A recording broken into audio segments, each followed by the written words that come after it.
forever when the world comes together to create a better tomorrow. It's going to be magic. Oh, La magie.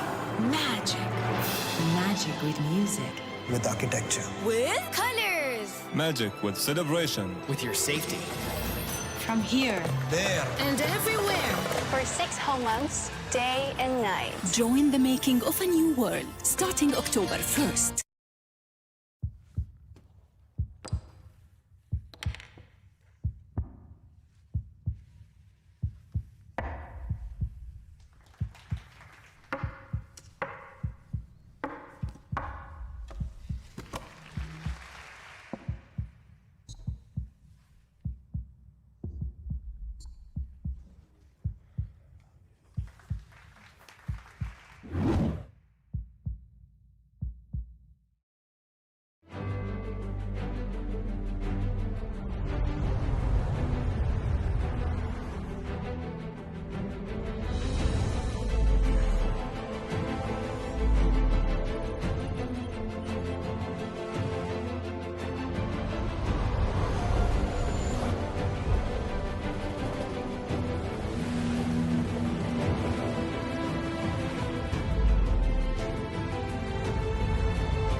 The world champion has never lost on his birthday, but will he get the W as we move into day 4 of the FIDE World Chess Championship? All I know is everyone's going to be pumped at the end of today because today the main event begins, and that is the World Chess Championship.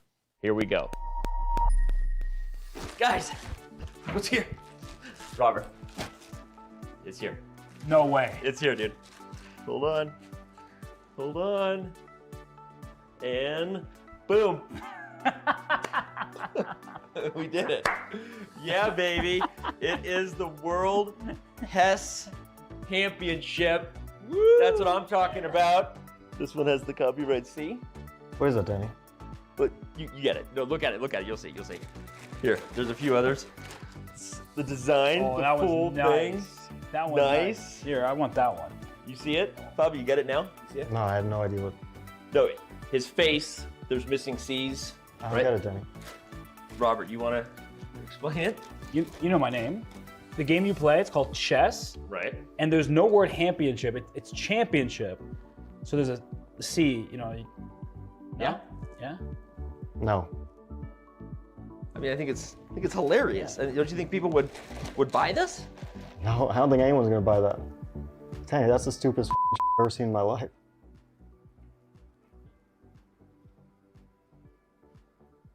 Well, holy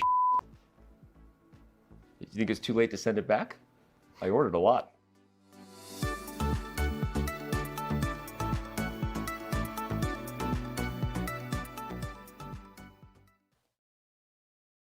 This is day 1 of the World Chess Championship, and boy, are we excited to have you with us. We are going to dive into all the action, do what we do on every pregame show, but first, I have to welcome my amazing guest here, the one and only, the reigning and only World Chess Champion. Robert, how you doing? I'm doing great today. It's a special day. I have to say this is one of your more brilliant ideas, and I'm glad the day has come. I cannot wait to see how the World Chess Champion performs today. We're going to break down the World Chess Champion's moments and moves throughout. Fabi, your thoughts on the beginning of the World Chess Championship? Guys, where's my shirt? You said you didn't want one. Yeah. Danny, I was just fucking with you. Oh, well, geez. Okay, well, I guess maybe we'll get Fabi a shirt tomorrow if they're not all sold out by then. But obviously you can get yours today, and I personally like the copyright C because don't ever say chess when you're not allowed to. Just say Hess. All right, we got a lot to talk about as we get set for Game 4 here. But as always, we want to remind you of what happened in Game 3. Here is Chess.com's highlight reel in dramatic fashion, all the amazing moments that were the last game before the first rest day.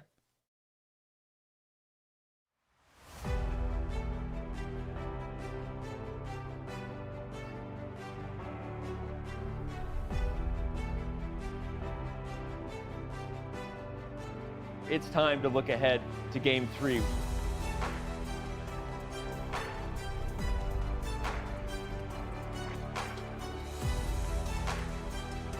This is awesome. I mean, this showing, maybe so far the best showing of opening prep from Jan in the match. I'm a bit worried for Magnus now, because he made a move we didn't expect. He played bishop to c8.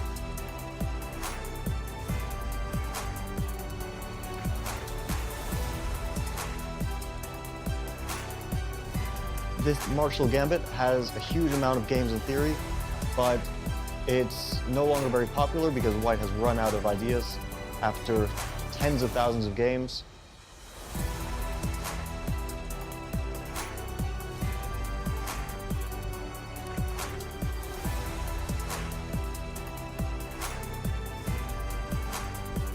Magnus would be wise not to trade both pair of rooks unless he sees definitively it's a draw. It likely is a draw. His preparation really held up, and that will make Jan try to search for something that he can put pressure on Magnus in the remaining games.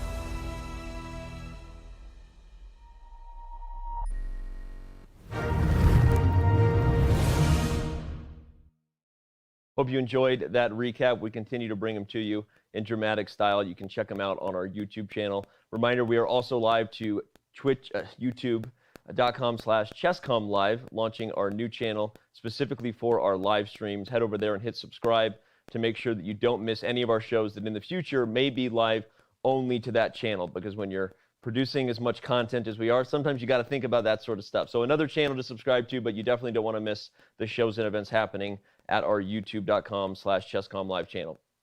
All right, guys, let's remind everybody before we get thoughts and get into the pregame who's joining us today. Today, on the other side of the hour, when the game ends, we will have FIDE Gujarati bring in our special chess guest, giving his thoughts as a super grandmaster, the one and only Harry Mack, the guy that's been bringing us these amazing freestyle raps about both the challenger, the champion, and of course the event itself. And as always, we will be joined by Hammer bringing the heat from Norway like he does. So, okay, it's time to do what we do. We're getting set for Game 4. We have now done all we can to talk about Game 3. We are still winless or lossless, however you want to talk about it, right? Let's dive into the pregame predictions first. Fabi, you go first on who you think is going to win the World Chess Championship. I think Robert's going to win the World Chess Championship. Really? It's going to be close? I think it's not going to be very close. I think Robert's going to crush it. Okay. Well, I'll give my predictions and say that I think it is going to be a close battle. I think there's going to be some back and forth.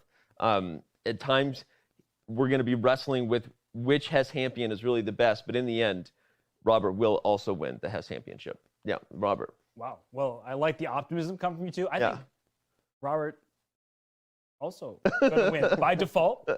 So I'm in for it. Okay, so let's dive into the actual predictions now as we talk about Magnus Carlsen getting the white pieces on the other side of the rest day, right? This is a big storyline, his second chance with the first move. Robert, your thoughts on what the world champion will have in store today? Yeah, well, it's always difficult to play on your birthday, but Magnus has never lost, as you mentioned. And I do think with the white pieces, he's shown great preparation in his black games in particular. In round 2 with white, he was in danger because he missed a pretty natural response by Jan. I think here in Game 4, he's well rested. He's playing well. I think Magnus Carlsen wins. Okay, so we have a prediction by Robert that the Magnus head, as I see before me, the world champion will get the W. Bobby? Yeah, I think Magnus is going to take today. I feel like the last few games, Jan hasn't really been. He's been a bit passive in his approach, and I feel he's going to be under serious pressure today, and especially the rest day. Gives White the extra edge in preparation. Yep. So I think Magnus will come. We already saw in Game 2 that he had a very interesting opening idea in the Catalan, very aggressive, sacrificing a pawn.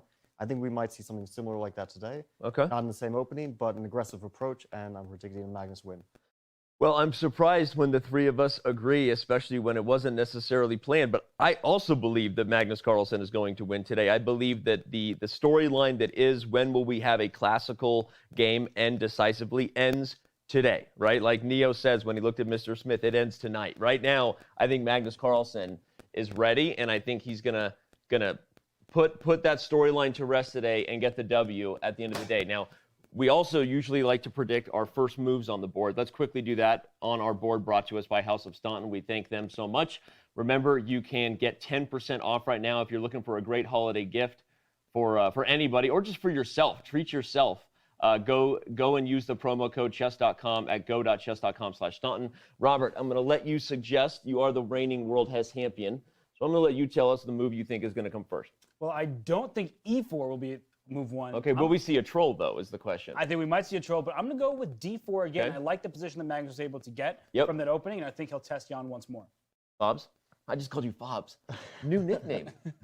I'm into it. Not exactly new. Peter Streeler has been calling me that since I was like 14 years old. Okay, first time I've ever heard of it. Go ahead. Yeah, I actually gave this some thought because I wasn't sure. Like the first time he was white, I was thinking D4 is very likely. Yep. Now he's already seen Jan's intentions are not to play his usual Grunfeld. He's going for knight of 6, e6, but he doesn't know what he's going to play after, instead of the Catalan, knight of 3, d5, knight c3, d4, knight of 6. Wait, knight of 3. Oh, no, sorry, d4 on the first move. Okay. Knight of 6, Yeah. c4, e6. Yeah. Knight of 3, d5. Okay. And knight c3. He doesn't know Jan's intentions here. This is a big moment. Yeah. So I think either we will see this and he will try to see what Jan wants here and poke and prod a bit, or I'm expecting either this or e4 and he's trying to see Jan's intentions after e4. But I'm going to go with this instead of e4. Well, and you predicted on day 2, I remember that we might have a Rogozin, and if this happens on the board, we might see a Rogozin as you were thinking with bishop to b4, or maybe something more traditional with bishop e7. Well, the other thing is maybe the reason that Magnus is not going for this is there's a line with c5 here. Right away? c5 in this position, yeah. Yeah.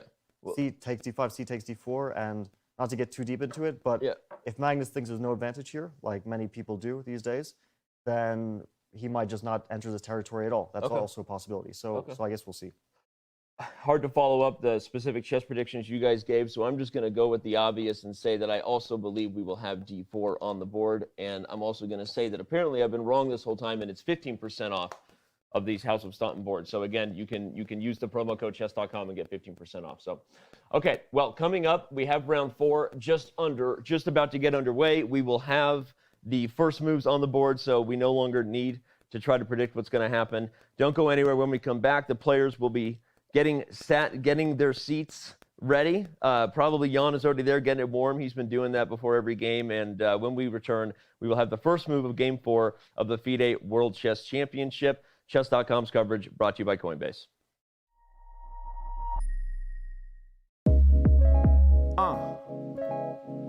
1, 2, 1, 2. Yeah, Chess.com in the house, come on. Harry Mack in the house, come on, yeah. Turn your volume up right now, y'all. We about to make this happen. Look, come on.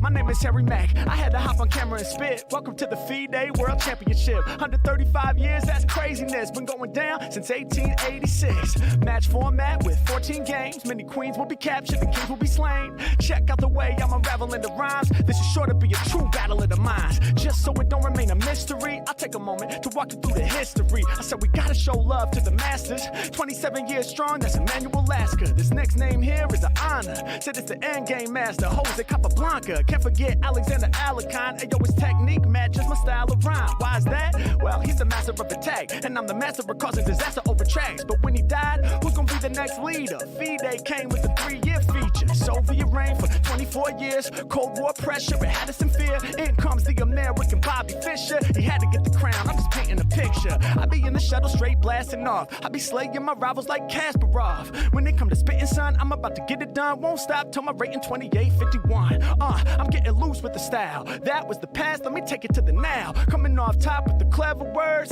Time to introduce your first competitor. If you don't know, this is a reminder.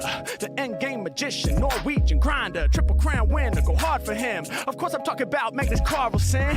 Is he the GOAT, the greatest son? Highest score ever, 28-81. Can anybody test the crown? Well, I guess so. I mean, if anyone can do it, then it's Nepo. Cause he's never been the wannabe. Give it up, y'all, for Ian Nepomniachtchi, the ill Russian. The one that's causing the concussion. People pay attention from the moment that he's touching. The first pawn making the move that's dynamic, intuitive, the way he's doing it. Yeah, gonna be an exciting challenge. Nepo about to keep the game in balance. Going down 2021 in Dubai. Chess.com, we gon' keep it too live. Twitch exclusive, so keep it locked. We got Fabiano Caruana up in the spot. My man Robert Hess and Daniel Rancho. Yo, the gameplay guaranteed to be intense. FIDE Chess Championship, it's on. Keep it locked right here at Chess.com. Peace.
Chess.com is proud to release Game Review, a simple, streamlined tool to help you learn from your games.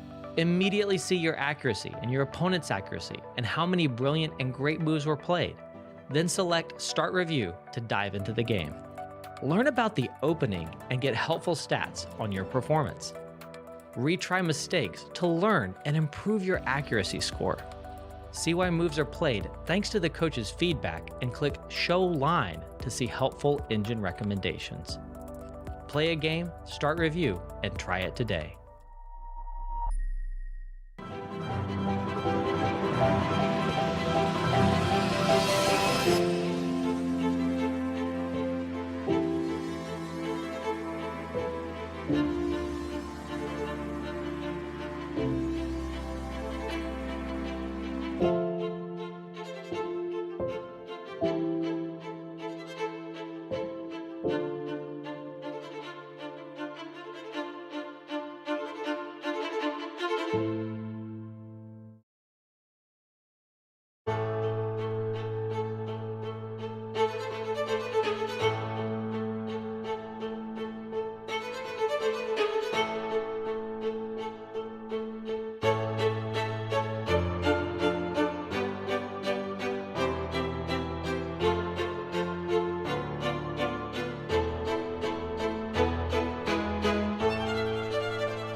Klein here with Chess.com, coming to you at the conclusion of the Round 3 press conference. Now, following Round 2, Magnus went on a Norwegian podcast, and he said something to the effect of he was expecting a stale game today after all of the excitement of the first 2 rounds, and that's basically what we got after a little bit of opening nuance. Just after the game, I talked with Nepomniachtchi, and before we got set up, he actually had a bead of sweat coming down his forehead, but it's not really fair to say that Magnus caused it. I think it was just the walk from the stage to the press area. But what about the public press conference? Today was a much different tenor than yesterday, maybe because it's the shortest game that they've played so far. The players got a little bit more jovial as the press conference went on. You know, sometimes when Magnus is asked questions, he can just kind of mail it in when he doesn't want to answer. But sometimes when he takes that pause, he's thinking of something very witty to say, and that did happen a couple of times today. I asked Magnus, how could the World Championship become a little bit more exciting? He's always kind of leaned more on the side of sport, less on the side of science, and he said it should be inherently a combination of rapid and classical, not just rapid as a means of breaking the tie in case of a classical. What about Jan? He was asked that he had just got done playing one of the most accurate games in chess history, but he noted there's a doping control and made a little bit of joke that those two events are not actually correlated. They're just kind of randomly occurring together. I'm sure that the amount of tea he drank today is not going to affect his doping control. And lastly, what will the players do on the off day? Well, Magnus loves sports, but this is the first World Championship in a long time where the water is warm enough, a little bit above 80 degrees Fahrenheit. So really all we want to know, is he going to stay on land or is he going to do some water sports? We'll ask him when we come back from the rest day. Round 4 starts in 2 days. The World Chess Championship. The champion, Robert Hess. the challenger. Robert Hess. Watch the only Twitch broadcast with Robert Hess on chess.com/TV. Your home for the World Chess Championship. Oh my God. Oh, that was so good. I had no idea that was coming. Oh my God. Thank you, team. Thank you, team. I had no idea that we did that video. That was the best. That was the best. It makes so much more sense because they were asking me to do like weird things, like say my name so they could record it, but I had no idea what it was for. I was like, I thought it was like a testing thing, and now here we go. That was amazing. It's not every day. Most of the time, we're the ones trying to bring surprises for you viewers, but today our team got us there. So thank you. That was awesome. All right, we were gonna react to Mike's video. I don't even know what to react to anymore. So great. The rest day, we will find out what the players did. Thank you, Mike, for that update. And wow, I don't even know where to go. It threw me off. Okay, let's talk about our predictions in terms of what we did. We all predicted Magnus would win, and it's maybe surprising, maybe not, right? We all kind of have a similar sort of storyline, getting the white pieces after a rest day, you know, getting another chance to see what his team could come up with. I want to get more thoughts on you guys, where you guys are at, but let me remind everybody that they should head over to chess.com and vote on what they think should happen. As you saw, we believe that it's Magnus taking the day today, but you can go to chess.com/events and cast your vote. It's very easy. Our moderators will share a direct link to do so. And again, one of the things to remind everybody is, yes, if you've been playing along, maybe you're one of the few hundred that are still perfect, but there are prizes being given away every day. So you should play, even if you didn't start on day one. We're giving away diamond memberships every single day just for playing along. All you have to do is head over to chess.com/events, and let's remind everybody of what's at stake. $3,000 for first place. Someone's taking home $3 grand in cash just for casting their vote at chess.com/events. And if you go with what we predicted, a Magnus win, and you're right, you might be separating yourself from the pack today. But we'll see about that. So yeah, let's add very, very quickly your thoughts again on why you feel like today's the day of the world champion. Not just because it's his birthday, but maybe. No, I think playing on your birthday is actually bad for your chess. Okay. But what's interesting when I was thinking about this is Magnus actually the biggest disadvantage of the entire match in game 2 with the white pieces. That said, if we ignore the middle and go back to the start, he had an advantage of the opening. It was his type of position, and Jan could have been in grave danger had Magnus played a little more accurately. Fabi, I'm going to ask you to hold your thoughts for when the first one today. We have to take one more very quick break. When we come back, it looks like the players are already getting set. So when we return, you will see them at the board. You will hear Fabi's thoughts, even more context on why we're all unanimously predicting that the world champion finds his form in classical for the first time in 5 years, takes home the dub on his birthday. Don't go anywhere. We will be right back with Game 4 coverage of the 2021 FIDE World Chess Championship.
Overseeing the first move of the event, the president of FIDE, Arkady Dvorkovich.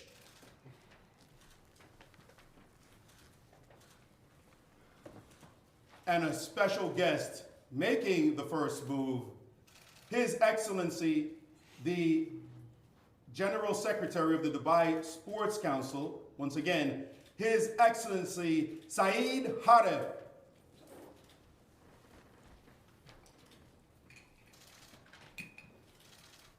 His Excellency will make the first move for Magnus Carlsen.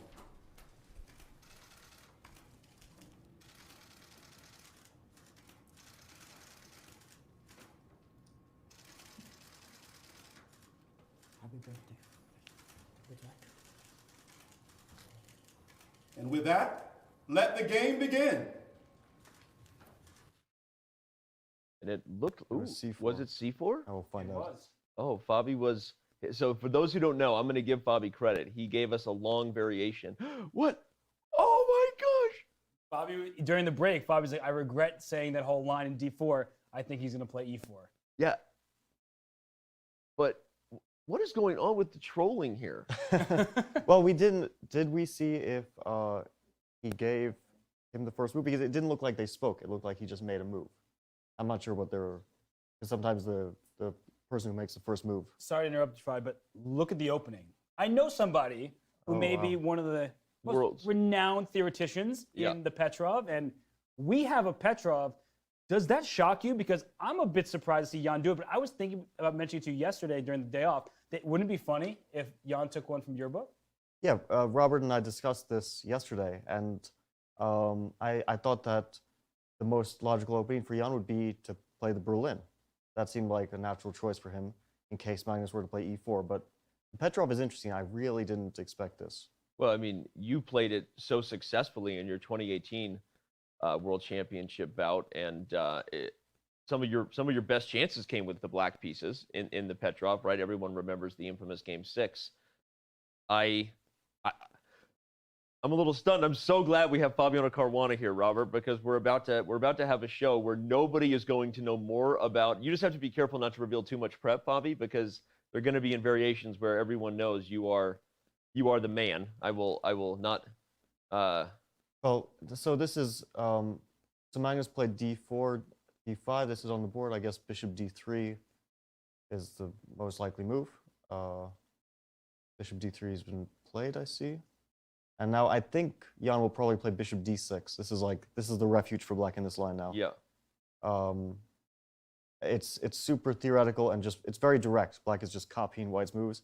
Now white castles, black castles, white plays c4, black plays c6, and then white has a wide choice of moves. Well, one thing we can always predict is a small DGT relay error, but it corrected itself very fast. That was nice. So c4, c6, go ahead. And this is the interesting moment. Okay. This will all happen almost for sure. Okay.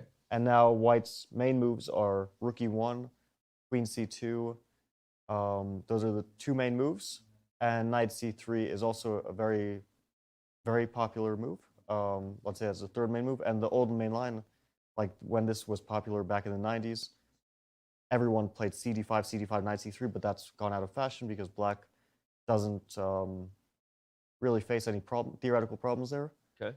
So it'll be interesting to see what Magnus picks, because all these moves are like rook e1, queen c2, knight c3. All these moves are considered to be okay for black in a theoretical sense, but it's not easy for black in any of them. Like rook e1 is the move I face most when I play this line. Everyone would play rook e1 against me. It's interesting you said that theoretical advantage, or what's the most challenging theoretically speaking, because what you've said in previous rounds and what Magnus has shown throughout his career is he's not always choosing the most direct line, the most popular line. So he's happy very often to go for something a little more offbeat. That said, I'm curious what you think in the first time he's facing this Petrov, if he will be direct and then move us away from that in future games, or at this moment here, do you think he could come up with something that isn't quite topical, but is very Magnus? I think Magnus already hasn't had an idea beforehand what he would do in case the Petrov happened.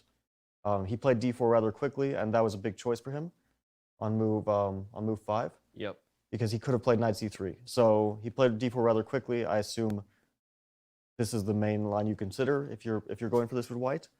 So I guess he's already. You're saying if he was going to show something different, it might have been right here. Well, this is a big choice between main lines. One is d4 and one is knight c3.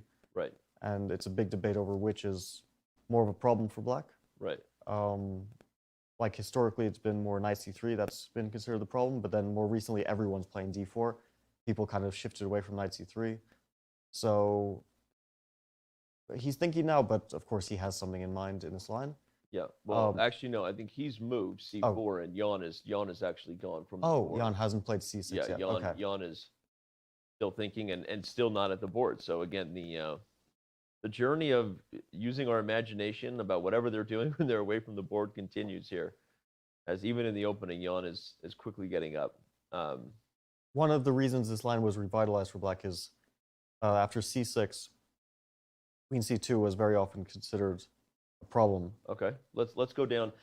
As far as you want to take us down the Fabiano Caruana rabbit hole of preparation, let's do it. Well, I'm not going to like talk about the theory too deeply here. Like knight a6, black's had a lot of possible moves. Knight a6 was one of them, and there's a huge amount of theory. But then at some point, people started to play after queen c2 h6. Yeah, and just in general, in this variation, black is pretty happy to give up a pawn, and it's a central pawn, so you think that it's kind of counterintuitive. But with the bishop pair, and especially a quick initiative against that queen on e4, you can get moves like rook e8, and you get a bunch of tempi, so you get sufficient compensation for the sacrificed pawn. Bobby, what do you think? Is the compensation sufficient in this line? Yeah, it's considered pretty sufficient. Okay. This is all pretty known stuff. It looks like we now he have played rook c6 e1. and rook e1 on the board. Yeah. Yeah, and this, I mean, usually they play bishop f5 here. And then basically white is just trying, black is a little bit, his pawns are a bit hanging after, let's say, queen b3, so this is a large body of theory. Actually, I'll just show a funny line. Okay. I'll try to remember it. So black plays queen d7 here. It's not forced, but Okay. but the point is, of course, c takes d5 cannot be captured. Right, because I'll just show it at the end of the line. We have bishop takes h2 check, winning the queen. So white can't do that. So usually the move is knight c3. There's some more pressure. Knight takes c3. Bishop takes f5. Queen f5. Of course, white can play bc3 here, but there's also a move queen takes b7. Ooh. Knight to e4. Of course, none of this is strictly forced. Queen a8. Queen d7. C takes d5. And it's been so long. I've looked at this. Black has like knight f6 as a move. Interesting.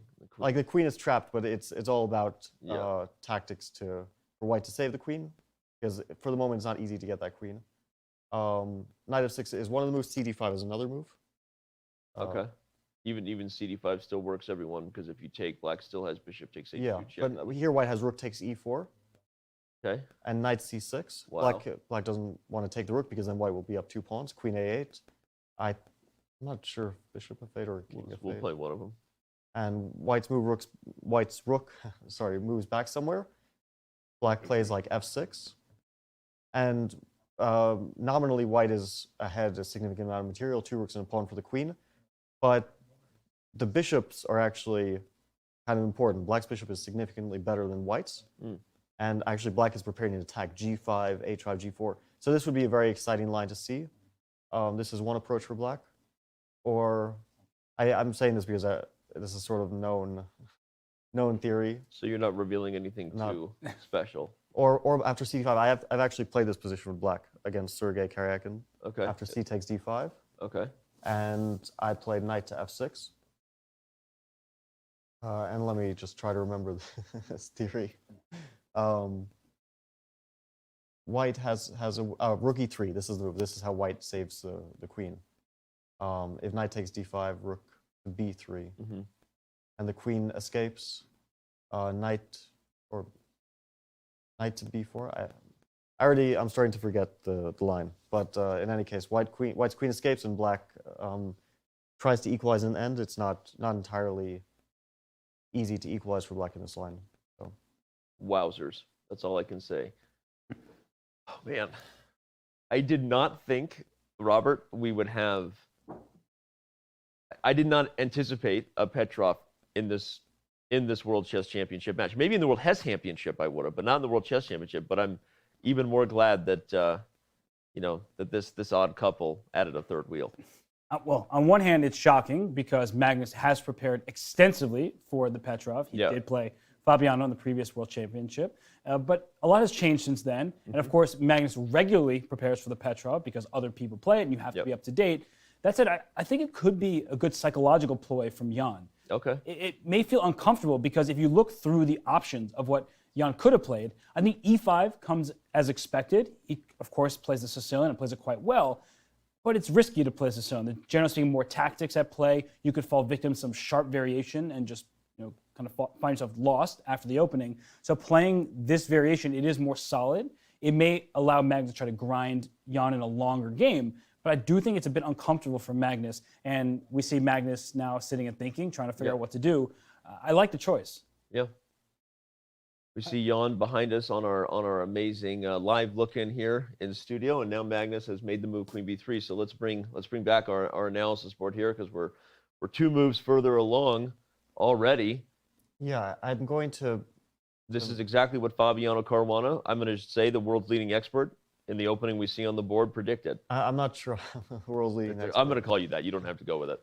I'm actually going to make a small prediction because let's say black doesn't have to play queen d7. He also has knight a6 as a move. I think is pretty sensible as well. But queen d7 is probably the most likely choice. Knight c, and I think that maybe Magnus will go for this line. Knight c3. Okay. Take the line we looked at after bishop f5, queen f5, but instead of queen b7, because he knows Jan is super well prepared in queen b7 and it's likely a bit too forcing, bc3 might actually be a a better choice to get a playable small advantage. By the way, we have queen d7 on the board. So again, all the main lines you're predicting are coming to pass. Let's remind chat, now that you've already cast your vote at Chess.com, it's time for you to spam either Magnus or Jan in chat. Let us know who you're rooting for. We have an active poll. Maybe not necessarily who you're rooting for. You can use the emotes for that, but you can also use your channel points and cast your vote on what you think the result will be today. So go for it. Now's the time. Let's do it. All right, Fabi. I like his prediction, Fabi's. Yeah? No, I think, of course, he's Fabiano Caruana, but from a practical point of view, especially if you're facing a surprise in this game, yeah, the most forcing lines, if you haven't studied it recently and your opponent has, that puts you in a lot of danger, right? Yeah. You might struggle to even find the way out. And as we were just talking about in that position, there's like a weird rook e3, rook b3. Those ideas don't come very naturally, especially from a distance. In the moment, of course, Magnus will find it. So I do think that in the event of knight c3 and we see those minor pieces come off, you can play safe and sound chess. Not that Magnus just wants to play safe every game, but in the first surprise that he's facing here, it might make sense because he can try to build an advantage if we go to that position. Yeah, let's analyze it. We've got, so again, you want knight c3. Yep.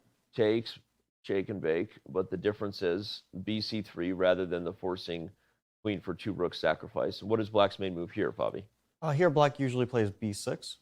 Okay. You can also defend the pawn queen d7, but it's a bit of an Right. awkward Okay.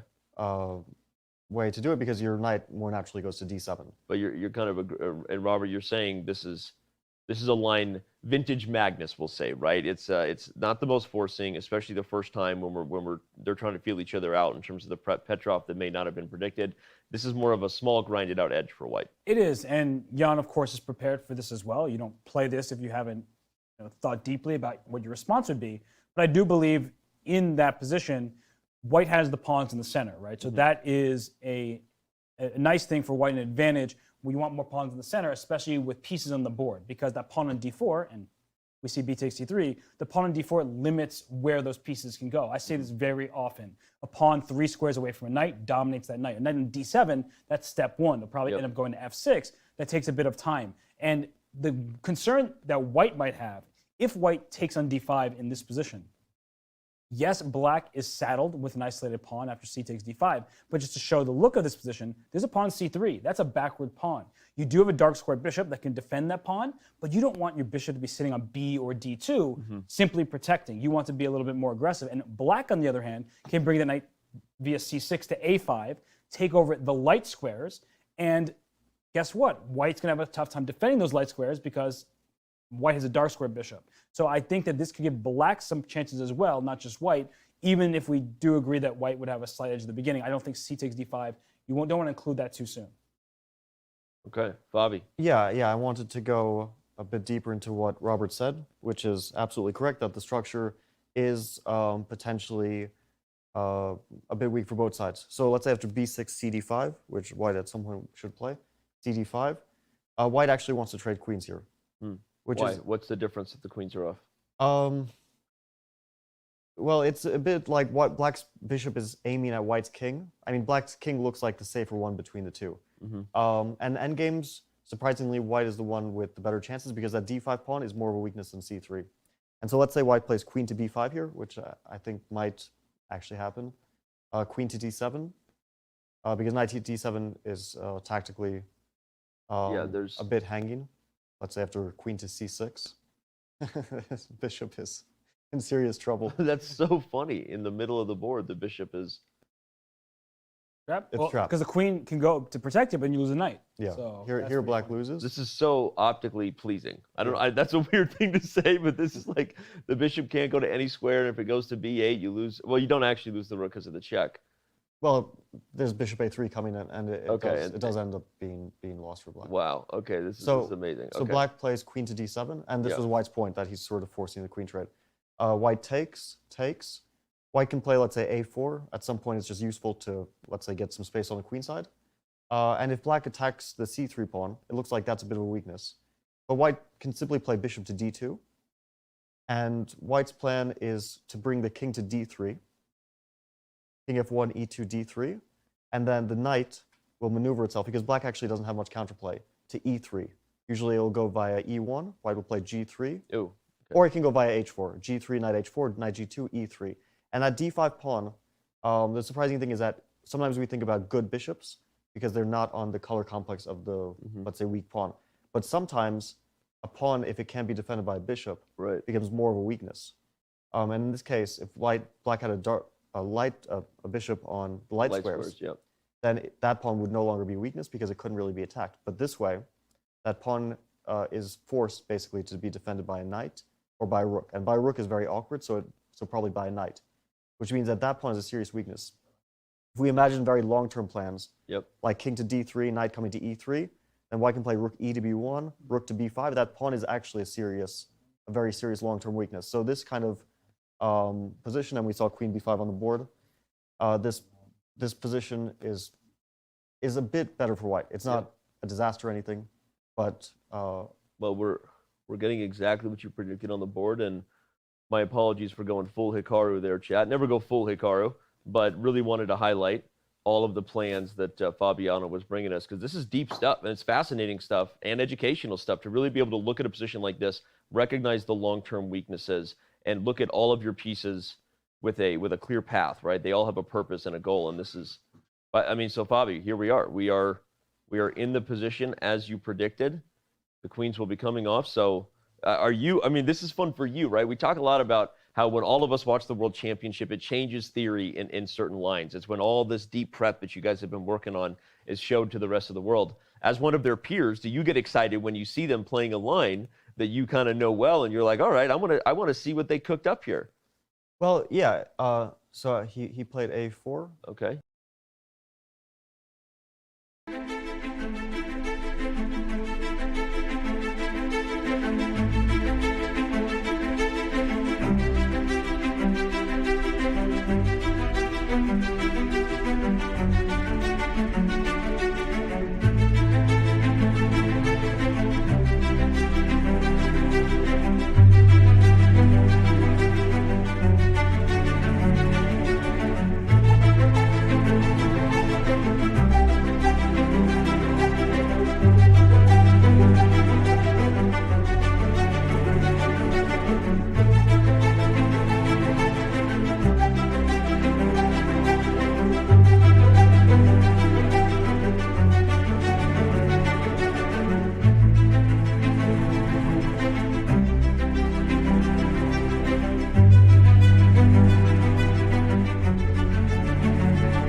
I think black can take with either knight or rook, and then the knight goes to c7, and that's a good defender of the d5 pawn. And usually black equalizes pretty comfortably here. And so in a line like this, the b6 pawn and c3 pawns sort of cancel each other out as far as weaknesses go? Yeah. In this case, I think white is hurt a little bit by the fact that the a pawns were traded off, because that means the rooks will be traded off, and that starts to diminish his winning capacity. But knight h4 is really fascinating. I didn't know this move. I suspect, well, Jan is starting to think he might know this move, but he is starting to think a bit here. So it's probably an excellent opening idea for Magnus. Wow, I mean, look at this, everybody. We might have our first novelty in the Petrov, and as Fabiano himself says, this is not a move you've looked at, right? And also, look at it, passes your criteria of, it kind of initially says black's a little better, which suggests to me there's a decent possibility Jan might not have looked at this line too deeply, right? Yeah, and I think what Fabiano was saying all has obvious merit, and it's that exact thing where also the depth of the engine matters, where the players, they have their supercomputers, they're working day in, day out, trying to find the best lines. If you have a passing glance at the position, you may say, oh, black is quite a bit better there. Even what we saw before, it was actually... Even has a protected pass pawn. But it was higher than 0.2. It's actually going down the more it thinks. So something to note is the long-term weaknesses of black's position. If you go back just before knight h4 to taking en passant, in addition to... Oh, en passant, okay. In addition to having the rooks being traded, black can defend the d5 pawn with the knight on c7. Yeah, whether it's rook takes a6 or knight takes a6, the point is the knight can safely defend the pawn. But if you go to the game position, well, after knight h4, where is that knight going to defend d5 from? You're probably going to bring your knight to f6, and if you're going to go knight f6, you. Yep. So the point is that when the knight does get to f6 in the game, the bishop can try to come to g5 and kick the knight away. So that means you might play h6 for black to stop bishop g5 at some point. But if you play h6, you can't play g6 next. So that means the knight will secure the f5 square. So essentially, black is able to stop one move or the other, but not both, at least not very easily. And that can give white very rapid play. And yeah, I didn't mean h6, of course, in the immediate position, but as a long-term idea, whether you want to push your kingside pawns, you're not going to be able to push both. No, it's fascinating because you're, again, just to summarize, if you stop the knight from coming into f5, your dark squares are weaker, and probably this plan of bringing the knight to f6 is always met by bishop g5, taking away the key defender of the weak d5 pawn, which is where the knight is headed, whether it finds that square via f5 e3 or g3 and then g2 e3. So the whole point is black has to make a choice here, right? You're kind of choosing between poisons about how to defend your d5 pawn long term. Yeah, I think that here black has basically two logical moves. One is knight d7, one is g6, because white's idea at the moment is knight to f5. Yep. If white were given a free move here, knight f5 just wins. The bishop can't be comfortably defended, it has to go back, and then black starts to lose material with knight e7 and other moves. Yeah, little fork coming to e7 there. So knight d7, it looks like at first it doesn't solve that issue. But after knight f5, black has rook f to e8, exploiting the back rank issues, and also, very importantly, opening a square for the bishop to drop back to f8. And then let's say we see like bishop d2 here, maybe not the best move, but after bishop f8, knight e3, black is also ready for knight f6, defending that pawn, and it looks like black has solved all of his immediate tactical issues. Interesting. So if we backtrack just a bit there, after rook e8, which is such a nice move to clear the square, attack the rook, can we play bishop g5 instead of bishop to d2, because bishop g5 takes away knight f6 as your next move, and your bishop now is under attack on d6. So I wonder if that's the difference is in a line like this: bishop f8, knight e3. This pawn is this pawn is a problem. Yeah, because you'd have to play h6 g5, but then you're at risk of overextending, and you permanently give white the f5 square for the knight. Right? Once your pawns go forward, they can't go back. And also bishop to e5 here is another issue. But I think black is really helped by trading rooks, one pair of rooks. First of all, because black is the only one with the passed pawn at the moment. So rooks are the best defenders behind passed pawns. This helps black get rid of that problem. And now bishop f8. And I also wonder about knight e7. It's also a question because then the rook invades. Yep. But then we have to ask ourselves questions like, let's say knight e7. Take, rook takes. What about a4? Rook d7, a3. Uh-oh. I would be very worried for white. I'm just going to leave that one to the imagination for chat. Every once in a while, you got to do that. Yeah, have them solve the problem. Have them solve the a-pawn problem. Well, I think we could point out in that line, after a4, rook d7, a3. If white had h3, this would actually be fine for white. Not actually just winning, because white would play bishop to c1, a2, bishop to b2. But the back rank issue makes itself felt. White gets checkmated. So back rank problems. Everybody got them. Everybody got them. Okay. By the way, g6 looks like it's on the board. Indeed, it is. Yeah. Jan has committed the pawn to g6 to stop the knight from coming into f5. So Fabi, oh man. Now, Jan played it. He didn't take too much time there. So you're, oh, wow. And then g4 just comes instantly for the world champion, really flexing here. This is beautiful stuff. This is beautiful stuff. Regardless of what happens, I mean, it makes I can feel you over there. You're a little tingly. Don't get too excited, big fella. I was thinking the most natural move was g3 because you want to get that knight to e3. But this has the additional benefit of, well, how does black defend d5? It's with the knight on f6. Yeah, and if this pawn comes to g5, it kicks the knight out. So let's say black plays knight d7. Okay. I think white will play knight to g2. Okay. And let's say black plays knight f6. Yep. Instead of knight e3, I actually think white can play f3. Slowly, that knight will eventually get kicked out.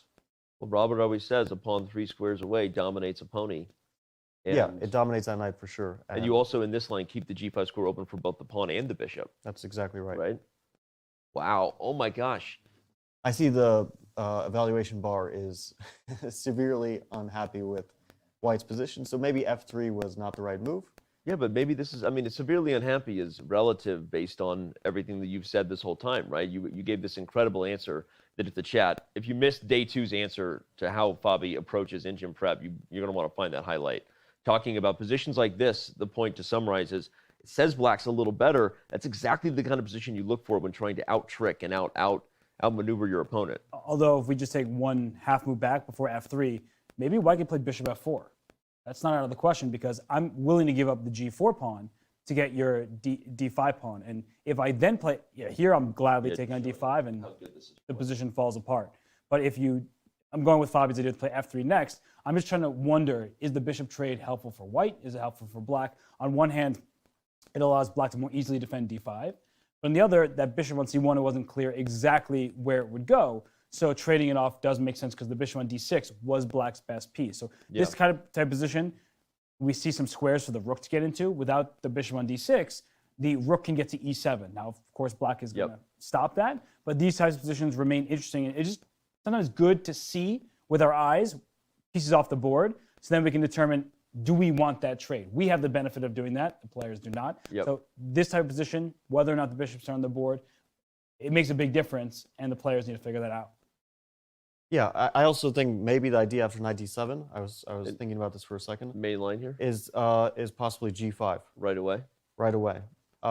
Black needs to get that knight into play. Right now, the knight has no future.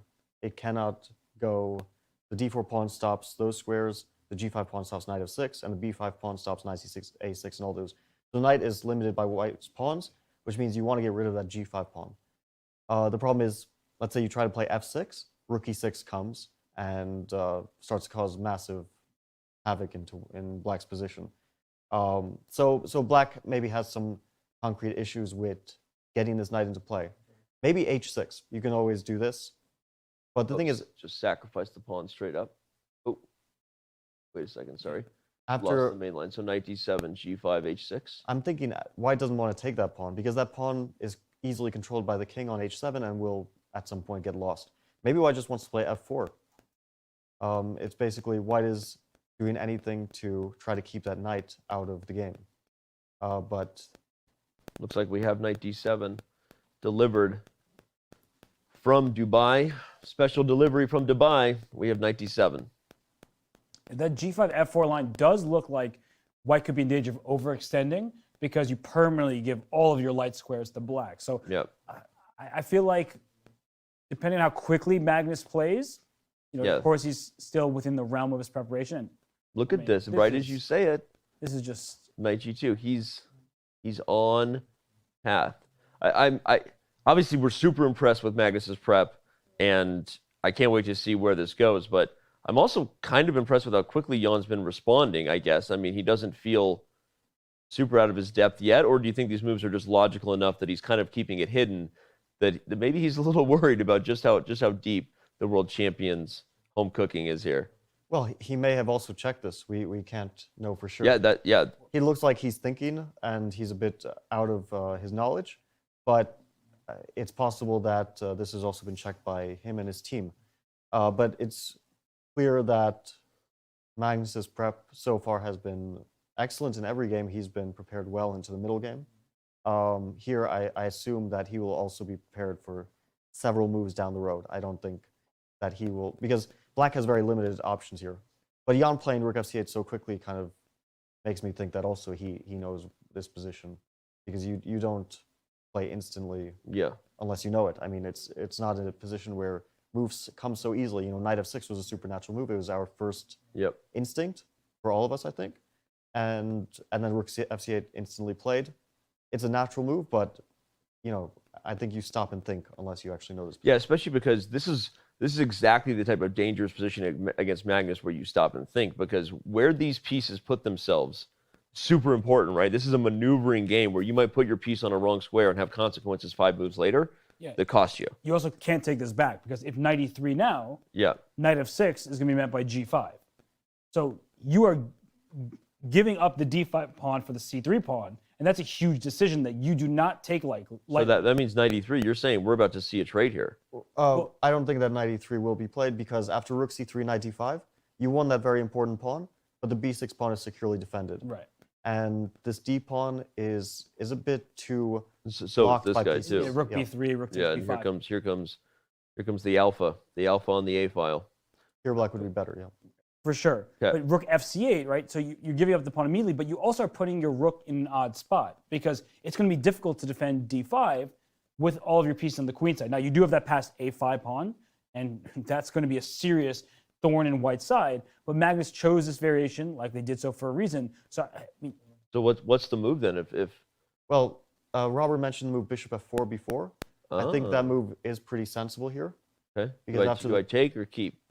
Well, it's a concession for sure to put your bishop back because then white gained an active bishop compared to black's relatively passive bishop on f8. And then knight e3 actually makes more sense. Yeah, 'cause although I'm still C7 not sure opens it's up. so good. But it makes more sense than the previous move. But this would definitely be a plus even if white just plays bishop d2 because the bishop is better on d6 than on f8. So after bishop f4, I would assume that black would take, and here rook takes c3. It starts to get sharp. Knight d5. Black has various moves like rook. I don't Yeah. know. Well, the thing is that Rook after any e7. move, rook e7 is coming, so you have to deal with that threat. It's actually a difficult threat. Yeah, to I'm deal sitting with. here like, what do you do? I mean, do you come back to guard the knight? That just feels like no. a But major then in any concession. case, there's rook. Oh, takes rook takes d7. d7 and knight f6. Fork down. I didn't miss this, everybody. I'm just going to show you this knight e7 tactic. check was also a fork to be. Okay, I'm just showing this for the chat, Yeah. So I think after knight takes because it's By the way, you're right. Bishop f4 is on the board. it's an interesting position after knight d5. I think that black will have to attack one of white's pawns. Like let's say take, rook c3, knight d5. Let's just make a move because it's difficult to know which move, but rook d3, let's say. Rook to e7. Knight to f8 is forced. Knight takes b6, white grabs a pawn, rook to b8. And we might actually see a massive simplification because white is up a pawn, but 2 pawns hanging, potentially g4 also hanging. A lot of the pawns will get traded off very, very soon. So this looks like, if we saw this exact position, this looks like it's heading towards a draw. But I guess that after knight takes d5, rook d3, Magnus still has something in mind. Yeah, I'm also curious in the start of the position, right, with bishop f4. If we trade on f4, and I know I'm backtracking a little bit, but can we just play knight f6 and invite g5 and then go knight e4, or is that just, I guess you just take on d5 and the fork, b6 is falling too, I guess. I was like trying to take on g5 and fork you on f3, but you come first and more powerfully for white. So this is Too many forks, too many problems. yeah, this is not good, of course. So yeah, back to the lines we were looking at, which could be just a big trade, but maybe there's something Magnus knew to keep the tension alive in those positions. I'm wondering, after take rook c3, bishop f4, knight f4, rook c3, I was like briefly wondering about rook to e7 immediately. Right away? But actually, even if black plays knight f8, black has knight f6, but even if knight f8, that doesn't change anything, so there's no advantage to this whatsoever. Yeah, we're getting this massive simplification Yeah. where suddenly the g4 pawn. And it allows black the extra option of knight f6, so I guess all the moves up to knight takes d5 are forced. Or close enough to force that we can comfortably predict them. Because, And you're still saying there's no merit to keeping the bishop on the board. well, I think that you only play bishop f8 if for some reason you want to try to beat white here. But I don't see why. Like this feels like white plays a move like, let's say, rook e to c1. Yeah, or even rook e3. Okay, yeah. But yeah, I really want that square for my knight. That's the Okay, only yeah. reason. And then I play f3, knight e3, and my bishop on f4 is just super. Like you'll really struggle to deal with this d5 pawn because now the bishop is free to attack the knight on f6. I'm just fighting for pieces to stay on the board. That's what I fight for. I Yeah. fight for I'm worried about this forcing line, not because, we have any dog in the fight, but obviously, like everyone else, I want blood.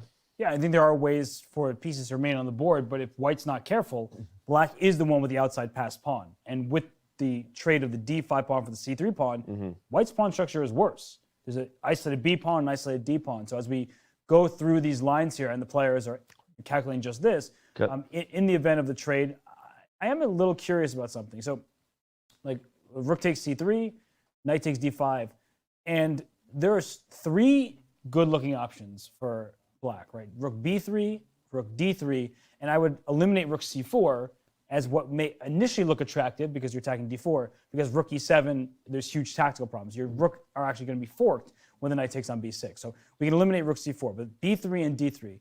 Rook b3 is not actually a threat at first because rook takes b5 would be met by knight c7. So we know that there's always a fork available for the white knight. So that does give white some more options in the position. That said, if you take on b6, we're having the same massive simplification that Fabiano was talking about, where black just plays rook to b8, wins the b5 pawn. And so both lines look, at least in the initial position that black is holding.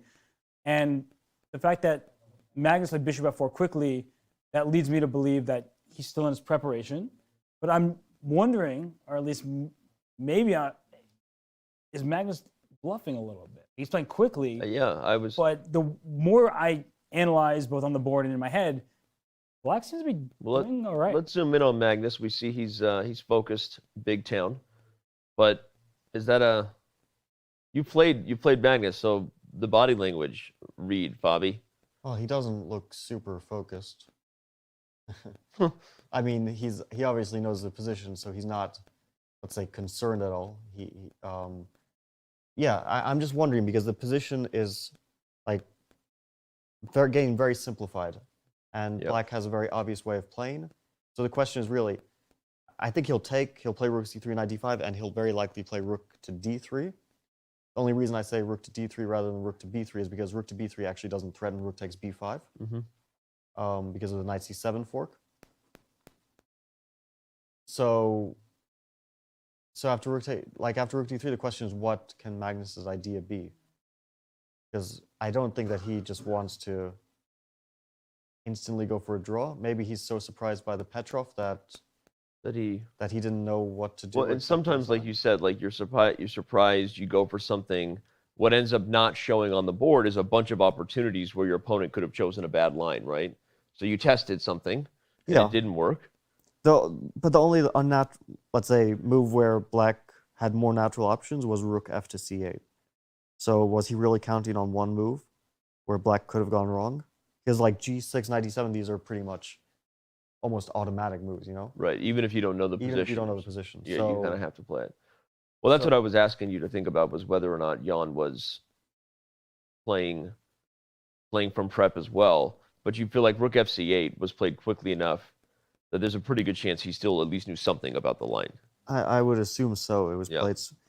It could also be played over the board. It is, I guess, a sensible move, sensible enough that you can think, well, I want to play rook f to c8, and rather than rook a to c8, I want to play the other rook to avoid bishop h6 stuff, and to get the bishop, maybe get it back to f8 potentially, and to keep the rook on a8 behind the a pawn so that the a pawn can one day push.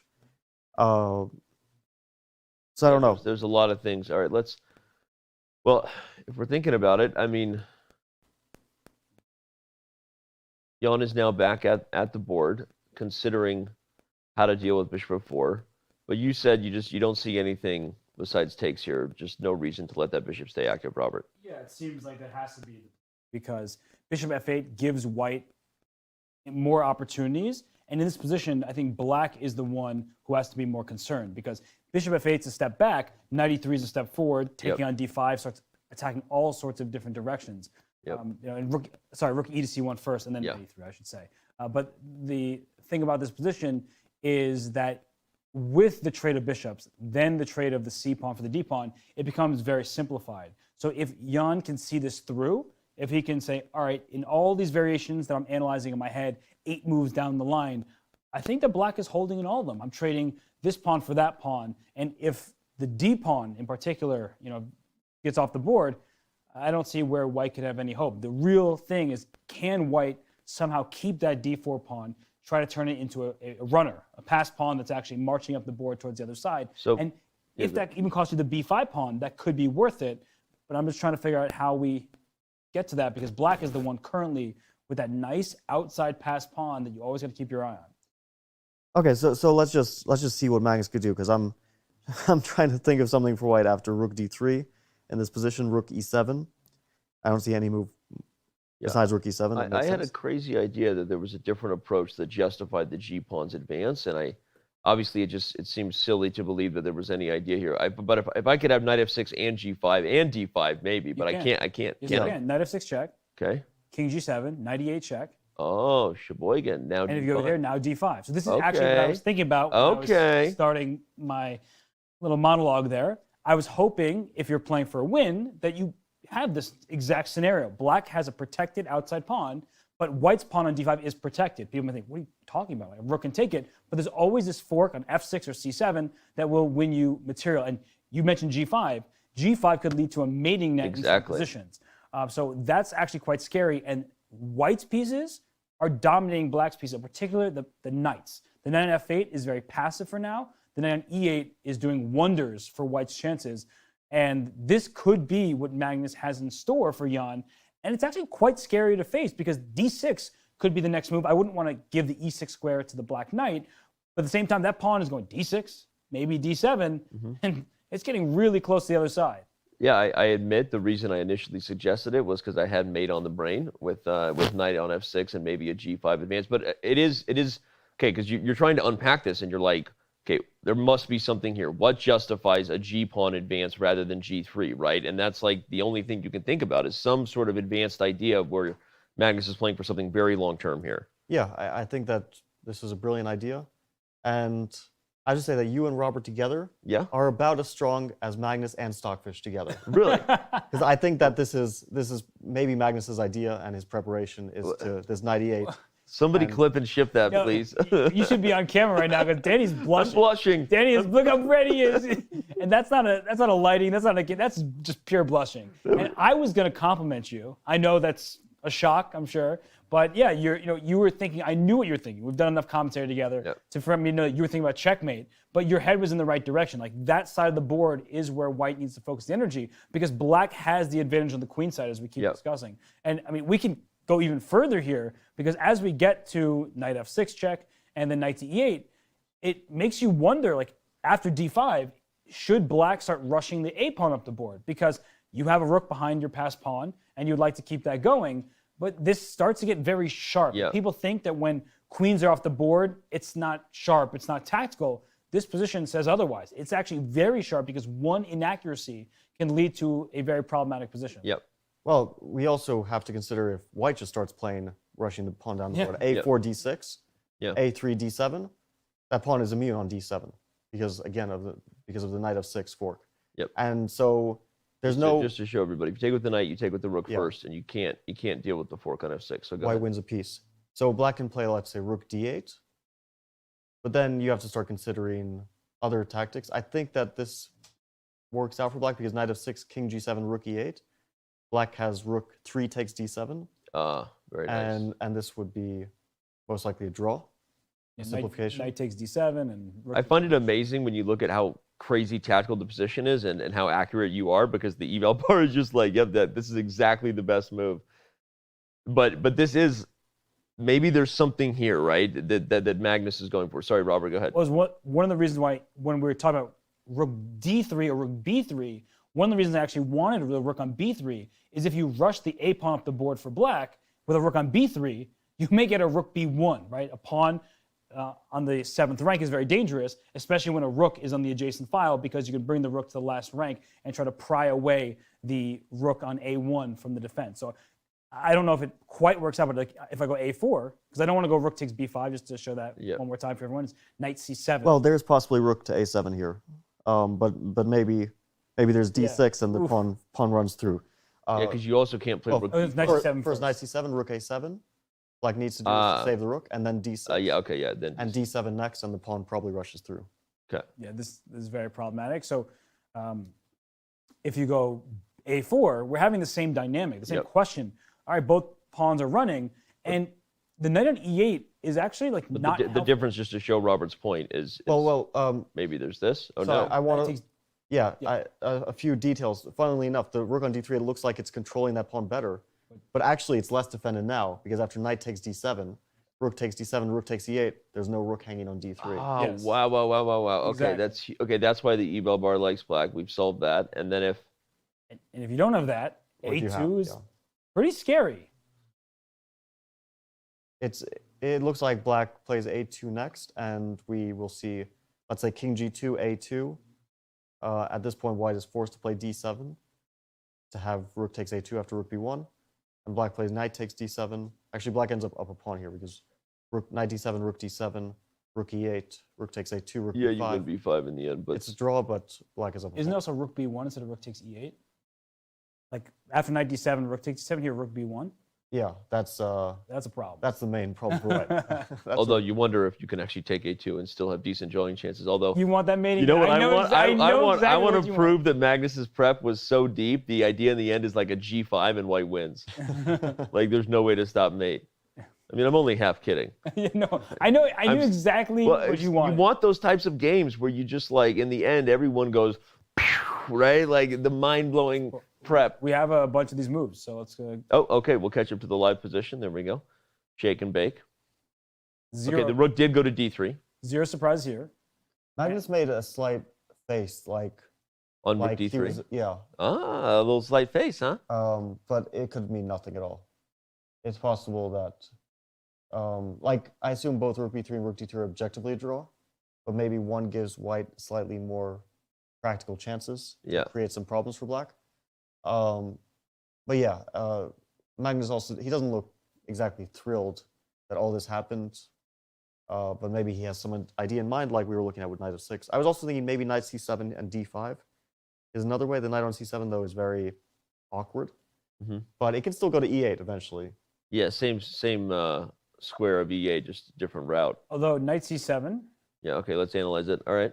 it could be very awkward because after knight c7, rook a7, and you play d5, like a4 happens and you can't get d6 in. So your pieces are in. Yeah, now the rook on d3 actually is better. Yeah, yeah. So I think it it does make a difference. You have to go to f6 check.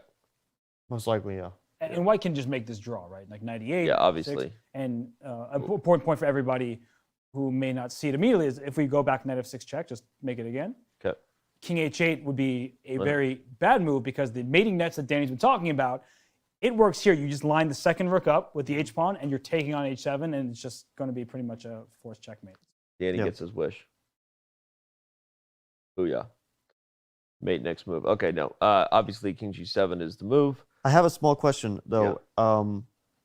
After knight e8, can black play king h8? After, ooh. I'm not sure that you, because maybe white just plays rook a to e1, and the difference here, everyone, is if rook f7, the knight is hanging. And so rook a to e1? Maybe, and then you're threatening rook f7? Yeah, it looks a bit like black doesn't really want to play like this. It's a bit unnatural because you really don't want to allow rook f7. Then your king gets into, your knight is very bad on f8. Your king gets into a mating net. So the best move might be king g8. Yeah, it might just be to go back. Although in this line, I start calculating in my head a4, rook f7, a3, rook e to e7. Checkmate. Oh, there's already. I was going for h7. I wanted the line, where black gets a queen and white's king is safe on g2. That might also be winning. I think that might actually be winning. There'd be rook h3 is some like kind of funny move. Oh, sacking the king to h3 and then the queen comes to f1. Yeah. Okay. Sorry, everybody. We're back. Okay. All right. That wouldn't work out. That was fun.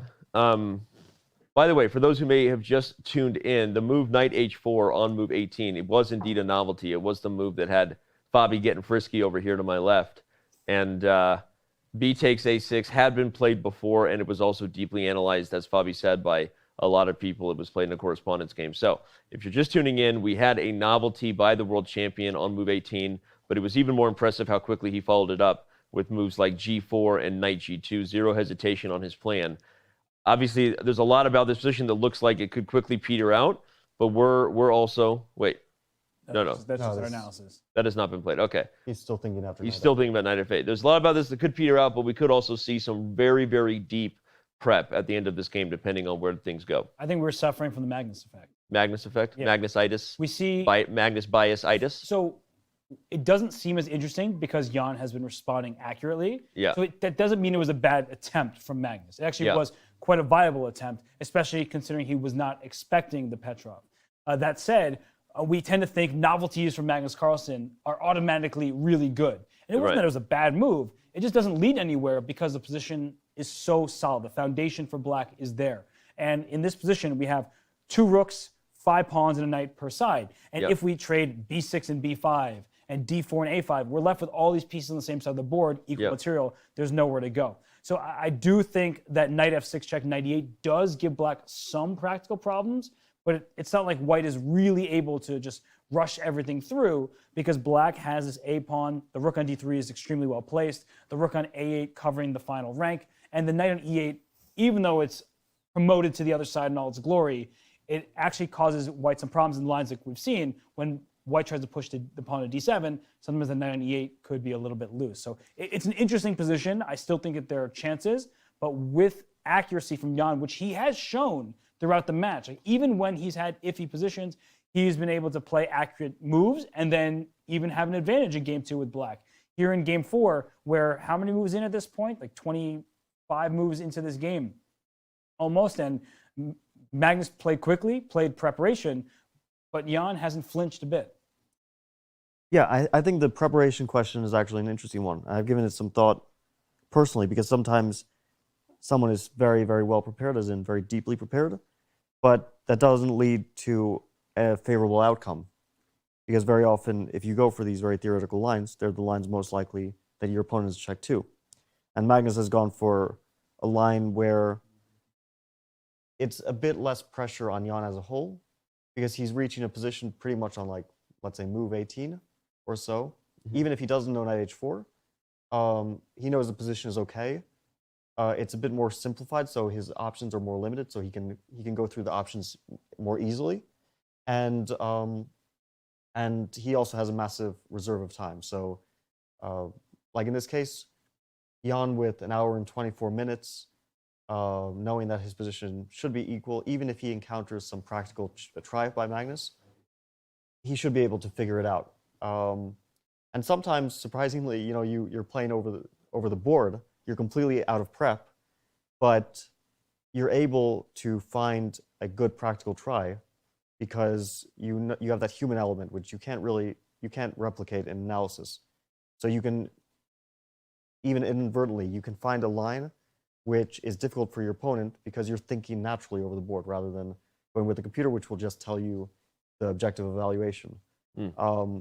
So sometimes being very well prepared is not even a great approach. It's interesting to hear it that way. Sorry, my brain was just spinning there, and I started to go back to what Robert said in terms of us suffering from Magnus bias-itis. Maybe he was bluffing a little bit. Is there something to the fact that Jan maybe played the Petrov? It actually did legit surprise him. Magnus remembered this line and went for it. And what Hammer said when he joined us when Robert called his bluff on Sunday and said Magnus's only losses, or the times he lost, or maybe almost lost, actually came with the white pieces a couple times. Obviously, he lost to Sergei Karyakin in 2016 with white. So, I don't know. I mean, I'm just trying to unpack this a little bit and make a guess as to why Magnus may have gone for something where he actually doesn't have as much as we first thought. He was shocked. He was shocked. Yeah, I think actually kind of like the viewers were shocked when we showed up with the World Chess Championship. It's true, very true. But I actually was a bit surprised by d4 on move 5. I know that's early. Yeah. It's the main move, but as Fabiano was talking about earlier, there is this move knight c3 instead of d4, and there's a huge debate, a huge theoretical debate about which gives more chances. But knight c3 is one of these lines where you can kind of, I just have to trade on c3 if we show this. Yep. Already the pawn structure is different. White gets a semi-open d file, but has these double pawns. And sometimes king's castle on opposite sides of the board, and the plans are very rich. And Magnus, being caught off guard, probably didn't want to go into these lines and want to do something a little tamer. But I would have liked to see knight c3 on move 4, or at least something that was a little more tactically challenging to Ian Nepomniachtchi, because the way this game has been going, yes, he played a really interesting idea with knight h4, but Jan knew that the position was fine for him. And then now it's about, as Fabian said, using the human element Jan is an exceptional chess player. Just because he's done his preparation doesn't mean he's not going to find the best moves. Yep. And he quite quickly found a very good line for him. And in the game, it seems like he has pretty much found a path towards equality. Bobby, you think if we get a Petrov again, we see knight to c3 instead of d4? Well, I think Magnus will also jump around between different first moves. And you made that prediction from the very beginning, so Yeah. kudos to you on that. You've been right the whole time. Well, he did that to Fabiano last time around, so he knows from experience. Knows a thing or two. I think that's his approach. He's testing the waters a bit. The interesting thing about his knight c3 is that the last game I played against Magnus before the match in 2018, he played knight c3, take, and he played a very rare idea, which is to put his bishop on c4. Usually people don't do this. He did this very early on. And I think that sort of stuff, these ideas, like it's not, putting the bishop on c4 is not a great idea. It's not particularly threatening for black. But if the player with black pieces doesn't know it, and I didn't know it, it's very easy to get into a slightly worse position. And then Magnus knows the plans well. And I think that's Magnus's prep, and that's Magnus at his most dangerous, when he has these small lines, like bishop c4. His opponent doesn't know it super in detail, and he knows the ideas very well, and he confidently puts pressure on you. And I was very, very close to losing that game. When Magnus goes for very direct straight lines, it might not be the best approach for him, because he's a player who is generally stronger than his contemporaries. So he should be playing long games where he wants to use his advantages to the fullest, rather than going straight to a line where they're just comparing calculation skills. And Magnus and Jan have pretty much identical calculation skills. So I don't know if this was the right approach, but again, he's surprised by the Petrov in the first game. It's difficult to react to a surprise on the spot. He also probably thinks it's a long match. He can have time to test to poke around a bit, and then get some ideas for later games. Two related questions for you. So Jan has played a lot of Sicilian in his life.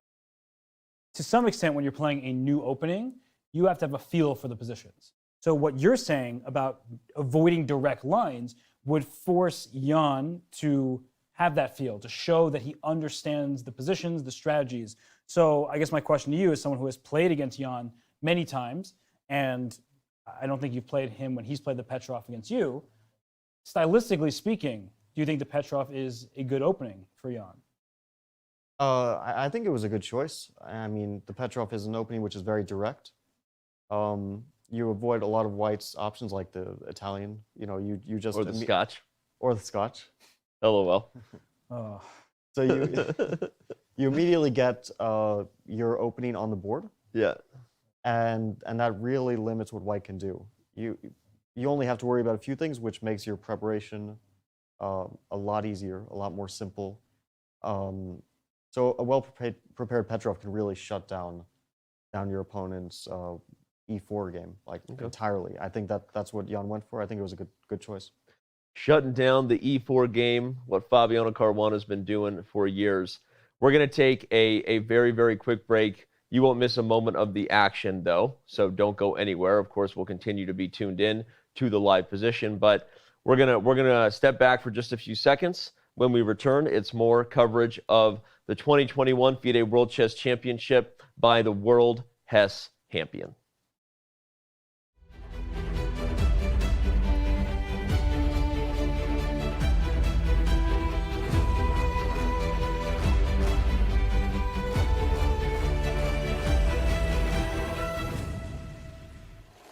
Hi, Jonathan Corbella again, here in Dubai at Expo 2020. Dubai has a rich chess history, first hosting an Olympiad in 1986. However, never previously hosting a World Chess Championship. Which city has the record for hosting the most World Chess Championships?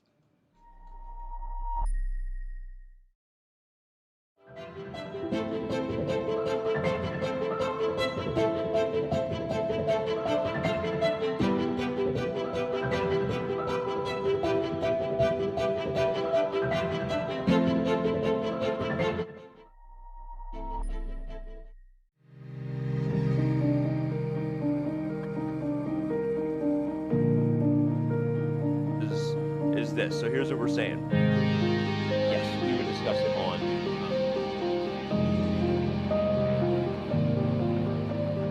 First game of the 2021 FIDE World Championship. And what better mean?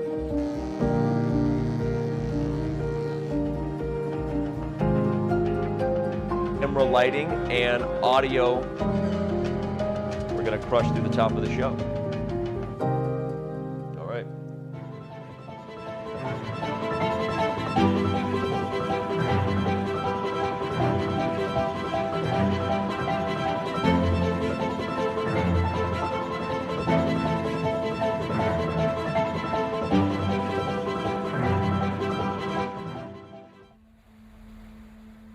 Am I supposed to feel ready? Yeah, but I guess when you prepare for such a major event, you always feel like you could do more. But I guess we are doing some insane amount of work, so I hope we get to be, ready enough.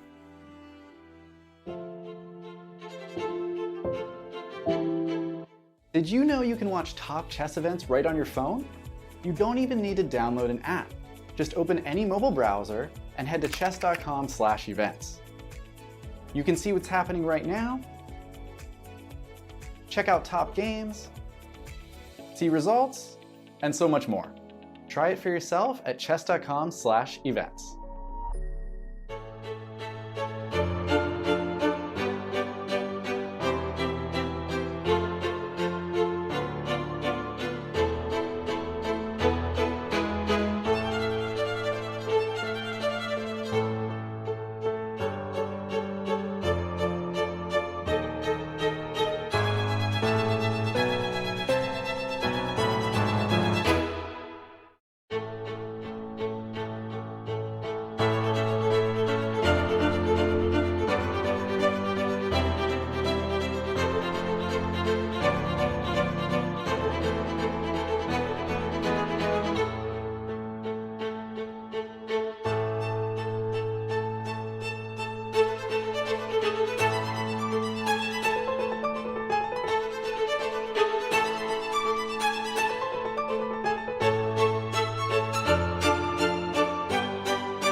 Chess.com's coverage of the 2021 FIDE World Championship is brought to you by Coinbase. Whether you're an experienced trader or just looking to make your first crypto purchase, Coinbase has you covered. Visit coinbase.com/chess to get $5 in free Bitcoin just for verifying your account today.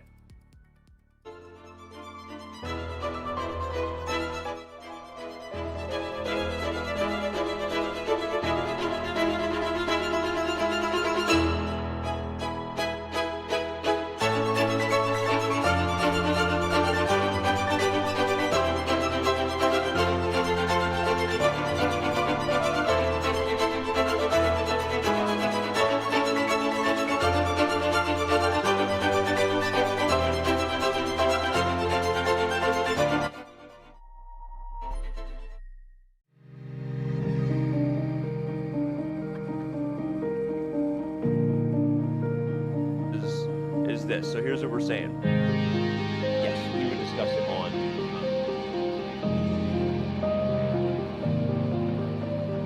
First game of the 2021 FIDE World Championship. And what better mean?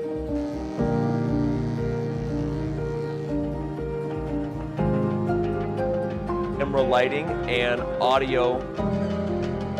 We're going to crush through the top of the show. All right.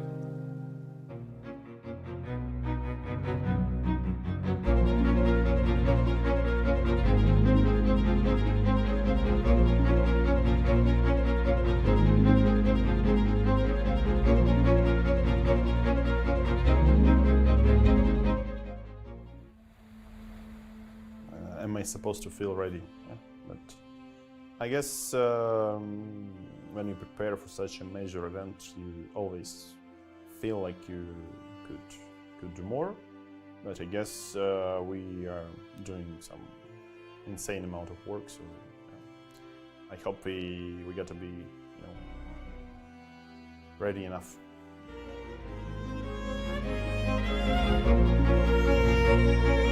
Did you know you can watch top chess events right on your phone? You don't even need to download an app. Just open any mobile browser and head to Chess.com/events. You can see what's happening right now, check out top games, see results, and so much more. Try it for yourself at Chess.com/events.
Chess.com's coverage of the 2021 FIDE World Championship is brought to you by Coinbase. Whether you're an experienced trader or just looking to make your first crypto purchase, Coinbase has you covered. Visit Coinbase.com/chess to get $5 in free Bitcoin just for verifying your account today.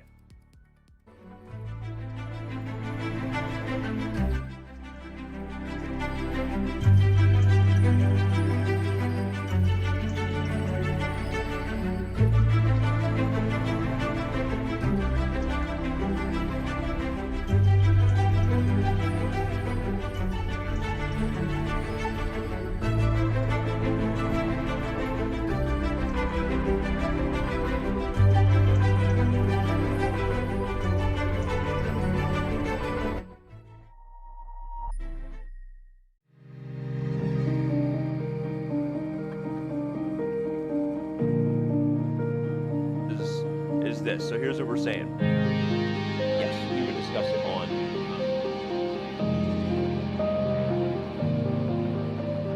first game of the 2021 FIDE World Championship. And what better way?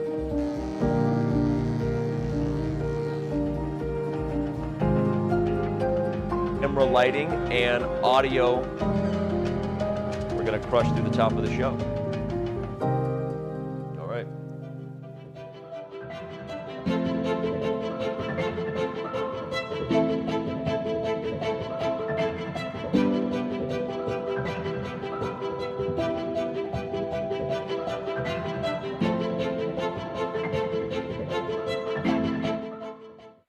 I'm not such a beginner journalist to ask you who the seconds are, besides you, of course. But let me ask you, are the other people that are helping him, are they all here on site, or are some of them around the world? Well, of course, we have a strong team now, and it's a great contribution all the way helping to Jan and connecting everything. And part of our team is here, and part is doing like online job. And so it's like always happening during such great events. That's a very good answer. You answered it very diplomatically. And finally, what about the early stages in the game today? They went right to the end game. Are you happy with how he was prepared for what's been happening on the board? Well, it's a complex game, so we'll see what happens. So Black has their own chances. So, for example, already we have a pass pawn, so if Magnus will not take care about that, in some pawn endgame it can help us. There we are, the longtime second of Ian Nepomniachtchi, Grandmaster Vladimir Podkin. Thanks for your time. Thank you.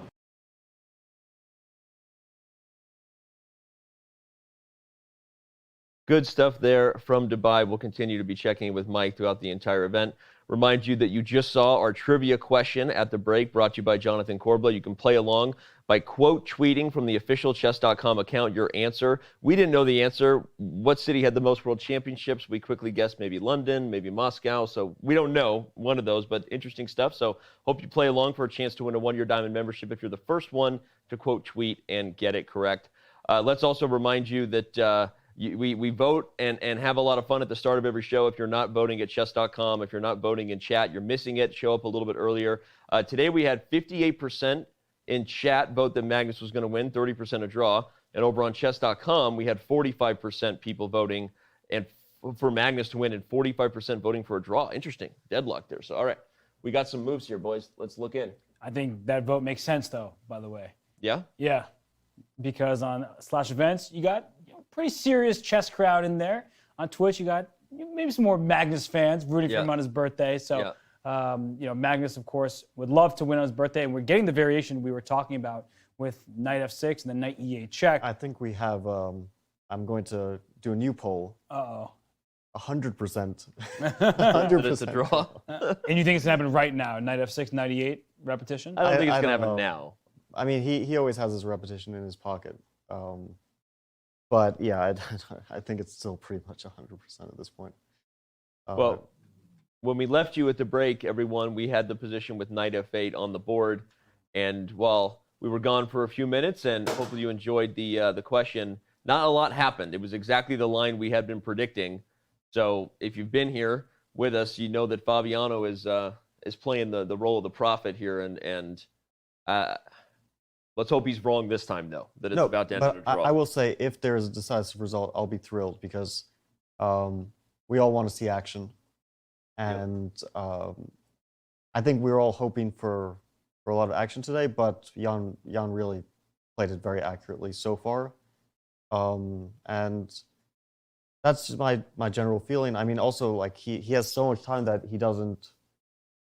I don't think that he's going to feel under pressure, which is when mistakes start to occur, is when players get nervous. And everyone gets nervous from a beginner to Magnus Carlsen. But when you know your position is good and you have a ton of time, these guys are not going to be getting too nervous. Yeah, and Magnus spent quite a deal of time making his decision to go knight f6 check, knight e8. So it's not like Jan should be concerned that he's getting pressured on the board, that Magnus is playing quickly and confidently.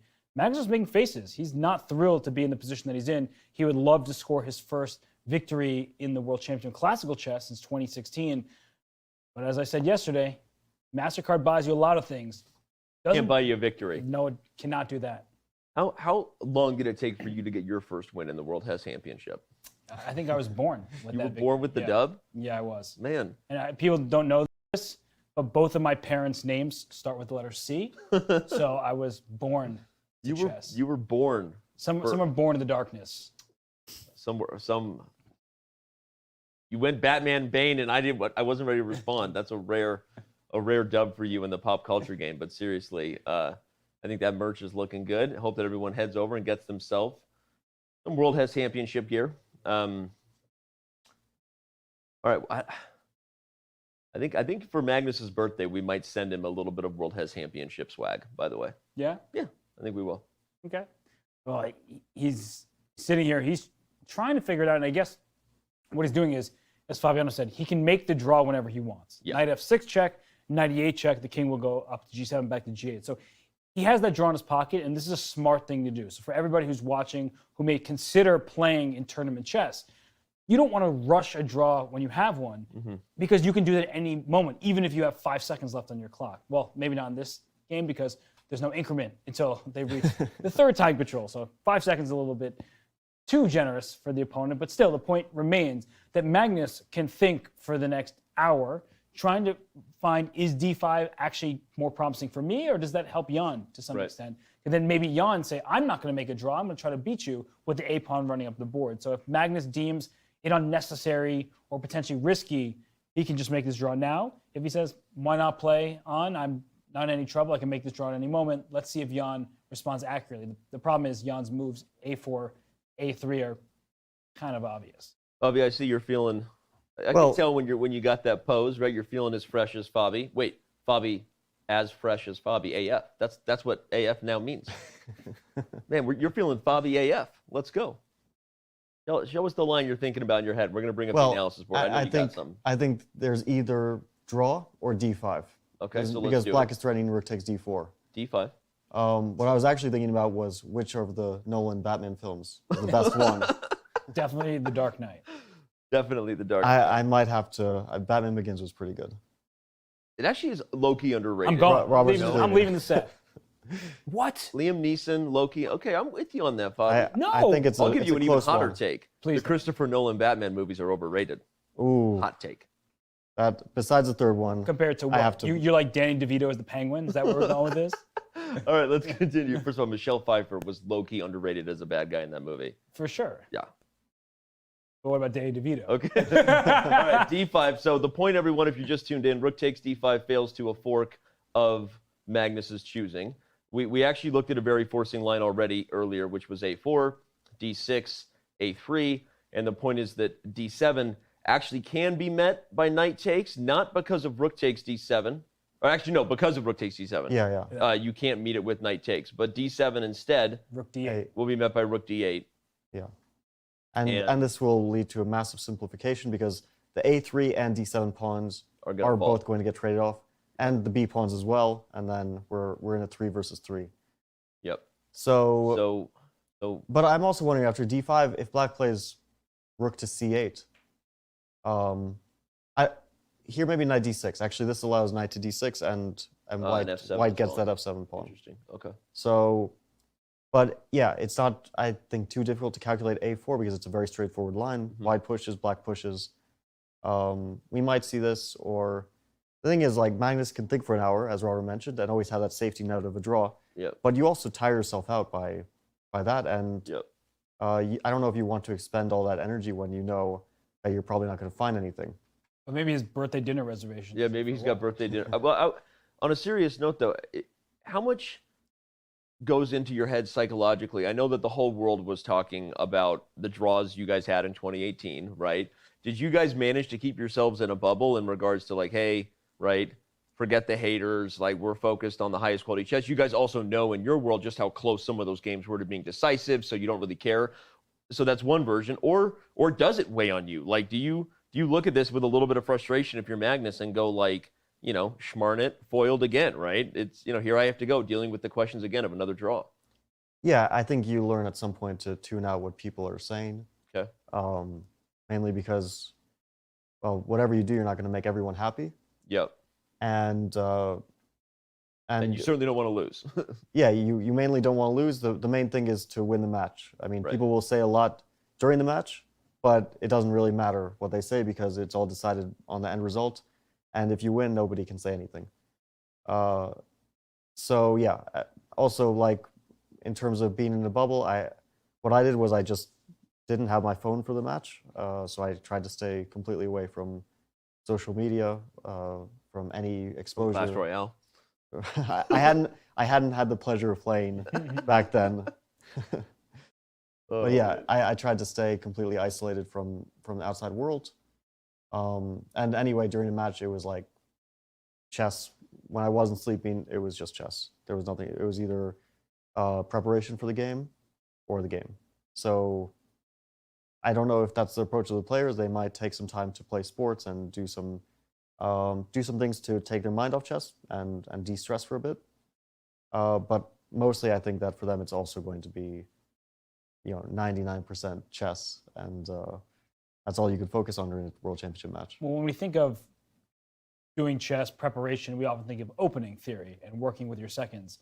How much did you do puzzles and things like that during the match, like to keep yourself sharp? Calculations. Right, so rather than just the opening stage, just keeping yourself sharp in the event of a crazy tactical position or trying to find the precise way through an endgame.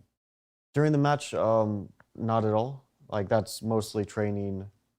You want to make sure you're in shape before the game start, once the game starts, you're already in calculation mode, and you quickly get into shape if you're not. But the problem is that those first few games, if you're not in shape, those can really mess you up.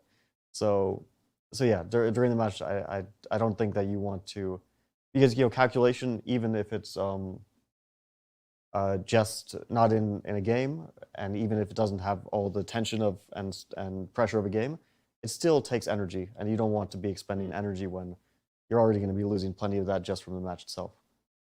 Excellent insights from Fabiano Caruana. Let's remind you, we also have Robert Hess over here. If you're just tuning in, this will be the crew that's taken you all the way through Dubai. We had a holiday weekend for those in the United States over the last few days, so some of you may actually be tuning into your first World Chess Championship game of 2021. Lucky for you, it's also the first day of the World Chess Championship, and we hope that you stick with us throughout. And this was a Petrov. We had a lot of very interesting opening insights from Fabiano. And okay, so we're not getting the repetition just yet. We do have D5 on the board from Magnus, and we see him write it down and then lean back in his chair, but not getting up nearly as much as Jan. We will say that he's not getting up from the board. Is that just well, just prove Dan wrong, Well, I think that Jan, even when he gets up, he's still thinking about the position. Yeah, I was just about to say, is that more of like just a personality thing? There are a lot of players who almost are never at the board when it's not their turn. Yeah. For those who've never played over the board chess, it is actually a thing that some players develop the habit of. Yeah, it's very much a preference. I don't even think we can say which is a better approach. It sounds like you should always be at the board concentrating and saving your time, thinking on your opponent's move, but it also helps sometimes to just not look at the board, to rest your eyes. That's important too. I think the value should also be placed on thinking about chess and tournaments also as long affairs, and energy is an important factor of them. Like you don't want to expend all your energy constantly calculating and never giving your brain some rest. Yeah, that makes sense. So yeah. Yep. Well, as we just saw, it is move 27. For those of you asking in chat how far we are from time control, 13 moves away at move 40. Time is added back, as you saw, and as we now see, Jan is back at the board. Every time he comes back, he's wearing a little less clothing. Keep it on, Jan. Well, he's back. He's ready. I'm guessing he'll make his move relatively quickly with this move A4. The only downside of playing with A4 is that pawns, and especially passed pawns, like to be protected by other pawns. So if he feels like his pawn may get stranded, be a bit too far, and white can just try to corral it, that would be one thing. But we're looking at very forcing variations. It's not like he needs to calculate too much, because A4 threatens A3. You will eventually want to play A2. So I think white, in order to avoid having that pass pawn for black run down the board, we need to do exactly what we've been looking at with D7 or the knight F6, knight E8 draw that's always available. It is interesting when you have a repetition in hand in regards to the time control discussion, because even more likely that both players make move 40 with ease, as sometimes that little game of tickle will be thrown in just to. Okay, let's try something here. So after A2, let's assume no, not A2. We said rook D8, of course, yeah. Do we want to talk about why A2 isn't as good? Yeah, this knight F6 check. And then rook E8, right? Rook E8, yeah. Yeah, okay. Okay, so yeah, after rook D8, I don't see any ideas. So rook D8, and okay, let's play knight F6 check again, and rook E8. Rook 3 takes D7. It's a forcing line. Knight takes D7. Rook takes E8. Knight takes B6. Let's say rook to B8, although at this point many moves are a draw. Knight C4, take, rook takes A3. And we have 3 against 3. Black is slightly better. Black has the F4 outpost. Well, it's slightly overextended. Yeah, but Peshka over here. Not enough for it to be anything besides a draw. Yep. Interesting indeed, and we saw how quickly Magnus was playing at the start of the game. The body language was expressing confidence and poise, but as Robert said, in hindsight, we might have just seen a little bit of a bluff from Magnus. It's just good preparation by Ian Nepomniachtchi's team. Yeah. And we've been talking game after game how in the opening stage, this has been a storyline, Magnus Carlsen has won the battle. His preparation has been quite good. He has not always found the best follow-up. No human chess player is perfect. But his starts of the games have been great. This game, he was surprised on move 2. And when you're shocked that early, that's tough. Because if you're shocked on move 10, you've already maybe traded some pieces. There's some maneuvering that you can do that just is like, all right, we're already at a point that some things have happened that make the position clarified in some manner. But when it's move 2, it's kind of ambiguous. Like, what does my opponent want from me? When it's move 10, you're already at a point where it's like, okay, I already see what's happening. Now my opponent just made the 3rd most popular move instead of the main line. When it's move 2, you're like, okay, I could go through 12 different options that are equivalently good, but which one does Jan want to see and which does he not? And at that point, you might as well just guessing. Put a blindfold on and just point your finger and hope that you found the one that Jan didn't prepare as deeply or that the one he doesn't feel as comfortable in because you're surprised on the second move of the game.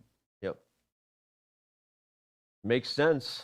Makes a lot of sense. I don't know if it makes a lot of sense that Jan is thinking so deeply here, but this might just be one of those double-checking how forced the variations are ahead, making sure that he feels confident he's not being tricked. I think it makes sense for him to think because he has over an hour. This is probably going to be the last decision he will have to make in this game, if he makes a good one, because this is really, I mean, a4 is going down a very forcing line. So he can basically calculate it to the end. And if he decides that for some reason there's something after a4 he doesn't like, he can try another move, like rook to d4, or it's actually not clear what else black can really do besides a4 because rook to c8 isn't working out very well. And other moves don't actually, like you can't attack this d pawn, so it's going down the board whether you like it or not. So you basically should respond in turn. If white were able to get another move here and play rook a4, maybe he would actually, like let's say black plays, I don't know, rook to d2. Something silly. And white plays rook to a4. This starts to look, like also rook f4 is coming, starts to look a bit suspicious for black. And the lack of ability to push the a pawn is obviously kind of game changing there. So another reason why rook d2 doesn't make a lot of sense. It seems like if you were going to do anything but push the pawn, you would have put the rook on the b file to go after b3, right? Sorry, b5. So the only other idea I can think of for black is to play g5. Get the knight active in another way. But you don't really want to do this. It looks very risky. It looks a lot less direct and forcing than the immediate a4. And you might also start to get hit with knight f6, knight h5 stuff. Like white has a lot of, white suddenly gets a lot of options. a4 is officially on the board. We are, having a hard time anticipating moves that that won't lead to the forcing lines that you said. So a good time to remind chat that this is maybe the part of the day where you can ask questions to Fabiano. We've been choosing at least one every day that was a great question, and Fabiano given even better answers. So let's do that right now. Maybe for the next 10 minutes or so, our staff and mods will pay super close attention, give us a question for Fabiano, and remind you, if you didn't get the memo, we are going to be debuting our classroom feature, a new feature coming from Chess.com, connecting coaches and students around the world, real-time video integration directly in the browser. It's going to be awesome, and we're super excited to premiere it with a private group lesson with Fabiano Caruana. I get to be there too, so there's actually 11 super excited fans sitting with Fabiano as he gives us a 1-hour lesson on December 13th, which could be the last rest day, I believe, if there's no tie break. So make sure that you play along. All you got to do is solve at least one video lesson from Fabiano's new video series on Chess.com, which is amazing. You should be doing it anyway because it was amazing content from Fabiano. Even Robert watched the lesson, despite the fact that I was in those videos against his will. So you should definitely watch the video series, and then you just take a screenshot and tweet or Insta as proof to be automatically registered to win. Regardless of what happens, at the end of the day, we have a ton of guests as always, but our first guest is Hoi Fon, 4-time women's world champion. She'll be joining us very, very soon. So we're going to get her insights and thoughts. Hoi Fon is just on the other side of our next break, which we're going to take. We're going to take right now. We think the players are going to be thinking for a minute, so good time for us to quickly reset ourselves. Let Ifon join the studio. Chess.com's coverage of the 2021 FIDE World Chess Championship is brought to you by Coinbase, and it returns in just a moment. Come on, hey, come on, check it out, hey, you know I'm spitting magma, this should draw you in like a magnet, my gameplay magnificent like Magnus, when it come to rhymes, close my eyes and let go, I keep it dynamic, kinda like I was Nepo, got the kind of rhymes y'all compete for years, don't change the dial, y'all keep it here, and we about to take it beyond, FIDE Chess Championship on Chess.com, why?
Welcome back, everybody. As Chess.com's coverage of the 2021 FIDE World Chess Championship continues, we are joined yet again by a World Chess Champion. Ho Yifan, 4-time Women's World Champion, is calling in daily, bringing us her thoughts. Yifan, I'm just going to, kind of spoiler alert, I think your thoughts are going to be centered around the prediction of a draw, but maybe not. Take it away. Well, actually, before joining our, before joining the commentary team, I thought that there might be already a draw, but just on move 27, that Magnus played the move b5, and then, at least the game continues, but most likely, yes, the prediction will still be a draw as the position looks quite drawish. Yifan, we were pretty surprised that Ian Nepomniachtchi played the second move, knight f6, and got into the Petrov. You have world championship experience yourself. Have you ever been shocked that early by your opponent? And let's bring up the analysis board as we do that, so Yifan can give us her thoughts on the Petrov. Go ahead, Yifan. Well, yeah, actually, that's a very good question, because I was firstly trying to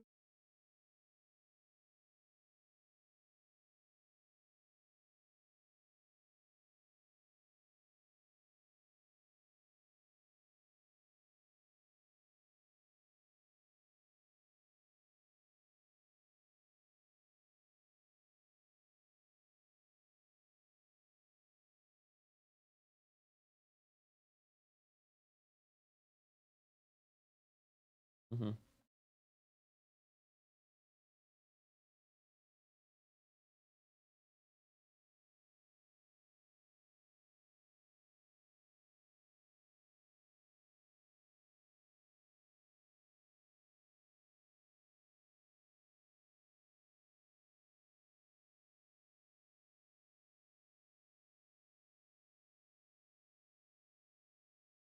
of deep analysis. So therefore, Petrov this opening actually became way more popular in the last almost a decade. It's interesting. Right? And now, by the way, we've seen g5 on the board from Carlsen, so at the very least, this game will continue. And I'm getting excited because this was the idea I hoped we might see, not because white is immediately getting black in a mating net, but just because it justifies a little bit of this unique part of the novelty that came with move 18, knight h4, you could argue, was the follow-up 19 g4. The whole idea, perhaps to justify a long-term bind, whether it ever becomes a mating net or not. So with g5 on the board, are you thinking that Magnus might be pushing this for a little bit longer than we thought? Yeah, I guess so, definitely.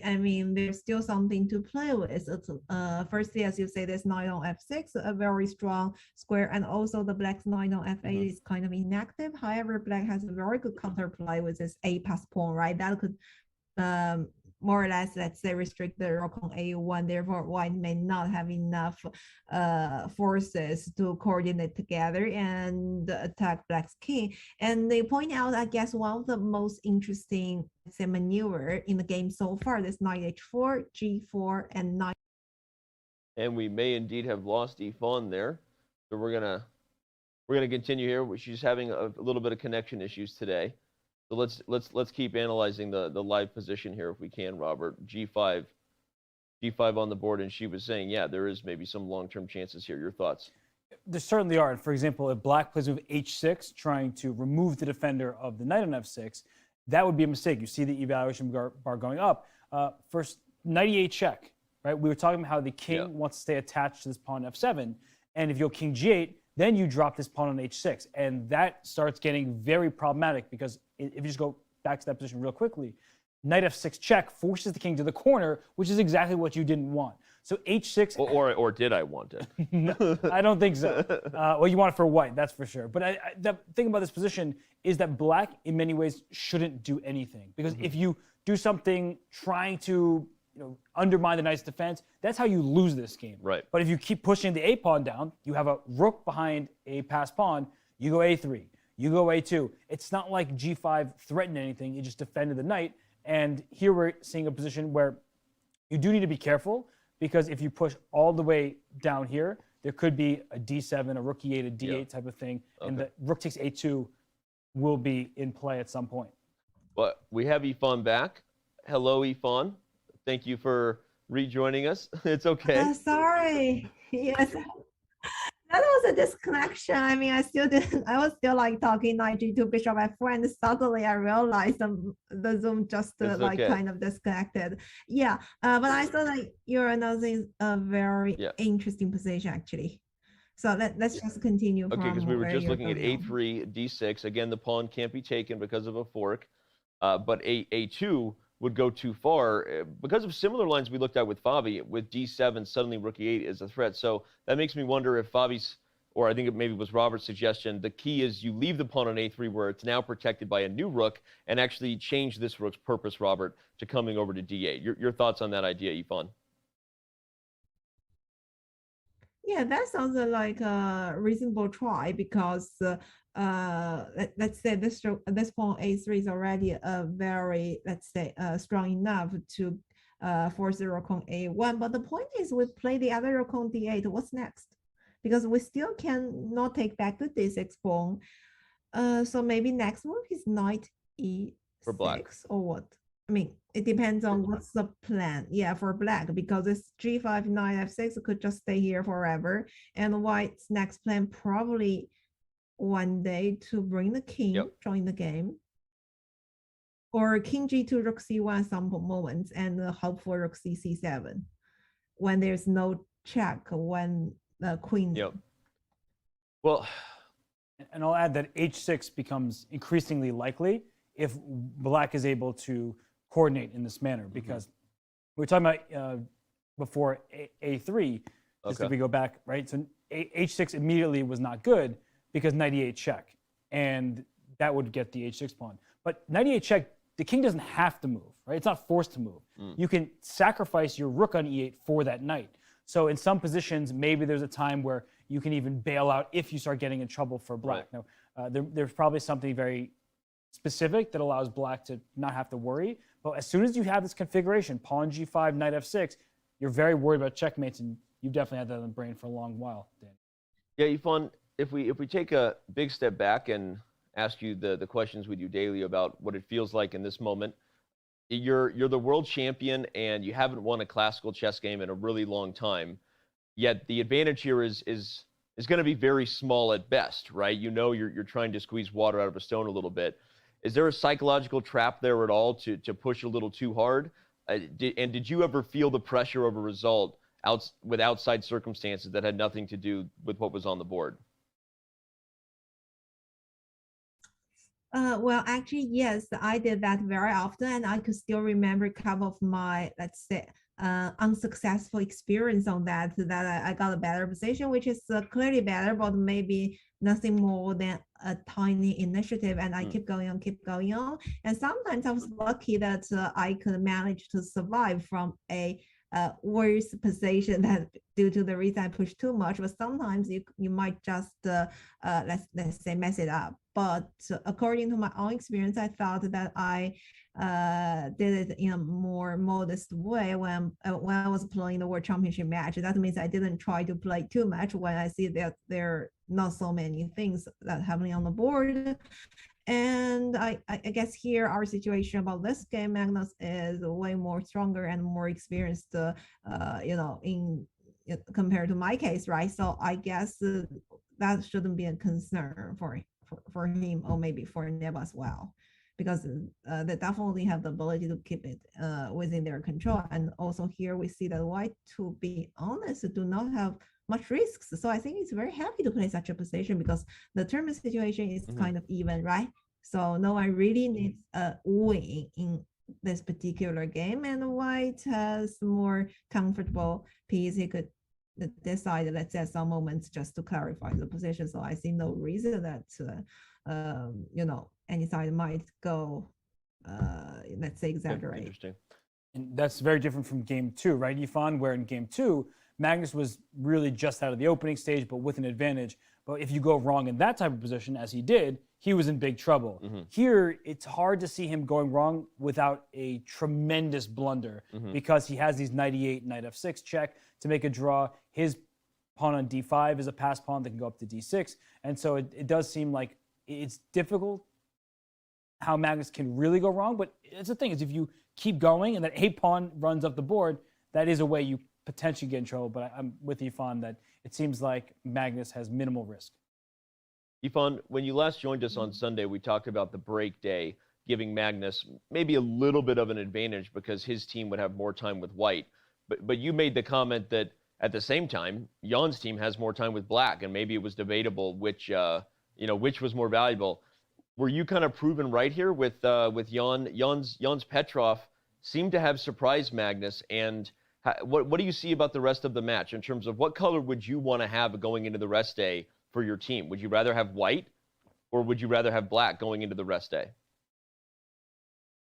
Well, to me, no difference at all, to Okay. be honest. I mean, yeah, but basically because we will at least play 2 games, right? So you need to prepare both, not only, let's say, the game that come in the next day, but also the day after, right? Because we will have less time to prepare between the games if there's no rest day. So to be honest, it's really very similar.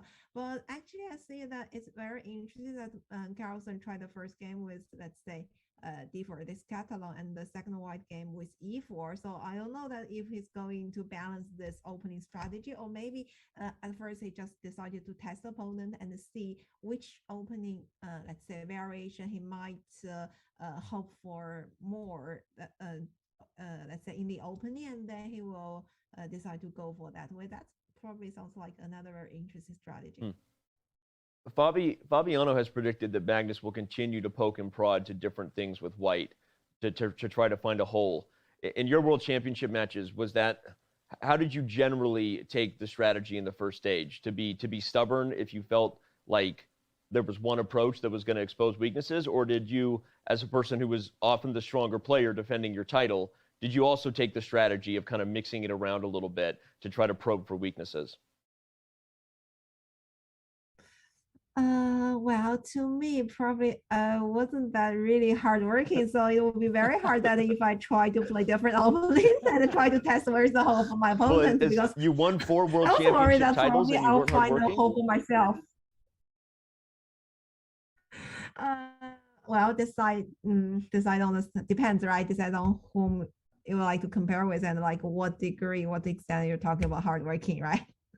So definitely not like at the best or at the maximum. But yeah, so therefore I felt that for me, I was like just focus on, let's say, one big direction. I mean, of course, there might be some small changes. You try this and that little things. But also, if let's say it's really too hard to find anything in this big direction, it's also possible to switch, but not like here. For example, first game Catalan and next game Petrov. So, well, that's a huge, right? That's a huge thing. But also it depends on nowadays Carlsen, he plays everything. But for me, I wasn't that universal. Let's say talking about opening wise. That's actually really interesting, Yifan, because in the 2018 match against Fabiano, Magnus chose a different first move. He would go D4 and then C4, then E4. So he would mix and match. And his universal style is something that has helped him become the highest rated player in chess history. But I guess in a match perspective, Yifan, you were saying how you stuck to a specific opening. Maybe you switched a variation within that opening umbrella. I mean, if you were Magnus's coach, if you were in his corner and as someone who's watched the games very closely in all of his last World Championships, I mean, would you recommend that maybe he keeps going in one specific opening a couple more times? Or do you like his mix and match strategy of playing D4, then E4, and then C4 because it does make him a bit unpredictable on any given day? Well, I think it's definitely a good try. I'm not sure if that's the best, but it's definitely worth to try it. Why? Because again, at their level already, they know almost everything in the opening. So if you keep only, let's say, one specific opening, first game you get nothing, second time you made a small improvement, and maybe your opponent spent 10 minutes and or even during the homework they already solved the problem, then another boring game.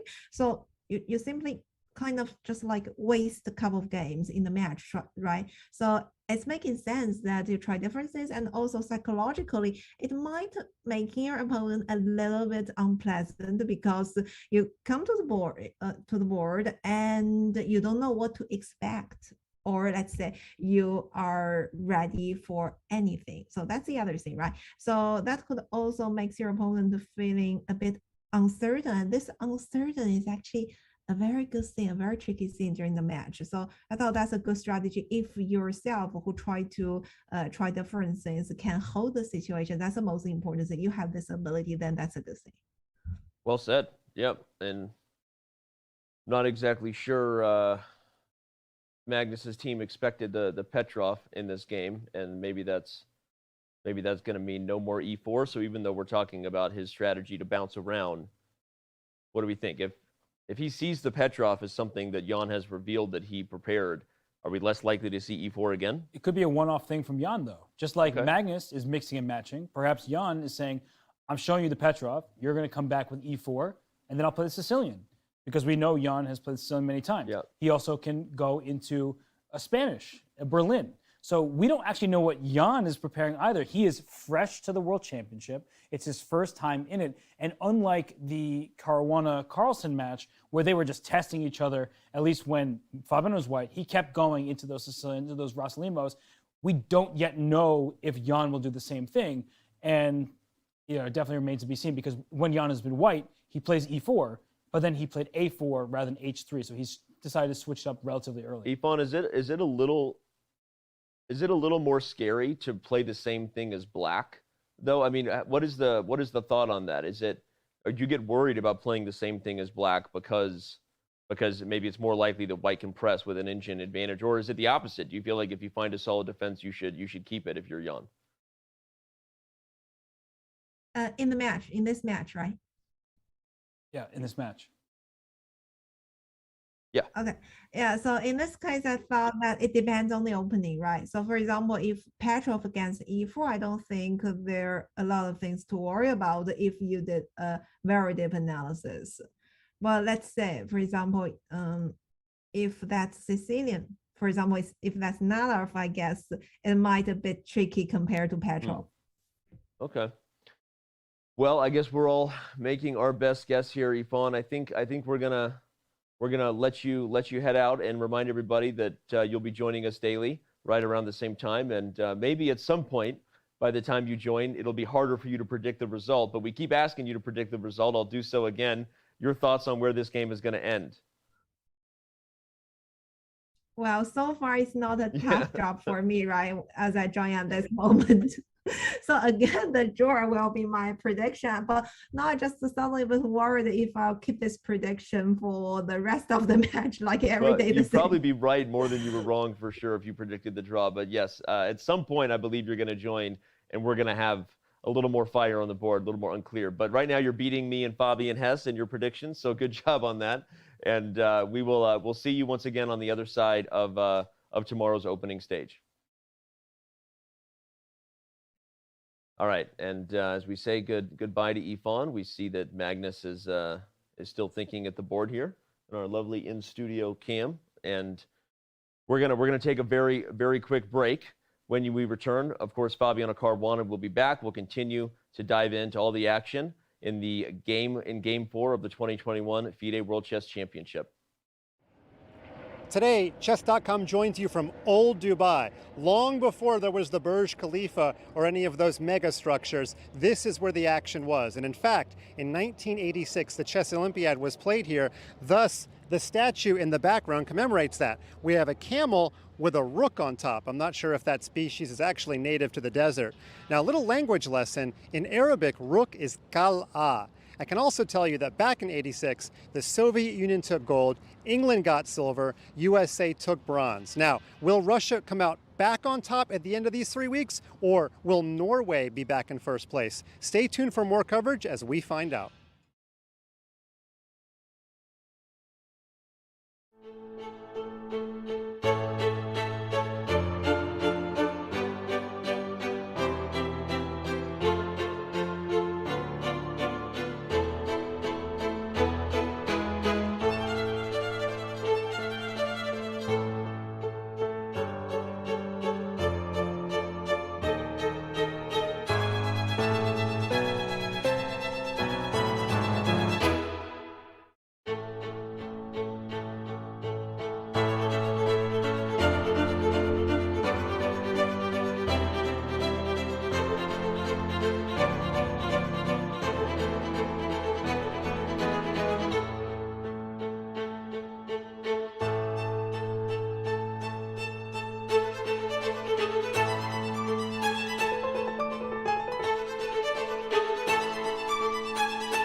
Chess.com is proud to release Game Review, a simple, streamlined tool to help you learn from your games. Immediately see your accuracy and your opponent's accuracy and how many brilliant and great moves were played. Then select Start Review to dive into the game. Learn about the opening and get helpful stats on your performance. Retry mistakes to learn and improve your accuracy score. See why moves are played thanks to the coach's feedback and click Show Line to see helpful engine recommendations. Play a game, start review, and try it today.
I think it plays its own role. But it's I mean, if trying to be serious, it's hard to evaluate because I think in modern chess you got to be a very universal player if you want to be successful, and you can't rely on the intuition alone. So they would like to to say that, for example, a player, a world champion with the best intuition ever is Mikhail Tal, but I guess he also had, he had to calculate a lot, yeah. And for example, today, if you try to stick to his playing style, it would be sometimes it would be very costly to your performance. So I think, yeah, the intuition is always good, but I mean, sometimes you basically can't choose the move because of your calculation or evaluation, and you need to, for example, sometimes you are given like two similar opportunities, and you got to pick one, and okay, probably here the intuition comes.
that's really. I can't say I have like some habit or something. So sometimes I feel like I'm like in a sleepy mood or something, and then I'm listening to some some hard rock music or something. Yeah. So to feel the energy, I feel the power. But I mean, in general, it's.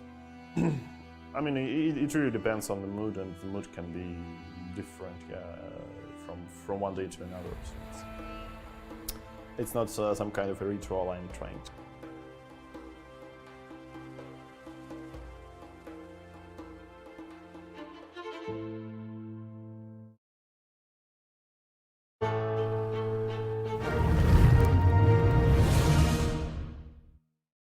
We're back with the 2021 FIDE World Chess Championship, day one of the World Chess Championship. If you haven't picked up your gear yet, it's flying off the shelves.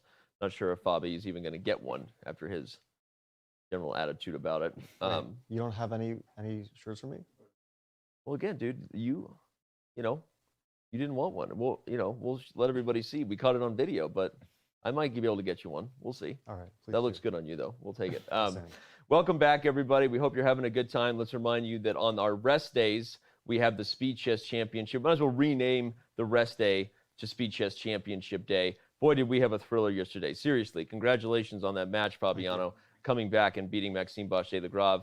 Rapport versus Sarin, Rapport versus Nihal on Thursday. Should also be a thriller. Talk about two super dynamic, aggressive players, right? We are going to have decisive chess. If you need some wins on a chessboard, tune in on the rest day to the Speed Chess Championship. And if you happen to be tuning into the chess channel, no matter where you are, hit subscribe or follow, especially if it's your first time.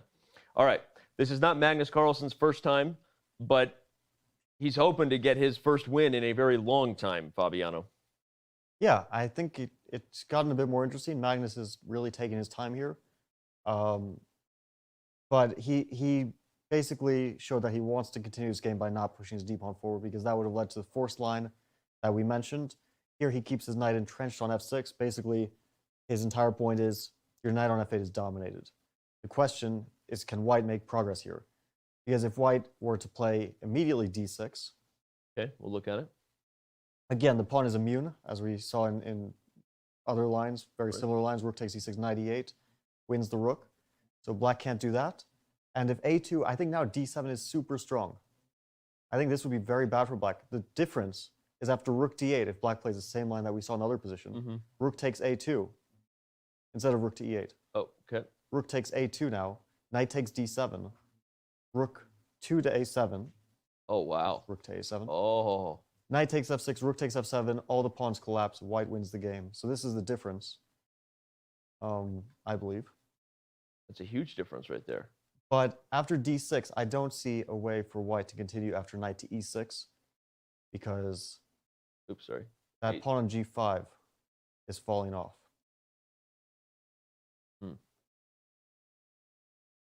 Yeah, and once that black knight gets out, that was white's huge advantage. Not objective evaluation, but we compare piece to piece. Right. The knight on f6 was so much stronger than knight on f8, because with the pawn d5, the knight on f8 can't move.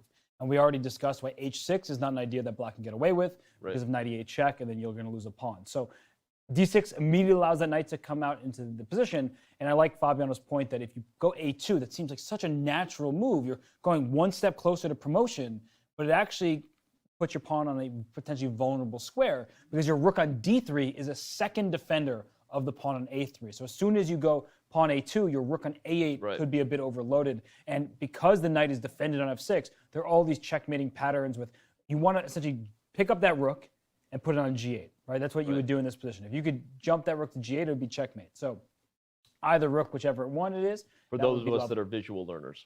Yes, and... I was going to say, I thought you were going to say if you pick up that rook and put on the 7th rank, which is also very effective. Anything. That would also win, yeah. Anything is better than where the rook currently stands on a1, but that's precisely the problem, right? Without an idea like that. Well, there is your idea. Just to point out, you mentioned this crazy idea in a previous line, rook to c1 here, a2, rook 1 to c7. If we just look at that on the board. Okay, so if Magnus were to play rook c1 here, which he will not do, but after a2, rook 1 to c7, you mentioned this idea, just allow the queen, and then king g2, because rook takes f7 is mate if white were given the move. Unfortunately, queen takes f6 eliminates that that mating knight. Black gets out. Giving up a queen is worth it. If it weren't for that, I actually don't know how else Black easily stops his mate. Maybe there's also knight d7 and rook to f8. That might also be a cold shower, but queen takes f6 is easy enough. Rook h3 again is also some kind of cool possibility. Rook h3 sometimes. might also be weird move to try to tempt the king up and open up the f1 square for the queen. But okay, this is a fantasy here. So I'm actually wondering about, instead of rook c1, the move h4, because Black is not easily, like White can't do very much at the moment, but neither can Black so easily. So maybe it just makes sense to support that pawn on g5, because in some lines that pawn could become hanging, and that's the only advantage White has here, is the pawn on g5, the knight on f6, this bind that White has, both the limiting the knight on f6, potentially also with mating nets.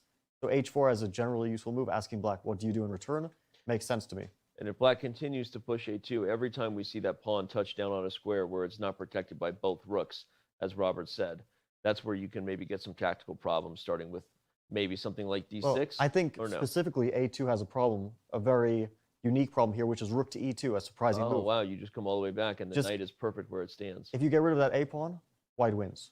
It's that simple. Yeah. So Black has to play rook d to a3 to support that pawn. And now White can maybe play, maybe rook d2, maybe just d6 immediately, then d7, and then you sack on a2 because that d pawn will promote if Black ever leaves the 8th rank with the rook. So maybe this is dangerous for Black. Fascinating, because h4, while it isn't the most exciting move, it's actually a really great, again, high quality kind of waiting move, right? Because you just put the question to Black, you keep the pawn on d5 where it keeps the knight imprisoned. And as Robert would say, don't let the equal eval bar fool you. It's an evil eval bar here, right? Because Black is maybe a blunder away from blowing it if the d pawn gets loose. Yeah, because as we were just showing, if Black plays a2, which is such an obvious move, that's the move you want to play. You've been pushing your a pawn up the board, but you put the pawn on a square where rook e2 is such a nice move because Black was defending actively. The rook on d3, it stops the d pawn from running up the board, at least doesn't make it so easy, and it protected the pawn on a3, which freed up the rook on 8. If you have to play rook d3 to a3, rooks love being behind passed pawns, right? That's usually the dream. But not when both of your rooks are behind the passed pawn, because now your rooks have a defensive task where White's rook on e2 in particular, it can do both. It attacks a2, so it sort of makes sure that Black's rooks aren't free. It's a bit defensive, but at any moment it could spring free and go to e8 or e7 back there. The d pawn can run. So in fact, instead of a2, if we just go back a couple turns there to after h4, like Black can play h5 and say, well, I pass it back to you. En passant, we'll lose the game because your knight on f6 is lost. And if you don't take en passant, it's like, well, your turn. What are you going to do? Now, the one scary thing about playing h5 is you've allowed h4 and g5 to remain. And the reason that's so worrisome is we've seen these checkmating patterns. That knight on f6, if you get the f7 pawn, or you get a rook to h7 or g8 with a king on h8, it's going to be checkmate. So these mating patterns exist, and you don't have h6 to try to chisel at that pawn structure. White wants to keep the pawns there. Black doesn't really want to allow it. But another thing this opens up is knight h7, where at some point maybe you want to get rid of that pesky knight, especially if that rook drops back to e2. Let me trade away that great knight, get rid of it, and also keeping the pawn stuck on h4 means that White can never open the h file if king g2, h5, rook h1, maybe a surprising checkmate pattern, and maybe Black can play rook a4 and go after that pawn. So there's a lot at play here where both sides are sort of jockeying for options, for positioning, and both sides are actually risking a bit. Whenever pawns go forward, they're going away from some of the other pieces, and both sides will have chances. I just want to point out a funny draw I just noticed. Okay. Again, in this rook c1 move, or after h4, h5, we can include this. And if White were to play rook c1 here, a2, I just noticed this rook takes f7. Almost checkmate. And then rook c7, knight d7. Nice. Only move. You've got this. Take, king f8, and Black is promoting, but White has the known well-known pattern known where the knight and rook Do you know what defend that's each other. called? Huh? I have no idea what that's called. Whether this has a name? Yeah. That's actually really funny because you think there's so many knight and rook patterns, like the Arabian maid or Yeah. Anastasia's maid, but this is just the You know that this is, everyone refers to it as, you know that pattern with the rook and the knight? Yeah, but I have Danny, no idea what it's called. This is our chance. If this hasn't been named before, this is our opportunity now to name it. Put a Should name we on call it the Hess Championship? No, definitely not. Should we call it Fabi Special, Fabi Fresh? I don't even remember having this ever. Let's ask chat. What should we name this particular knight and rook pattern where the knight defends the rook precisely because it is a knight jumps away? In fact, just to really show why it's a pattern, if this rook, for example, were on a square like c7 and you were otherwise losing, okay, here you would be. Sometimes the move, if it was on white, would be to play rook d7 just to put the rook within the knight's grasp so that this particular pattern, forever now known as the Fabi Fresh. Fabi's looking fresh. I don't want it to be named after me. Want to be named All right, that pattern would be a rather funny one, quite a silly way to end the game. I don't think we're going to see it. I do feel like we're going to see h4 for some reason, just because it seems like such a Magnus move. Put it back on Jan. h4 is very natural. I could see Magnus making that kind of draw. Yeah? Because he likes trolling, and he likes sort of funny chess moments. And like that is a draw, and it's pretty cool, actually. Right? To play rook c1, get rid of your rook in front of that passed pawn, and then just to sacrifice a rook to make the draw. It's let's see what happens with it. Again, there's just to show everybody. Because it's checkmate if not. Black is actually checkmated where he stands. If the rook was on f8 rather than knight, that would be checkmate. But again, all right, I won't call it the Fabi Fresh. And if we go to h8, we should just show that checkmate. Because Yeah, that's we the should. pattern we keep talking about. Yeah. And it's best seen over the board. That this would be checkmate with rook h7. So that's why we keep talking about the danger of leaving the knight on f6 is that black can walk into various checkmating ideas because of that pattern. But yeah, this is... Ooh, we see Magnus. He shuffled there a little bit. Then he leans over and makes the move. Well, 98. This doesn't mean anything in particular because he's repeating once, and he's lower on time, so he might just want to get to the time control one move faster. So that would make sense. Yeah, I was just going to say that we talked about this point earlier. If you see the repeating, don't panic, everybody, because it just means that their players are getting closer to time control, and you don't want to be the one who needs time on the clock. I did see one name for this, which I liked from the chat. Yeah? Which is the pendulum. The pendulum. I like that. I like it too. Who said that? I thought about that. Didn't quite catch Whoever said the pendulum, you get a 1-year diamond membership, courtesy of Fabiano Caruana. Hit up our boy Trim or any of our helpful mods. Speaking of our boy Trim, helping lead our community management. Shout out to the whole crew working super hard. We had a question for you earlier, courtesy of the fact that you're about to give a lesson here in a few days for a private group, debuting our feature classroom. The question is, do you follow a specific pattern when you consider a move? It's interesting. I already kind of want to say the answer is going to be no, but is there a checklist? Is there a way? He asked whether you're following some sort of tree while calculating, or maybe I'll just ask generally, do you have any tips about keeping your thought process organized when you're deep down the calculation rabbit hole? Yeah, there's, let's say the recommended way is the tree of variations. Okay. Based on first finding candidate moves. Okay. And then going through them. There are downsides to this, which is that, let's say you just go through them mechanically, like almost robotically. You just find your candidate moves and then start that one, either reject it or not, go to the next one. But that wastes a lot of time if you start with a bunch of bad moves and you actually had like a really good move. And if you had started with that earlier, you would have saved a ton of time. I think that most players follow a much more chaotic pattern, which is they see a position, they might see a bunch of moves that make sense immediately and go through them, but they might go through one for like 2 minutes and then be like, I don't know what I think about this, so I'll just move on to another move and go through that for a bit and then move on to another move. Or they just see a move that they like immediately and then don't calculate anything else. Just stick with one move, which has its pluses and minuses. Plus, it saves a lot of time, especially if it's a good move. Minus, well, you might miss other options if you just consider this one move. Other potentially better options. Shout out to the chat, Chess Mary, who gave us that question. Can't quite read it from here, but thank you, Robert. I will say that the answer to this question is very situation dependent, because if there's a position where it's a bit more neutral and there are 5 equivalently good-looking moves, right, you start sitting and thinking. Whereas if it's pure calculation, where it's like, okay, I'm thinking about going for this knight sacrifice, you're going down variations within that knight sacrifice and trying to figure it out. And actually a very good game that illustrates this point is when you played Alireza Firouzja, who went on to win the FIDE Grand Swiss. In your game, you won, but he was spending a lot of time in the early stages because the position was really just unclear, that there were all these different potential pawn breaks, and there were so many pawns on the board, there were pieces, it was a kind of locked position at first, and you start thinking, is this the right strategy, not the right move, which is how you should think about chess. But as Fabian said, you burn a lot of clock. Whereas if it's a wild affair and you're saying, I'm going to sacrifice my rook on c3 and a dragon, you start thinking about like checkmating patterns, and you're concentrated on one specific area of the board rather than everywhere when the position is a little more neutral.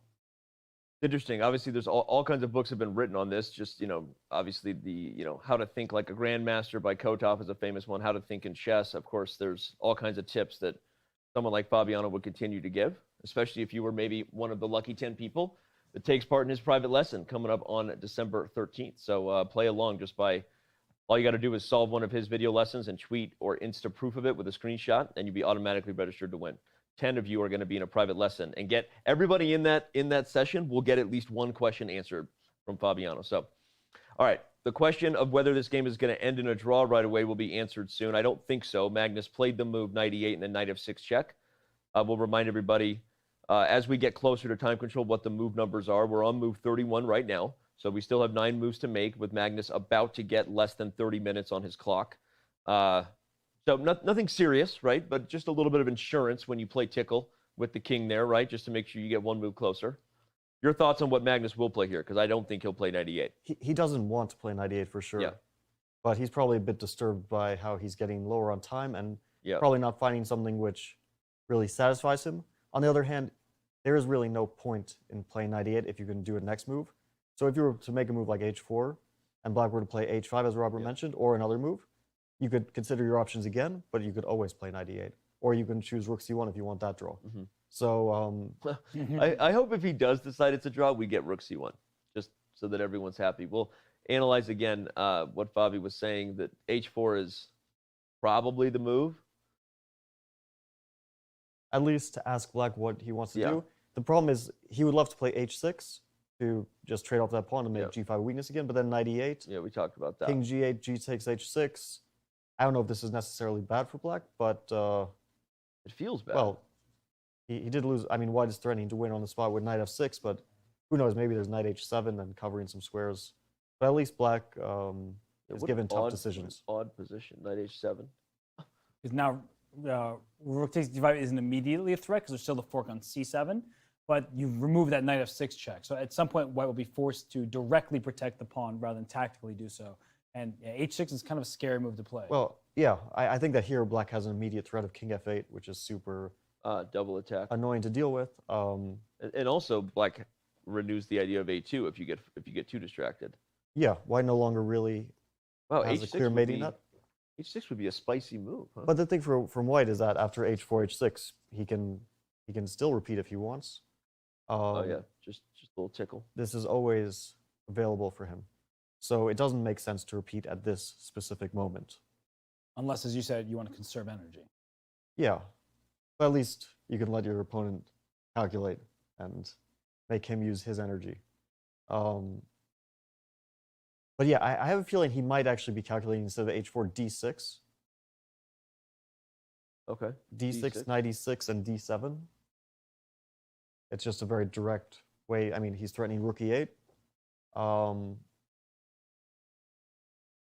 I was wondering exactly how black deals with this one. Can you play knight takes g5? Yeah, that's what I want to play. Rook Rook e8. rook e8 takes d7 even. Yeah, rook takes a8, king f6. I don't think that this is immediately very equal because white takes the a3 pawn and b. If there were no b pawns, it's a draw. Yeah. But because the b6 pawn is a weakness and rook d5, rook b3 keeps the white's b5 pawn, this is not an immediate draw. It might Only be a I can draw. put the black pawn on g4, then the mating net is the return of the mating net. From the other side, yeah. But so I don't know. I don't think black would go for this. I don't know exactly what I mean, it's not very clear of how much of a threat rook e8 is. You know, black has like rook d8. I was going to say with the knight on d8, d6, you can just put the rook on d8, either before or after rook e8. Yeah, rook d8, rook e8. It might, I don't know, and then rook takes d7. Yeah, maybe rook d8 is. There's also now that the pawn's on g5. Okay, not right away, but I'm looking at just at the end of those lines where the rook comes to d5 and suddenly everything might be falling. Yeah, so he's probably looking at lines like this. The problem with this is, of course, he starts to take risk here because he no longer has a draw. So he's committing himself to this rook e8 idea, and then I don't think he wants to open up this possibility of a third result. Okay, so then my best guess would be that he plays h4. We've looked at d6, we've looked at h4. You're still thinking h4 is the most likely way to pass the buck back to Jan. At least if he sees that a2, rook e2 looks dangerous for black, it's a good idea to do this because it gives black a chance to go wrong, and in the best case, black plays a neutral move like h5, and we're in a similar situation to the previous move. Yeah, black could also play your crazy h6, but yeah. Yeah, or h6. If black plays like rook a4, trying to take that h4 pawn, I think it starts to get very dangerous for him. Right away? Yeah, yeah, just to take h4. Interesting, whoa. I think d6 now, because we mentioned this like d6, if knight e6, there's rook e8, right? So yeah. Now the knight is immobile on f8. Black can't allow rook this. e8 would be a real nightmare, so you have to be careful about that. Yeah, this would win for white. So, I mean, he can like take h4, but it's very greedy. It's difficult to decide on that. You know, rook a4, d6, rook takes h4. Yeah. It's tough to play like that. So, at least d6 gives black a decision to make. Sorry, h4 gives black a decision to make. And there's my face on screen again, so I have to pay immediate attention to chess once more. But this h4 move, it does put the onus on black for the time being. And the question I have remaining in my head is, at what point does Magnus say, all right, there's nothing left to do here? Because the biggest danger is when you're in this mindset of, how do I maybe play for a win? How do I keep the game going? There's no risk for me. But then you miss that moment where there is a slight risk. And then now you're on the defensive, whereas you've been the one who had the draw at your disposal at any moment. And you're like, wait, there's some issues here, and then I don't have this knight e8, knight f6. And you will very likely have that available to you. Right. But just something to keep in mind, because as chess players, when we get in a position that seems dominant, there are moments where we just don't recognize that we don't really have so many winning chances. In fact, it's our opponent that if the game is continuing, they're the one who suddenly has more opportunities to win. So it's such a danger. It's one of the most dangerous spots to be in, was a position where you had no risk of losing for a really long time. Yes, right? Because the switch, yeah, that switch is really hard for the defensive player often to use as well, because when they're defending, like, oh, I'm not winning this game. But then there's like that moment where everything flips, and you need to say, here's my chance. I'm not just making a draw anymore. Let me put the pressure on you. And Magnus himself is amazing. I was just that. about to When say. he goes from defense into offense, you have to watch out. But I think sometimes when the pressure's on you, you're the number one rated player in the world, it's the world champion, you want to get that win, your knight's on f6, there's checkmating patterns all around, that black pawn shouldn't go to a2 too soon. You're thinking, well, there's nothing at play here for black. But you should always, always think, maybe my opponent has a chance. You need to be skeptical of your own position. You have to give your opponent credit, and you just have to calculate every turn. And Magnus is doing just that. He's spending a lot of time here because he wants to make sure that if he does continue here, he'll always have knight e8, knight f6. But then it gets back to the question of he's really burning a lot of energy trying to find a win. You and I have talked about this a lot with students. The way to keep that mindset alive is we always say, well, if it was really just a draw, the game would have been agreed to.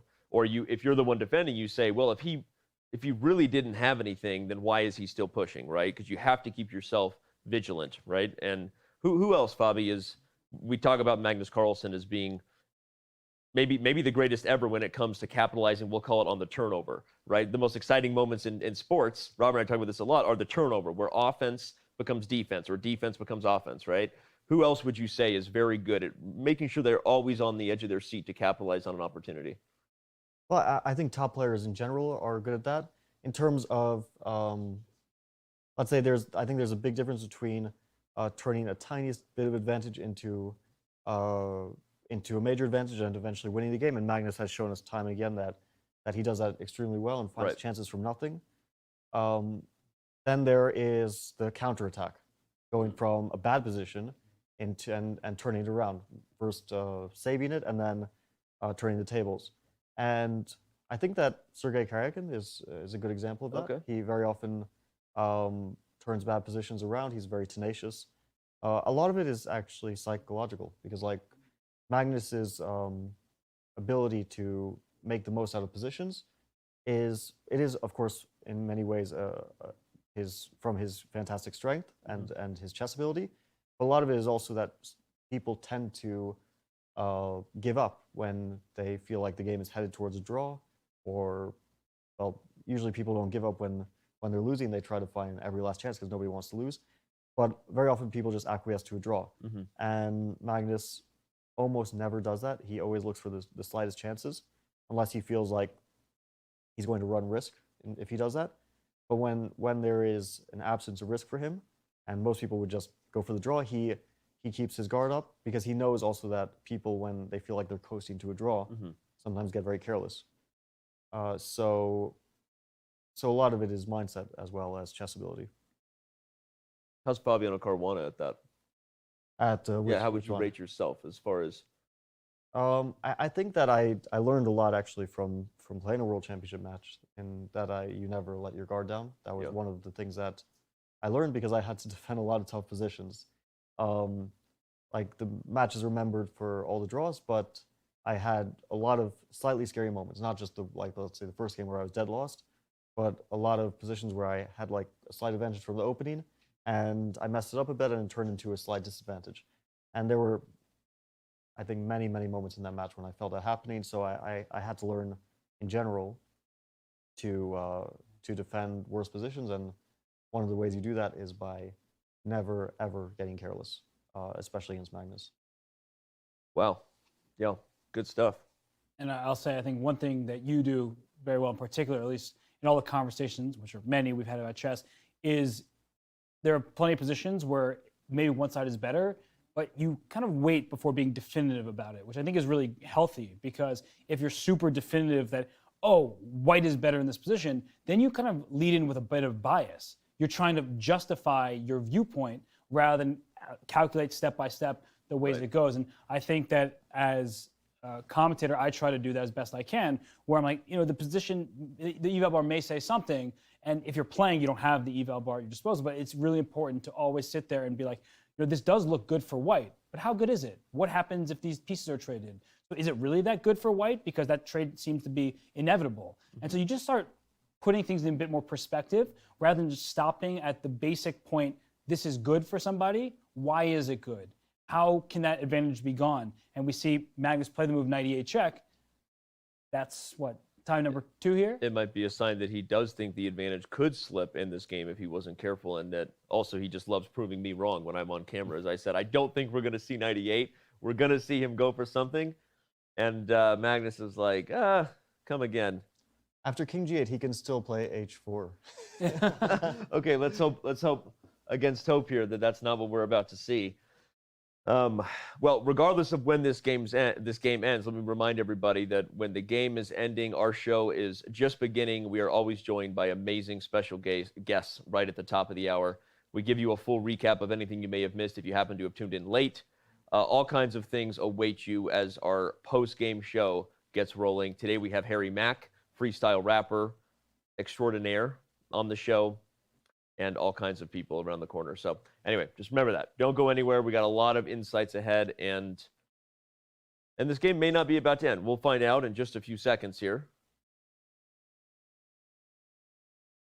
He's played knight f6 check, and so that's already 3. That's already 3. I think Jan will probably call the arbiter right now. Yeah, indeed, he turns and is doing that, and the reason for that, everyone, for those who haven't maybe played over the board chess, is before putting the piece on the square, the threefold repetition rule must be claimed before the third position occurs. Once you've played the third position, it is actually considered the opponent's move again, so they have a chance to change the nature of the game. This is very dangerous, but maybe d6 you can push. Yeah. I think it sounds like 0-0-0 everywhere. Yeah, d6, knight d6. d7, knight g5, rook e8, no problem. Rook e8, rook a4. Here just no, then rook j2.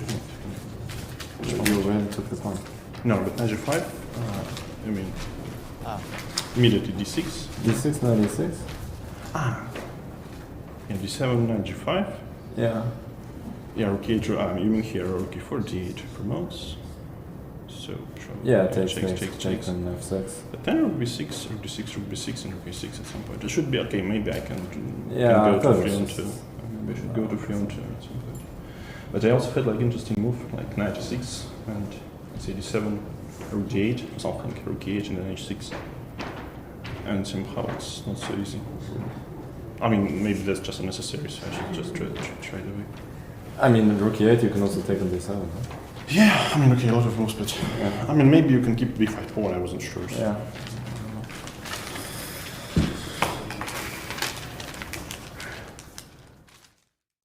Those two players really wanted to talk about that game. Magnus was not. Yeah. He seemed disinterested. Yep. He just was like, I don't want to talk about this. It's just a draw. And Jan was. I mean, they're talking about some interesting variations there. And I think for everyone watching, it was pretty hard to pick that up. Yeah. But over here, sitting, using. Yeah, I think that we can translate what they said pretty quickly. Yeah. Yeah. Which is after King G7, all of Magnus's time was spent. Let's say if Black plays King G7 or the position they had, all of what Magnus was thinking about was D6, which we kind of suspected that was the case. Knight E6, D7, and the first line they mentioned was Knight takes G5, Rook to E8, and Rook to A4. Oh wow. And Jan thought that after D8, Queen, Rook D8, King F6, Rook D6, King moves somewhere, Rook takes B6, followed by Rook to A6. White might have some chances, but Magnus was a bit unsure, and it does look like a draw. Okay. And then Jan said that Black can probably play instead of Knight takes G5, Rook to D8, and Rook to E8. And Magnus said, well, at least Black can just play Rook takes D7. But Jan mentioned the move H6 as well. Yeah. Yep. So, yep. Okay, wow. Well, that game did come to a close quickly. Let me remind you real quick before we give you a full recap of the game. For many of you who just tuned in, we're about to tell you everything that you missed. But coming up within about 15 minutes, we start our run of very special guests giving us their thoughts on not just this game, but the match overall. Vidit Gujrathi is at the top. India's super grandmaster, also a great streamer when he chooses to do so on YouTube. Harry Mack, our freestyle rapper, the guy bringing you our pregame hype daily. And then Jan Ludwighammer, who of course brings us the hype from Norway. But without any further ado, it's time to review Game 4 in our Coinbase Rapid Recap, and that begins right now. All right, so yeah, we started out with the Petrov. Yeah, it was a surprise for us. I'm guessing also a surprise for Magnus, although he did play quickly and he had something in mind. But still, he couldn't have expected that Jan would play an opening that not only he's never played before, but that he's never even played similar lines like this before. Yeah. It's totally different from what he's traditionally played. But it made us excited because we have Fabiano Caruana with us in the studio. In case you missed that memo, Fabi, we have Fabiano Caruana, Fabi.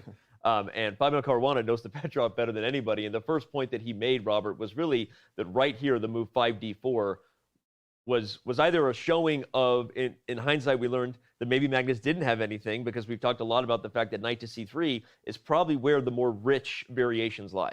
Yeah, well, I might disagree slightly with that statement. He might have things in sharper positions, but he hasn't looked at them as recently as Jan has. Okay. So there could be a fight for an advantage, but if you take a sharper line against somebody who is just recently looking at with his team of seconds and his engines and all that preparation that goes into a match like this, then you put yourself at a huge risk. So he took the safer approach, no tactics, pieces aren't flying across the board. Instead, he said, let me try to nurse a small advantage if I can get one. Wasn't meant to be. Yeah. And if, of course, we see a Petrov again, I'll say I agree with Robert's disagreement of what I said, and that I think we probably would see knight c3 a second time now that there has been a huge reveal in this match, which is, hey, Jan, who doesn't normally play the Petrov, well, he might be playing the Petrov in the 2021 FIDE World Chess Championship bout. We played a lot of theory here. Fabi was predicting the main lines that all occurred on the board. Stop me when you want to, Fabi, but this was all theory here. Yeah, this was known to both players. In general, this is a very known position, and we were speaking about it early on in the game and looking at some of the possible lines where white can take on b7 with the queen, and things get a bit sharp and crazy. Yep. But Magnus chose a different approach, a more calm one, where he, a more positional approach rather than playing queen takes b7. He played b takes c3. Well, we'll just show real quick one of the key points of these lines, everyone, is that even though the rook falls on a8, things like knight e4 takes and queen d7 lead to tons of incredibly sharp lines where this queen maybe doesn't ever find safety again. And so if you want to see the full details of that, either look up the theory or even just replay the beginning of our show. Okay, b takes c3 was played, b6. Yeah, I think we mentioned after cd5, queen b5. After queen d7, white had two options. One was the one move he played, a4, but the other one was to take on d7 immediately. And this would have been a slightly more direct approach, and now to play a4 and to play it more slowly. And I'm wondering if what Magnus did was a bit too direct. Okay, and again, a lot of things you were highlighting is the battle becomes about the weak c3 pawn versus d5, but again, what Magnus did was the more direct approach, a4, Robert.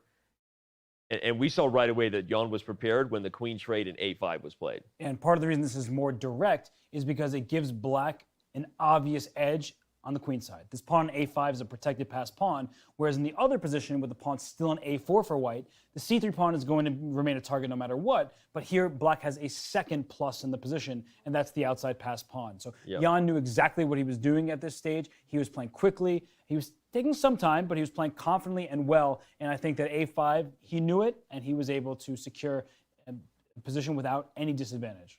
Hindsight is 20/20, so anyone who's been here from the beginning is going to say, wait, in the beginning of this, you guys were saying knight h4, what a brilliant novelty. Well, and to be clear, it was a novelty. This was the first move played in the game that had never been played before, and it was that Magnus played it and then quickly played g4 that had us kind of excited. The long-term ideas, Fabi, highlight them in terms of what we initially assessed as potentially Magnus's positional maneuver here. Yeah, I think we were super excited when g4 happened because it's both a very unusual sequence of moves. Knight h4 and g4 looks like the exact opposite thing of what you want to do. Right. Like, all the action is on the queen side, but you're doing some stuff on the king side, weakening your pawn, putting your knight on the edge.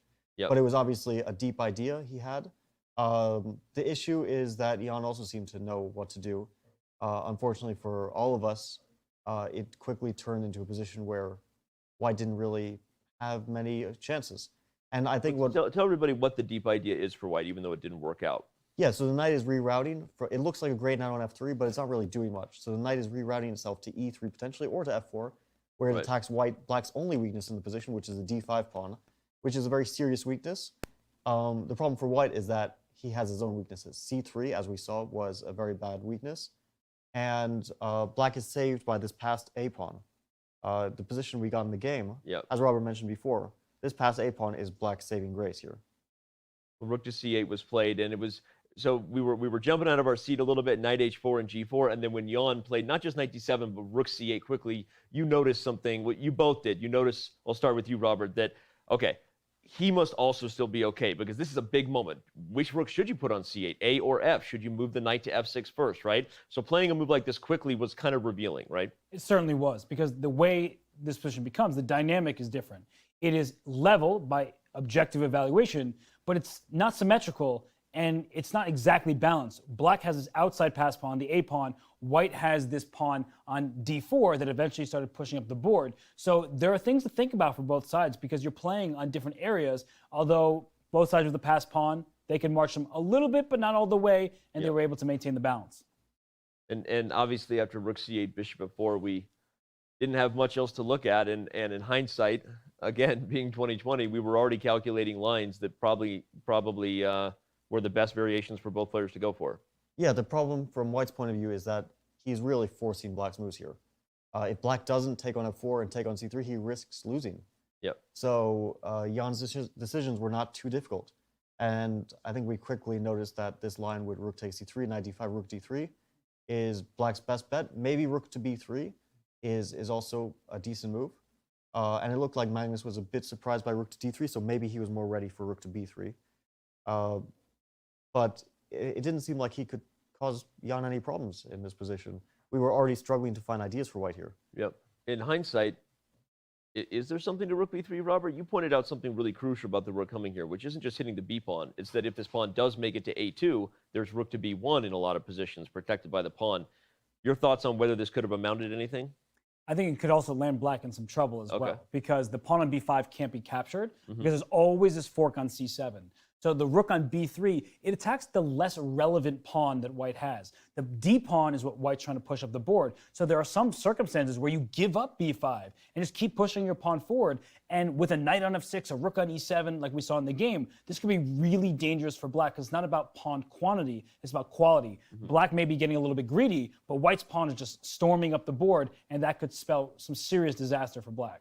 All right, well, it makes sense then again in terms of why Jan played rook d3. Here come the forcing lines, rook e7, knight f6 check. You guys were already pointing out that anytime Magnus wanted it, he would have a draw with knight e8 check. And of course, the reasons there are that the king can't really escape checks without making matters a lot worse for himself in variations like this. So on that note, we saw one repeating. Then we saw a move d5. Pawn is, of course, poisoned due to the fork on f6. But it was all at this point, as you were pointing out, Robert, maybe just a Magnus bluff. There was nothing to it. Yeah, I don't think it was a bluff, but you can't win a game you've already drawn. And so Magnus has done so well over the years, winning positions that most other top grandmasters would just have agreed to a draw 10 moves earlier. He is relentless in putting that pressure on you. And because he goes the distance every time, you can't let up as his opponent. So I think it's a good decision, because it's not just about this game, it's about the match as a whole. Magnus is saying that I am going to fight until I just don't see anything left. And we heard them after their game finished, they were talking back and forth. Magnus like, hey, there's nothing there, I'm just going to repeat. The time is now to make the draw. But he's just showing a little something that he wants to fight whenever he's given the chance to. Any other comments on this moment here? G5 supported the knight, but after a3, we know what we saw, which was a repeating of moves and the draw. Any last thoughts on something Magnus could have done? I think that Magnus's last chance, they were discussing d6, and this is the most direct approach, and it doesn't quite work out in terms of proving an advantage. Yep. Maybe h4 would have still been a bit tricky. I keep mentioning this move, and of course, it's not like it really changes the evaluation. It would still be equal, and I think Robert mentioned a good move in response, h5. But at least it couldn't have hurt him to try this. And I'm a bit surprised that he went for the immediate repetition. I think he was calculating d6 for a long time. Let's show one more time why it's nothing special. d6, knight e6, d7, and Jan mentioned the move rook d8. They were also talking about knight g5, which might also be good. But rook d8 seems even easier. And here black has no real problems to speak of. So I think Magnus spent all his time looking at these kind of lines. And then he was low on time, and he didn't really want to play a position and potentially take a risk being low on time for the rest of the game. So he repeated, which is a practical decision under the circumstances. But yeah, it feels a bit like overall this game is a big success for Jan, surprising Magnus in the opening. I don't know if we'll see Magnus return to e4, at least for the next few games with white. If he returns to e4, he'll need to have something big in mind, because I think that Jan has shown his intention is to play the Petrov. I don't think that he's going to be switching openings with black. He showed very good prep and understanding of the position and of the opening as a whole. So I think most likely Magnus will try to probe in other lines in the closed openings, maybe with d4, maybe with knight f3 or c4 on the first moves. Well, you already answered what was going to be my final question, is how should the challenger be feeling right now? But you said this game that should probably be seen as a big success for Jan and his team, clearly surprising Magnus, and Magnus not getting anything despite having white on the rest day. So, all right, that was our Coinbase recap. Let me remind everybody that we have the recaps available to you daily on our YouTube channel. We also have the highlight in dramatic fashion on our YouTube channel, and tons of interviews coming your way from Mike Klein over on our new YouTube channel, Chess.com Live. Go head over there, hit the subscribe button to make sure you're alerted, because more events will be streamed live to youtube.com/Chess.com Live than currently have been, and it may be the place for some of our future events exclusively. So, all right, let's remind you that we've got tons ahead. We have guests. We are about to tune in live to the post-game press conference, as we do every day. But we start off the top, as you see there, with Vidit Gujrathi. After Vidit, top Super Grandmaster from India, we will have Harry Mack, the freestyle rapper who's bringing it to you daily, again, in freestyle fashion. We're going to have Harry rap for us freestyle. We prepared a few words, me and Robert and Fabi. We didn't give him the Hess Championship. We might have to throw that at him. But we've got some words that Harry's going to have to respond to in real time. And then, of course, we also have Jan Ludwig Hammer, who joins us daily, gives us the thoughts from Norway. I'd be really curious what he says today, given how disappointing this was for Magnus with the white piece. Of course, all that matters is who wins the match in the end. But yeah, we all predicted a win for Magnus, right? And it didn't happen. So we'll get Hammer's thoughts in terms of what he saw. All right, Chess.com's now post-game coverage of the 2021 FIDE World Chess Championship is brought to you by Coinbase, and it returns in just a moment. Chess.com is here with the challenger grandmaster Ian Nepomniachtchi. Relatively short day at the office. Do you think you surprised him with the Petrov, or we should definitely call it the Russian? Well, so, since I can't have my Russian flag here, at least I can't play Russian in a game, yeah. But I guess he wasn't quite surprised, so he went for a very, very long and forcing line, which is, I believe, for those who dig deep into the Petrov lately, these people should be familiar with this line. But I guess it was more or less the first line of Giants till the very end. You may have set some unofficial record for least time at the board today. Of course, you were waiting to see if Magnus was going to take all these repetitions. So what were your thoughts, and where were you during all that time? Well, I mean, okay, my goal was simple. Yeah, just try not to mix up my prep. So, well, I believe this a4, a3 is more or less forced, but black is in time.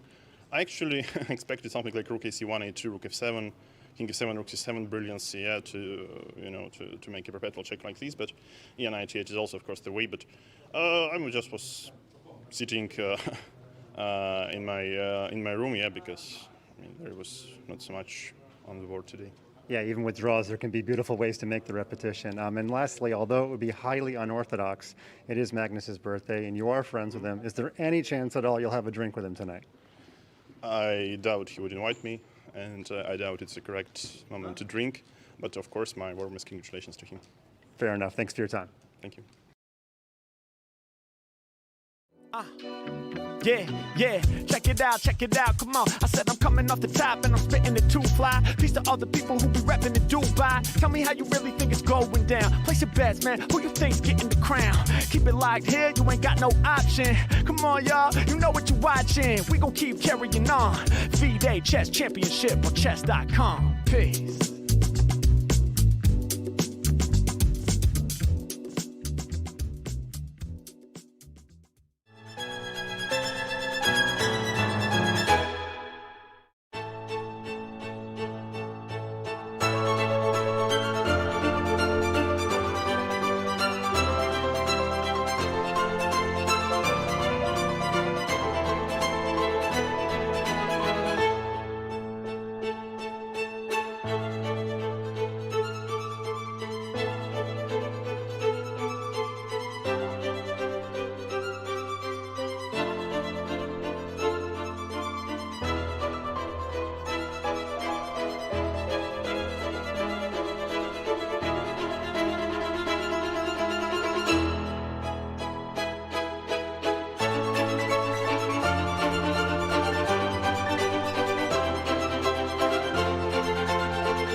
reporters, a reminder that the questions can be asked at the microphones to the sides of the room. Please do not touch the microphones, and always at all times wear your mask as you ask questions. And please direct your questions to the individual player or players, but if you want both to answer, name the one you would like to answer first. Magnus, first, let me say happy birthday. And in that regard, what, if you may let us know, is your history of playing chess on your birthday, and how did that possibly affect your approach today or your mindset today in today's game?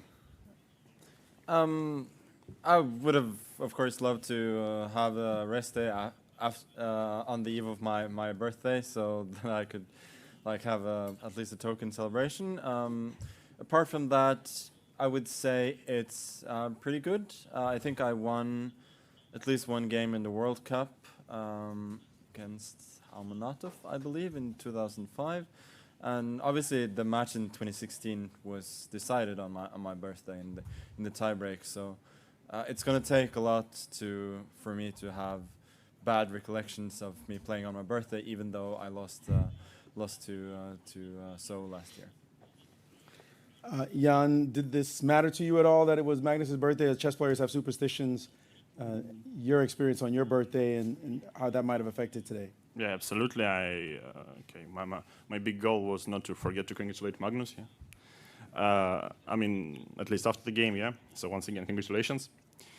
But as for me, I think it was very different. So I believe in childhood I played a few games on my birthday, but it was.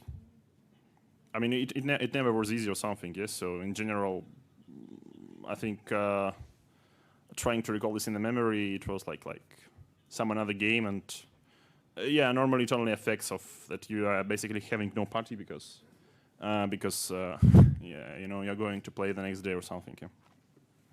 Magnus, this is your second white today. Your expectation about the Petrov, it's not traditional opening that Jan plays. Were you surprised at all by it? No, it was one of the main openings that I expected, seeing that he played it in the candidates, and also in the first black game he went for a more classical approach rather than a sharp one. So it was very much expected. Couldn't know obviously which exact Petrov line he was gonna go for, but Petrov in itself was very much expected. And your feeling about the opening you got? What can I say? I tried something concrete and it didn't work. But that's, I think, normal results. I didn't expect him, obviously, to have missed the line that I played completely. But yeah, in some other iterations there can be a lot of difficult decisions to make for black, but I think the way that he played, there was just there are some different tries, but there's just nothing. And state of modern chess, not much else to say. You did, though, at the end look like you were working like overtime, sweating to try to get something at the end. You looked like you were really trying very hard before you finally stopped. Why was that? I think it sometimes happens at World Championships that you work a lot before the match, and you work a lot during the match and openings and such, and somehow this makes you work less over the board. My approach was very clear there, that I didn't think particularly that I had anything, but I have 2 hours for the game, so I should spend them all looking for whatever chances can be found. Jan, did you feel like you were in any difficulty at any point during this game?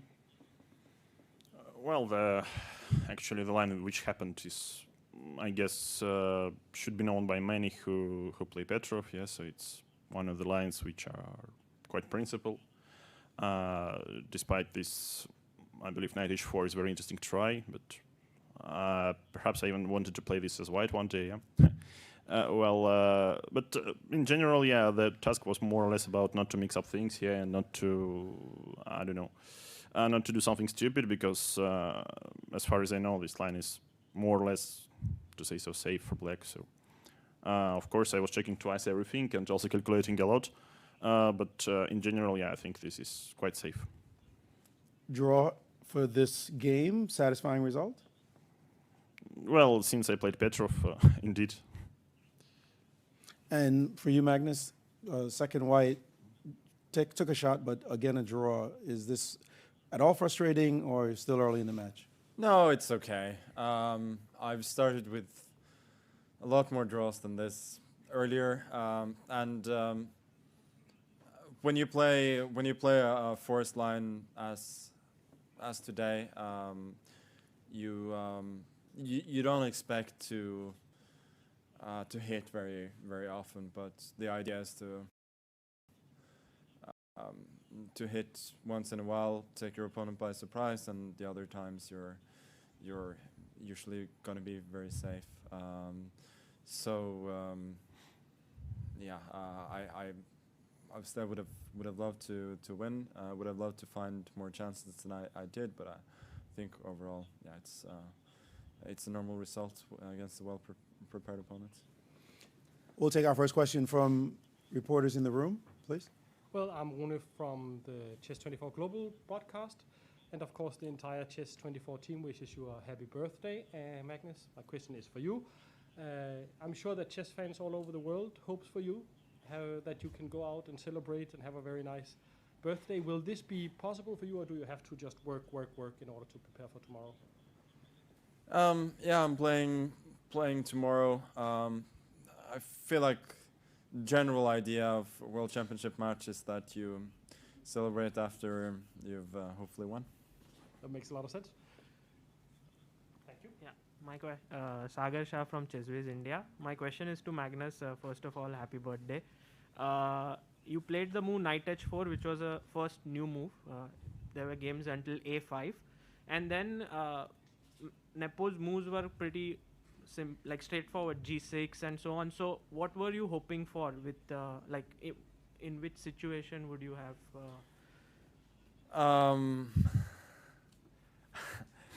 there are insanely complicated lines. I mean the approach that he chose is not the only one that black can choose, and in other variations it's insanely complicated and really risky for black. And to be honest, the one he chooses, it looks really risky to leave the knight on f8 and bank everything on the a pawn. If you've miscalculated something, you just lose without any chances. But it's a lot easier, of course, when you've studied it and you know that it's a draw and you can kind of work it out from there. But believe me, there are many other options for black that lead to much more complications than what happened in the game. I think what he did was just very sensible. An approach that looks a bit dubious at first, since your knight's going to be locked in, but with with concrete calculation you can make it work, and that's how you usually solve your opening problems. You try to avoid the lines where you have to remember everything and try to choose something that you can sort of remember the main points from. Mike Klein with Chess.com. My question is for Grandmaster Magnus Carlsen. As the journalist corps continues to speculate about who your seconds are, and I'm sure you're too cagey to reveal, you've done this so many times before. Can you reveal what's the tenor in your camp? Is it pretty normal from the first 4 World Championships to this one? Or do you notice your team perhaps with different emotions about your openings and what kind of positions you've been getting? Yeah, so I don't really understand the gist of your question. I think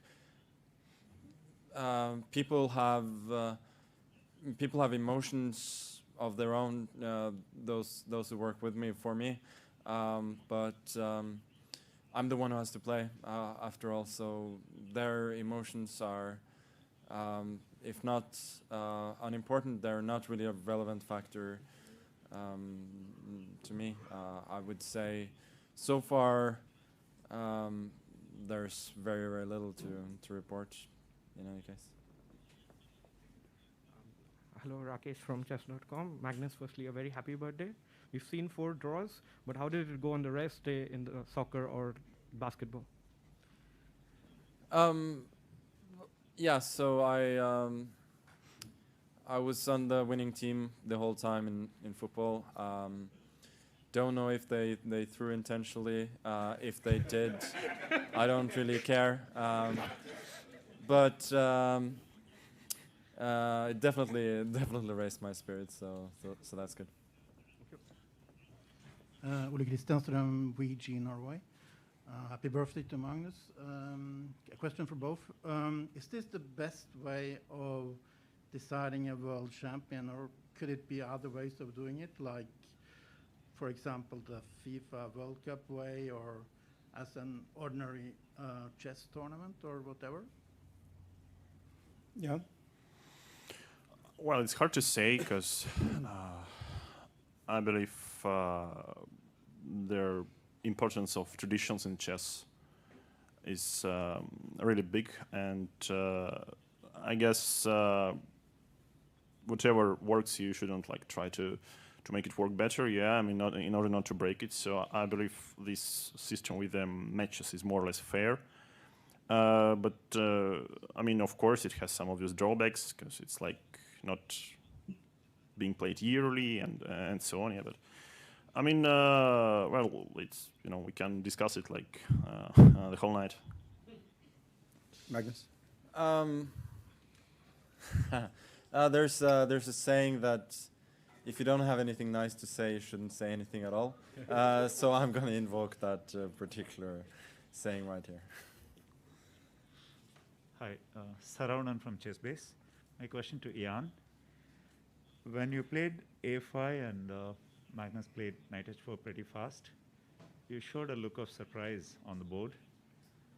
Were you not really expecting this? Was it part of your preparation?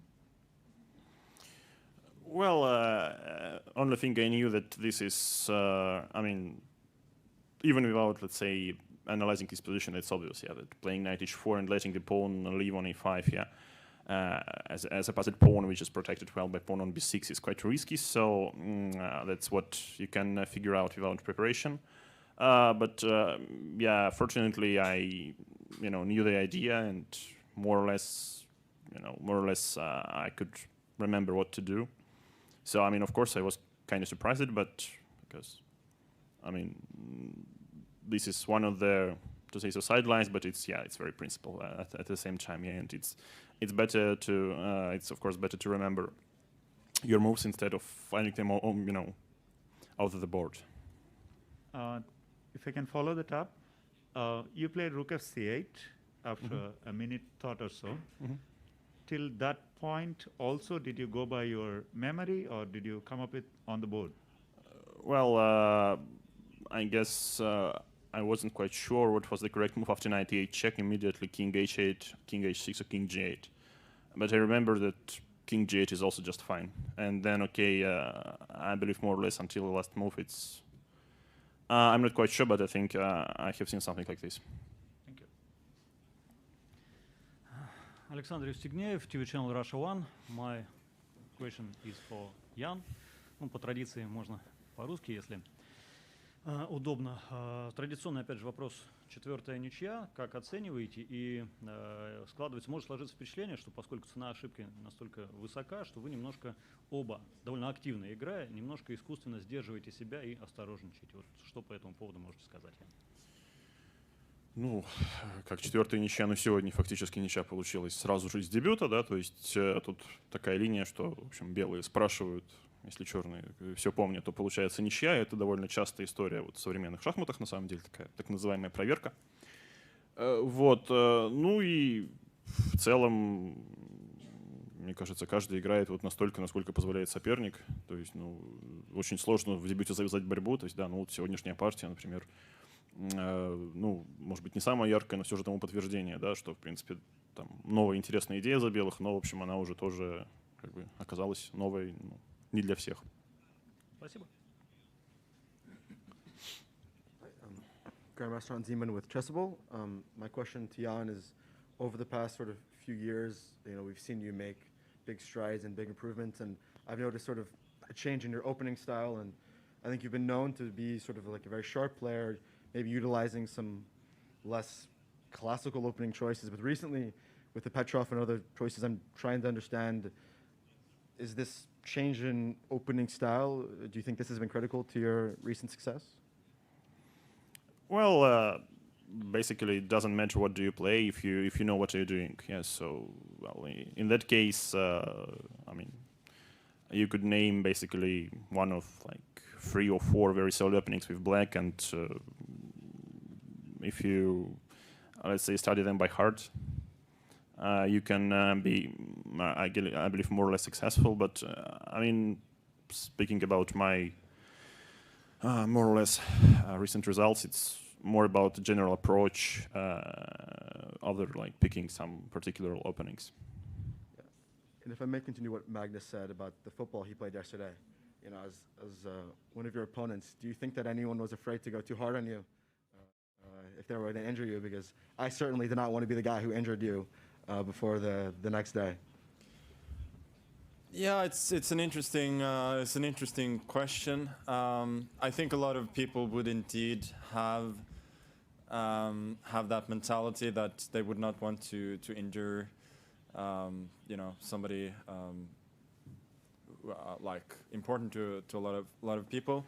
I've played with some professional footballers in my life, and my approach then was very different. Like I always felt it would be a fun story if I injured them when they played on their spare time,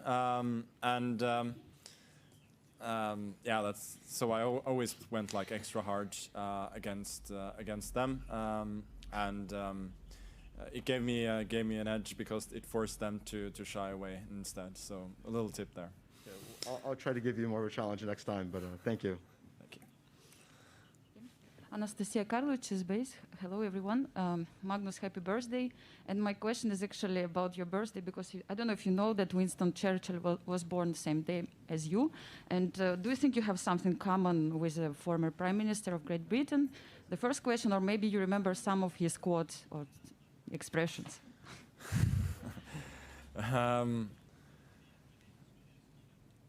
Yeah, I mean, there was this quote from Churchill on one of his opponents. I think that he was a very modest man, and he had great reasons to be modest. So I would say for my opponent that he's not a modest man, and with good reason. Okay, thank you. And one more question also for Jan. Which wishes would you like to give to Magnus today on his birthday? I mean, just enjoy what he's doing and like be healthy, happy, lucky, and you know, all the best. Thank you. A question for Jan. How is this championship match going according to what you planned? Are you playing better, worse, or according to plan? I might probably tell this when the match will be over. We'll have 2 more questions, please. Mike Flanagan with Chess.com. Question again for Magnus. This may sound like a silly question, but it's actually quite serious. A lot of athletes, when they get into their 30s, the recovery time is lessened. And I've seen you play sports during World Championships for 3 or 4 hours at a time. So does your body feel any different after these rest days when you do a lot of sports? Yeah, it's a really good question. There was one person in my team yesterday who had one task and one task only, which was to pull me away after set number of matches so that I would not be too tired. So that's certainly something that I'm conscious of. Any more questions? Can I? Please. Magnus, in the end, you were thinking for 22 minutes for knight f6, also 34 minutes. Could you share some of the lines that you were looking at? Like, were there some opportunities? Yeah, I was considering a lot of things, like d6, king g2, followed by rook e8, also rook a2, followed by rook e3 after rook b3. But yeah, black just seemed to hold everywhere. I guess d6 was kind of the most obvious way to try and find something, but I didn't think it was close. We just have one more question from FIDE Chess Twitter page. You can send your questions in, and you may hear them here on the air. Magnus, to you, do you plan on sharing any of your birthday cake with Team Nepo?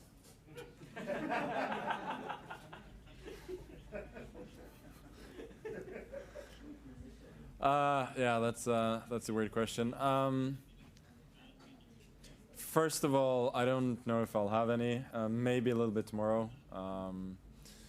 But I think with the history of World Championship matches, I don't think you would accept any piece of food from the opposing team ever. With that, we conclude the press conference. Thank you, ladies and gentlemen. Tomorrow's game will be at 16:30. It will be Game 5. Thank you, and have a good night.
They're calling it the biggest party in chess since Vidit Gujrathi launched a YouTube channel. This is Chess.com's post-game coverage every single round of the 2021 FIDE World Chess Championship. And speaking of that guy, Vidit Gujrathi, we have a special guest here. What's up, VD?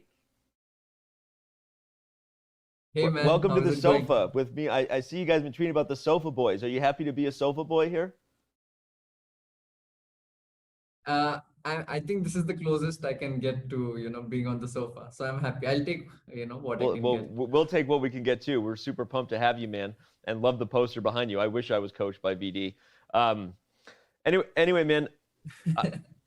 Okay, there's been 4 games. We've had 4 draws. Obviously, we all know high-level chess often has a lot more than meets the eye. We know there's a lot going on there that maybe sometimes doesn't happen. That said, where do you sit on the storyline of the match so far? If there's any momentum, who do you think it belongs to at this point? And your general thoughts on what has been the FIDE World Chess Championship to this point. So talking about the openings with, let's say, Nepo's black games, it's obvious that he wants to go for the most forcing way.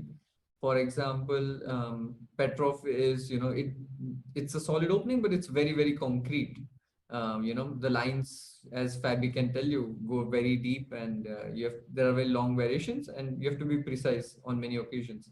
But it's very forcing. That's the advantage of it. You avoid all kind of Italian defense, where you can play you can play around with the move order and some tricks like that, and it's very complicated in a different way. But Petrov is more straightforward, more concrete. So I think that's his strategy. And also, if you notice the game he played in the Catalan, this line with b5, that's also very forcing. He's not trying to get like a solid position which engines say like it's 0-10 or something. He's just trying to go very forcing, like this b5 line. If you can, I can see that position on the board. Queen c2, b5, a4. I think his point is to play bishop b7 and then ab a6. I think this is very trendy. So that seems to be his strategy. And I think Magnus at least now knows, his team knows, that there are 2 ways, like either they try to find idea in Catalan or Petrov. And I think it will be Petrov. That's my instinct, because there are more open ends in Petrov than in that particular line in Catalan. So I think that's where the match will go now on, when Magnus is white. And with Nepo as white, he's yet to show something, I would say. Magnus has been playing some sidelines. He's dodging the main lines. So I don't know what will be next. Will Nepo continue with e4? I think so. I doubt that he'll change to d4, but I'm curious to see what he'll do against the Marshall. It's not so easy. Bobby, your thoughts? Yeah, I think that's interesting what you pointed out about Nepo, Jan, trying to get very forcing solutions from Black's point of view. I was wondering, what do you think, if we see that Magnus knows that's the strategy, will he try to play a different first move, like c4 on the first move, to try to get the game into less forcing waters?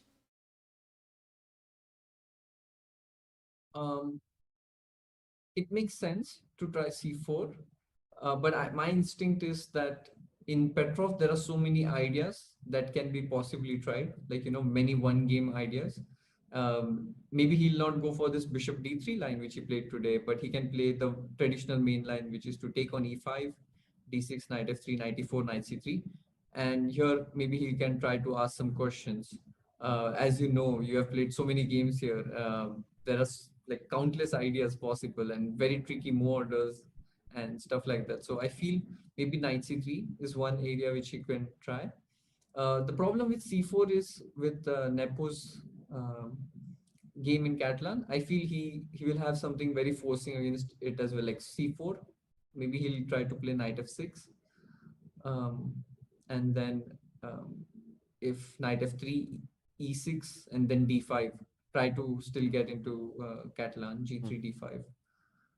But yeah, it's possible. I'm not sure.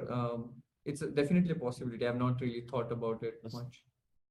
But I still feel e4 is more likely. That makes me wondering about another thing, and I'd be curious to get your thoughts on this also. When you play very forcing lines, it has an advantage early on, but then you might make yourself a target by playing lines where your opponent can prepare something very directly. Do you think that at some point Magnus will try to target very specific points in what Jan has shown himself to play?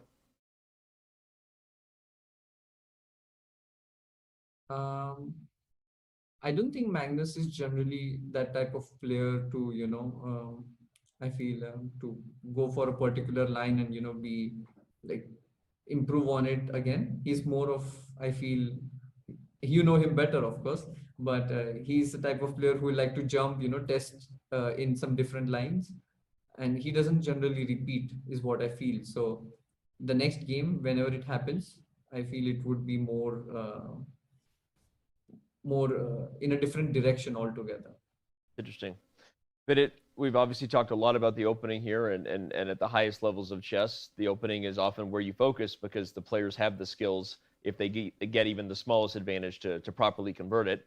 We know that that's a skill that takes a long time to build. But outside of the opening, have you had any thoughts on the general form of the players? Any other insights that, as a super grandmaster, as you look at these two guys and their form, any other thoughts you've had? Well, I think they're playing pretty good level of chess. I mean, really good level. And the only thing which is like, which is a bit weird is when I see everyone talking about, so many draws happening. And, should we change the world cycle format? And they ask the players about it. I'm sure it's disturbing them. And I think it's just part of the game, I think draw is the most likely result. Maybe we'll see 2 wins or maybe 1 win throughout the match. I don't know. So that's the only thing. But I understand, like, every fan wants to see some blood. And my question to you guys is, when do you think will that happen? Who will break through and when? It's a huge question. I mean, I'm already on pace to have one of my predictions wrong, which is I predicted we would have a lot of decisive chess. I just looked at the style of the players, and with Magnus being the favorite, that might lead to some more pushing, which could even in turn open up chances for Jan.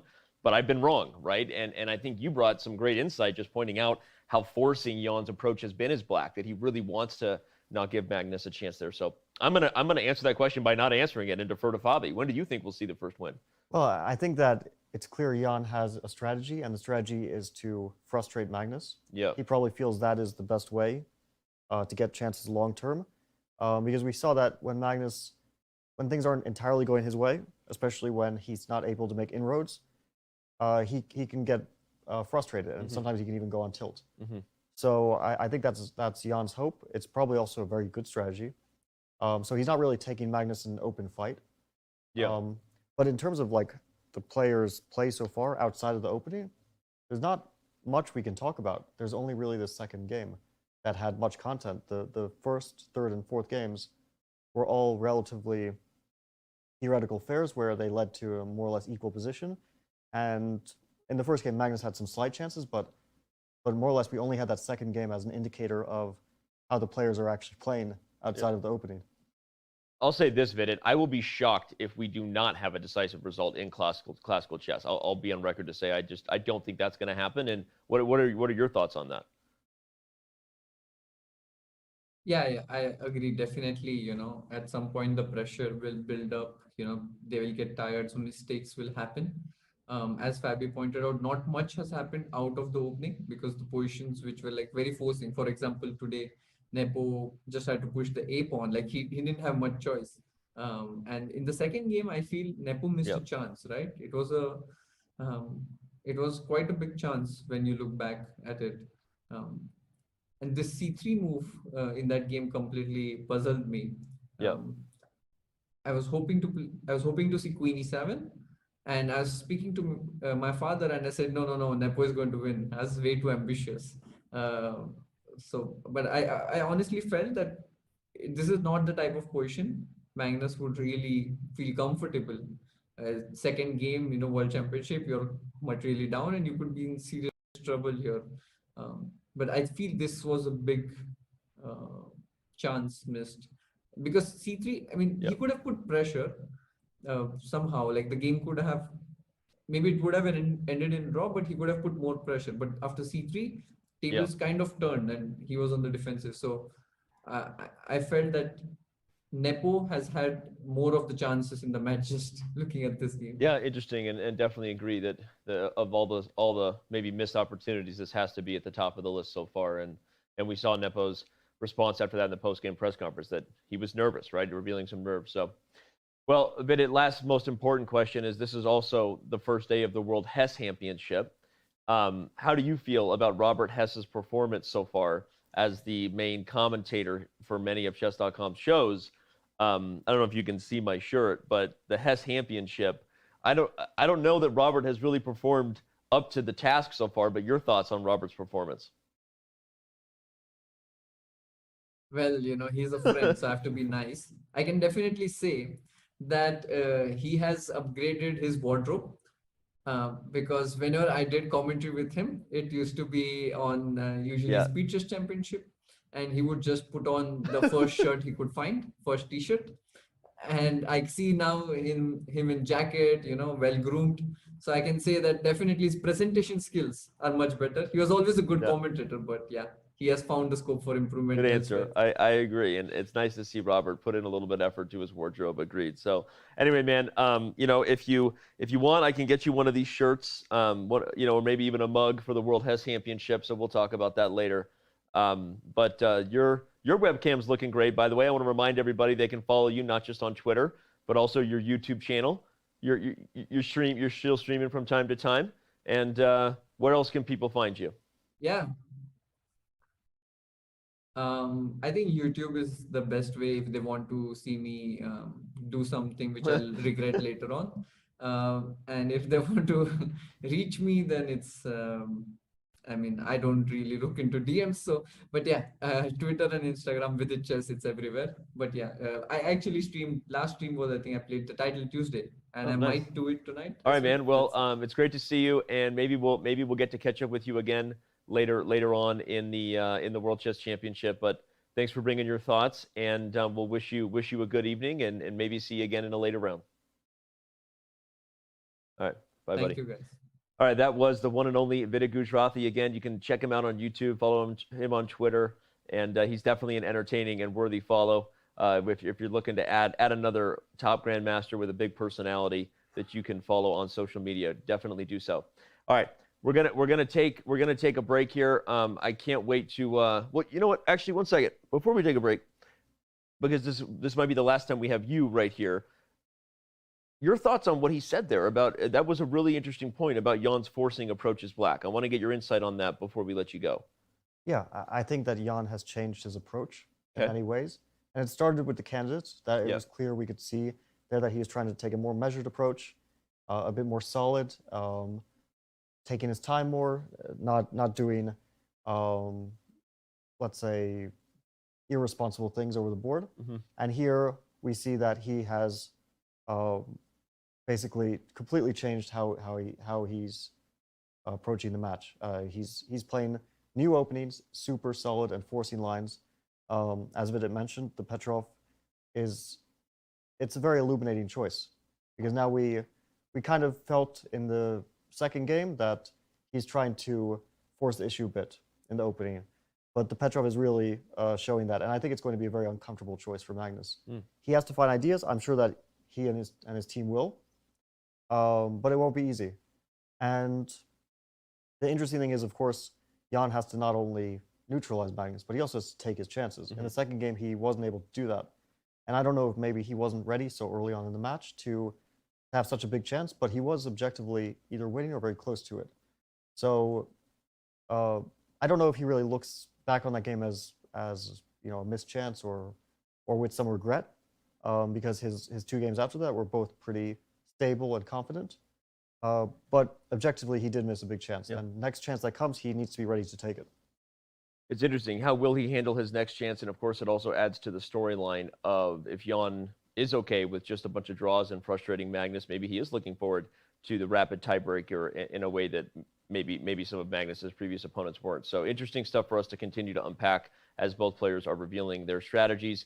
Don't go anywhere, because after this very short break, we will be unpacking all of Jan Ludvig Hammer's thoughts from Norway as Robert Hess rejoins the show, and we catch up with Hammer.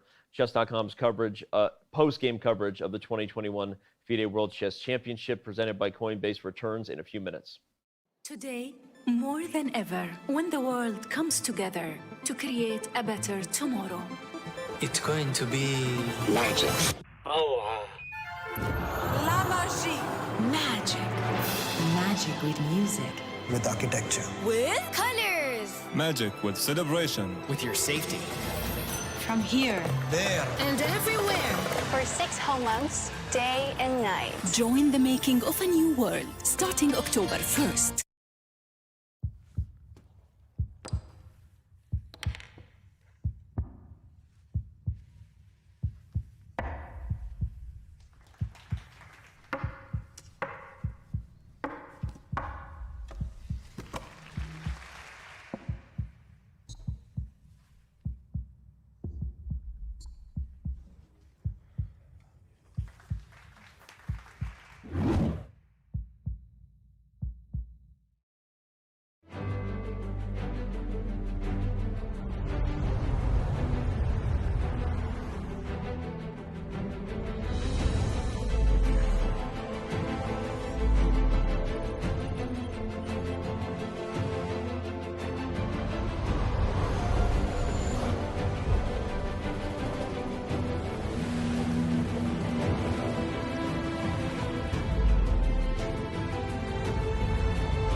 Guys, what's here?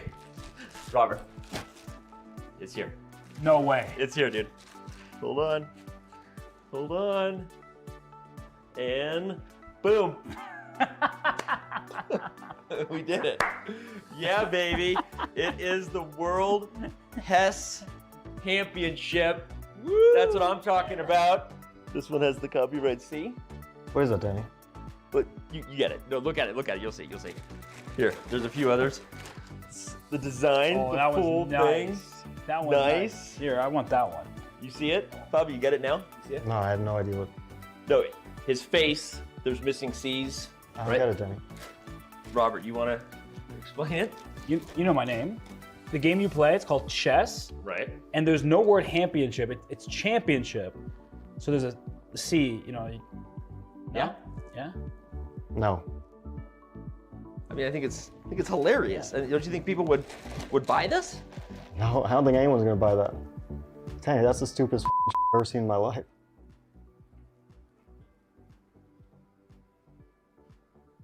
Well, holy Do you think it's too late to send it back? I ordered a lot.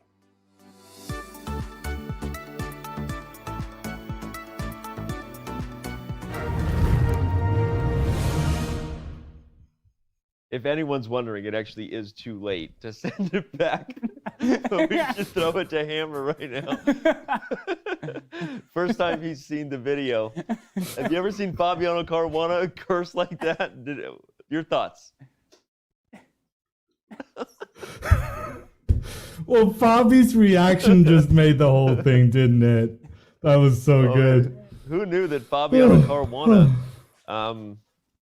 would, first of all, that he hated the merch so much. I mean, I was shocked by that. But the way he expressed himself, also just very aggressive. So, a guy that expresses himself well every day when he joins us is Jan Ludwig Hammer. Today for a Game 4 breakdown that most of the storyline seems to be kind of momentum a little bit in Jan's favor right now in regards to how he maybe surprised Magnus with the Petrov, but either way, seems to have neutralized a little bit of the world champion when he has the white pieces. But Hammer, maybe you have a different view, or what are your thoughts? I think it was a great game by Nepomniachtchi, but I think the fact that he revealed at the press conference after the game that pretty much everything was preparation, that made me breathe a sigh of relief. Because there was a moment there where I thought Nepomniachtchi had played this incredible defensive effort almost without thinking, and just played perfectly in what must be described as a Carlsen-esque kind of position. So I was kind of scared about Magnus's chances in the match moving forward if Nepomniachtchi was able to neutralize a typical Carlsen edge in the manner he did. However, when he reveals that it was all preparation, it's like, it's not great to give away your white game, but at least you're not facing an opponent who learned a couple of tricks and who has expanded well beyond his attacking reputation. But also, if he hadn't prepared everything in advance, it would have been one of the most spectacular displays of defense Nepomniachtchi had Hammer, ever if I'm done. reading you right, you're saying that you'd be more afraid of the man than the machine, because with the preparation, at some point you'll catch him off guard. But if he has elevated his level to the point where he's playing just like the same quality, the same style as Magnus, that would be what Magnus would fear most. Am I reading that correctly?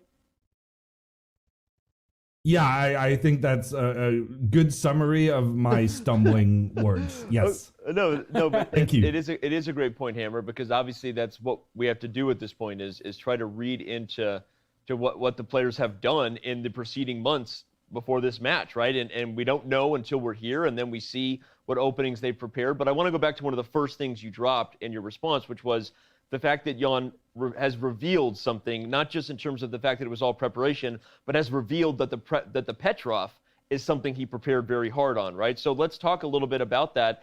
Do you think Magnus expected Jan to go to a Fabiano Caruana special, if you will, with the Russian defense? And do you believe Magnus will maybe go back at the Petrov now that his team has some time to think about it?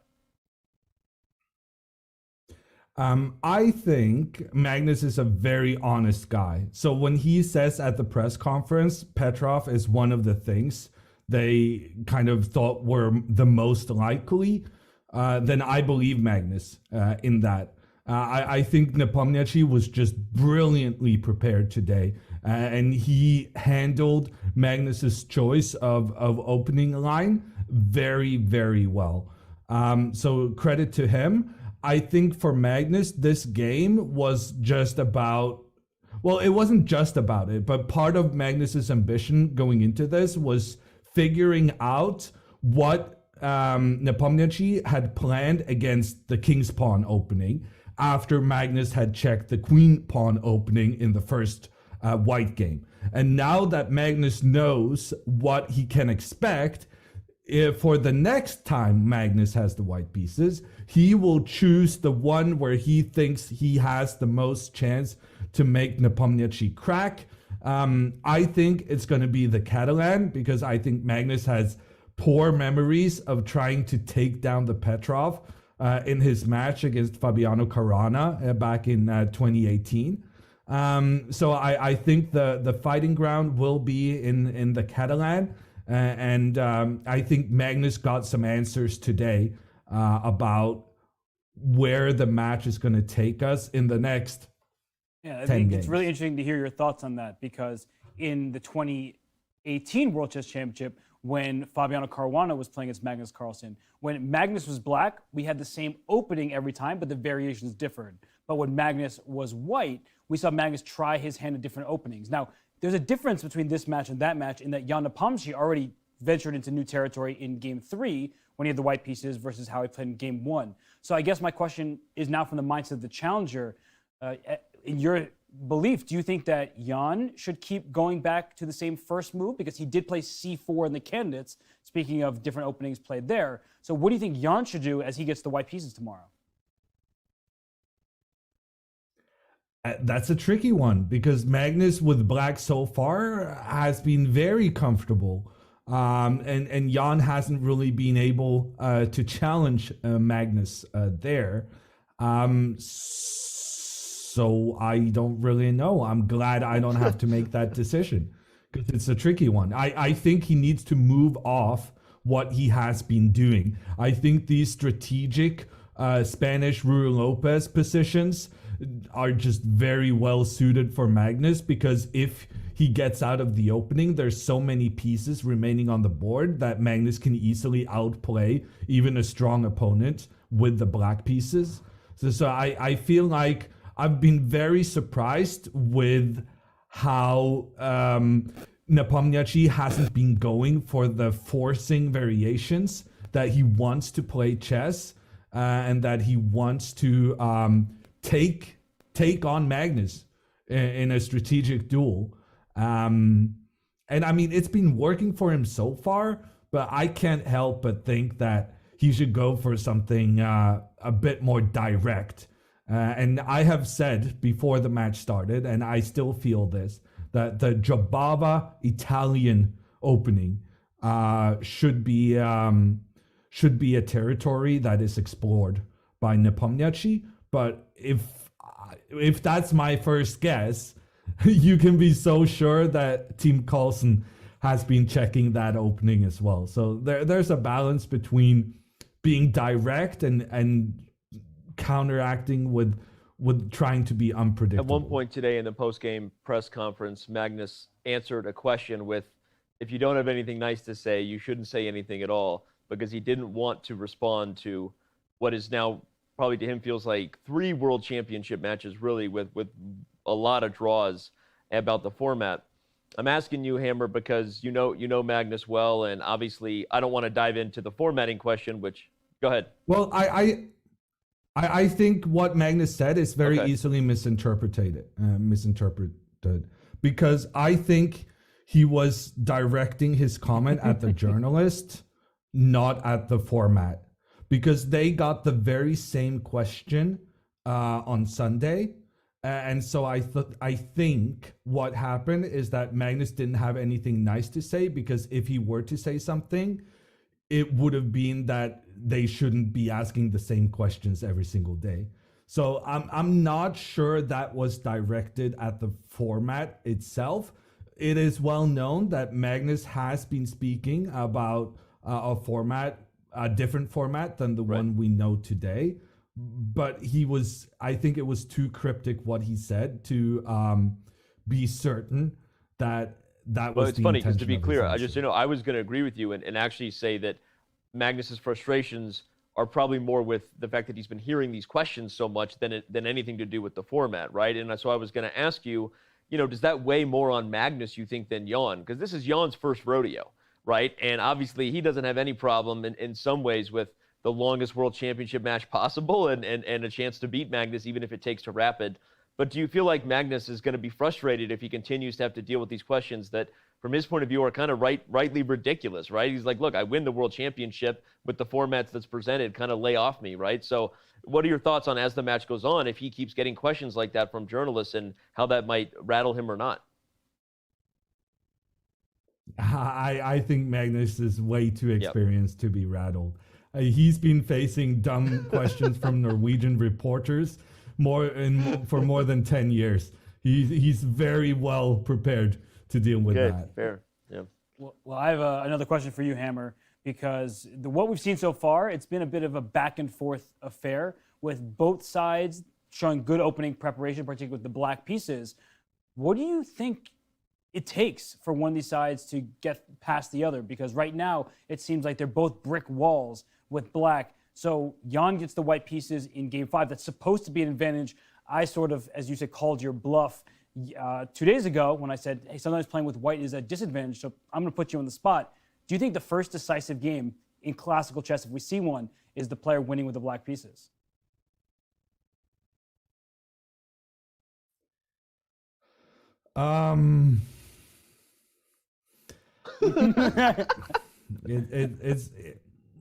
It's a very difficult question, which is why you're asking it, so that you don't have to answer he caught it me yourself. immediately. Yes, indeed.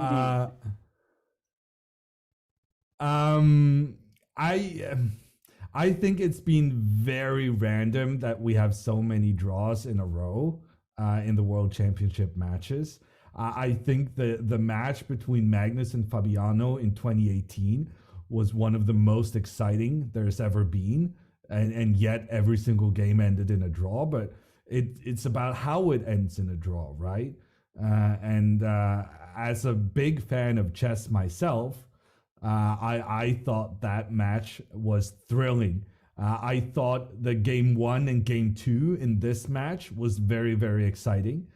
We also saw several situations when Carlsen faced Karyakin, where Magnus repeatedly had positions he should win, but then failed to hammer in the last nail in the coffin. So I feel like it's very, very random that we've seen so many draws now lately. I think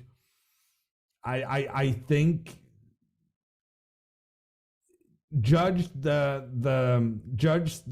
games, not the scores. And I think the games have Good been advice. Quite exciting. Good advice. I like that. Judge the game, not the score. Don't hate the player, hate the game.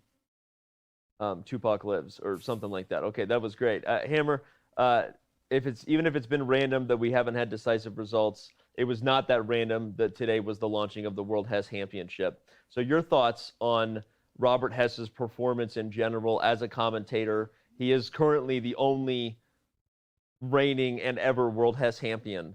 But your thoughts on Robert Hess as a champion and as a champion? Okay, sorry, that was your thoughts. Go ahead. I had the pleasure of doing commentary with Robert this fall, and may I say, he's a model professional. And I like to think we are two of the top people in our fields of chess. Spoken like a commentary. true champion himself. Maybe you should start paying me. Jan Loving Hammer. Well, I aspire. I aspire. When's the championship? We love sorry. that. Well, thank you, Hammer, for bringing the noise every time you join us, and it's one of the best parts of our broadcast daily. So really appreciate you, man.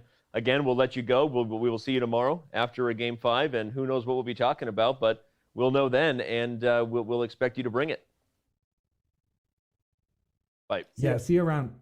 All right, and as Hammer, a true Hampian himself, compliments for Robert Hess leaves us. Let me remind you, everybody, that our trivia answer is coming.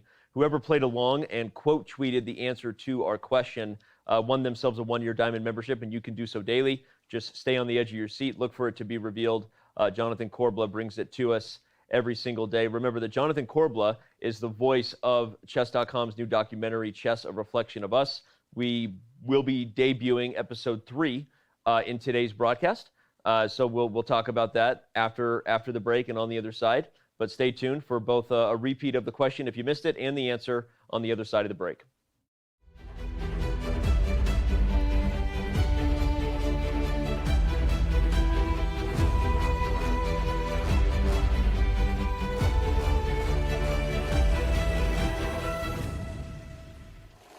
Hi, Jonathan Korbla again, here in Dubai at Expo 2020.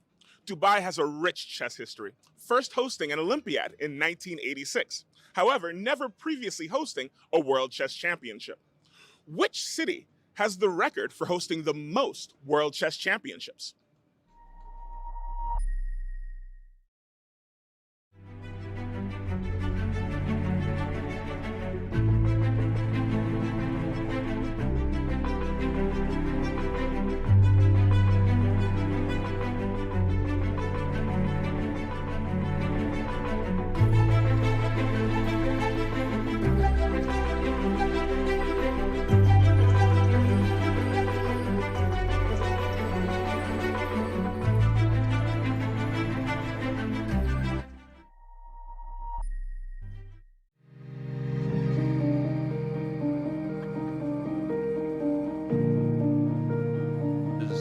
Is this. So here's what we're saying. Yes, we would discuss it on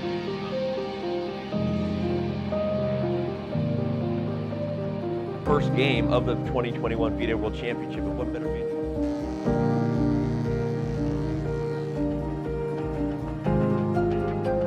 Camera lighting and audio. We're going to crush through the top of the show. All right.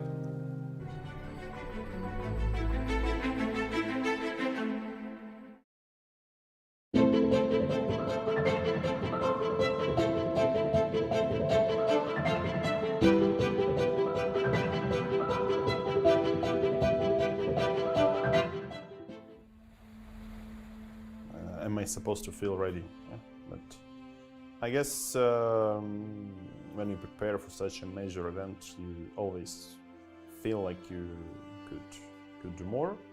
But I guess we are doing some insane amount of work, so I hope we get to be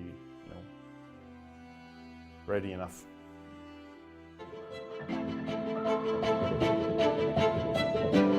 Did you know you can watch top chess events right on your phone? You don't even need to download an app. Just open any mobile browser and head to chess.com/events. You can see what's happening right now, check out top games, see results, and so much more. Try it for yourself at chess.com/events.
Chess.com's coverage of the 2021 FIDE World Championship is brought to you by Coinbase.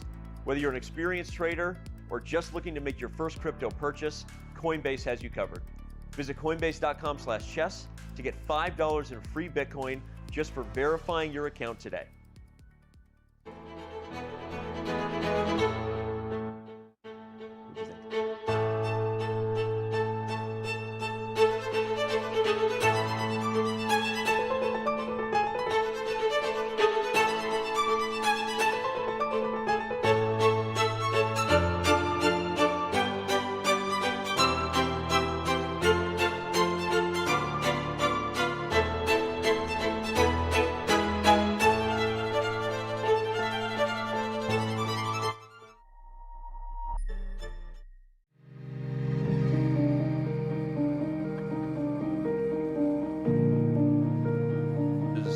Is this. So here's what we're saying. Yes, we would discuss it on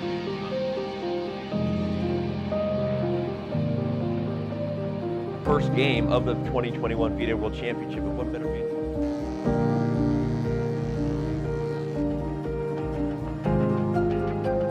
Camera lighting and audio.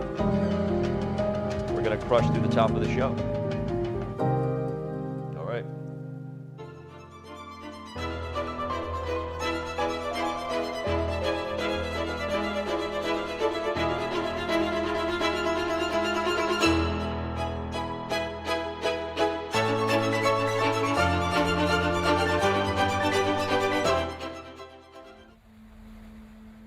Am I supposed to feel ready? Yeah, but I guess when you prepare for such a major event, you always feel like you could do more.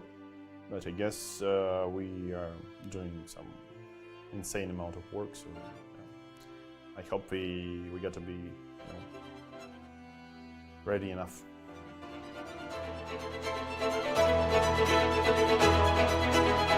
Did you know you can watch top chess events right on your phone? You don't even need to download an app. Just open any mobile browser and head to chess.com/events. You can see what's happening right now, check out top games, see results, and so much more. Try it for yourself at chess.com/events.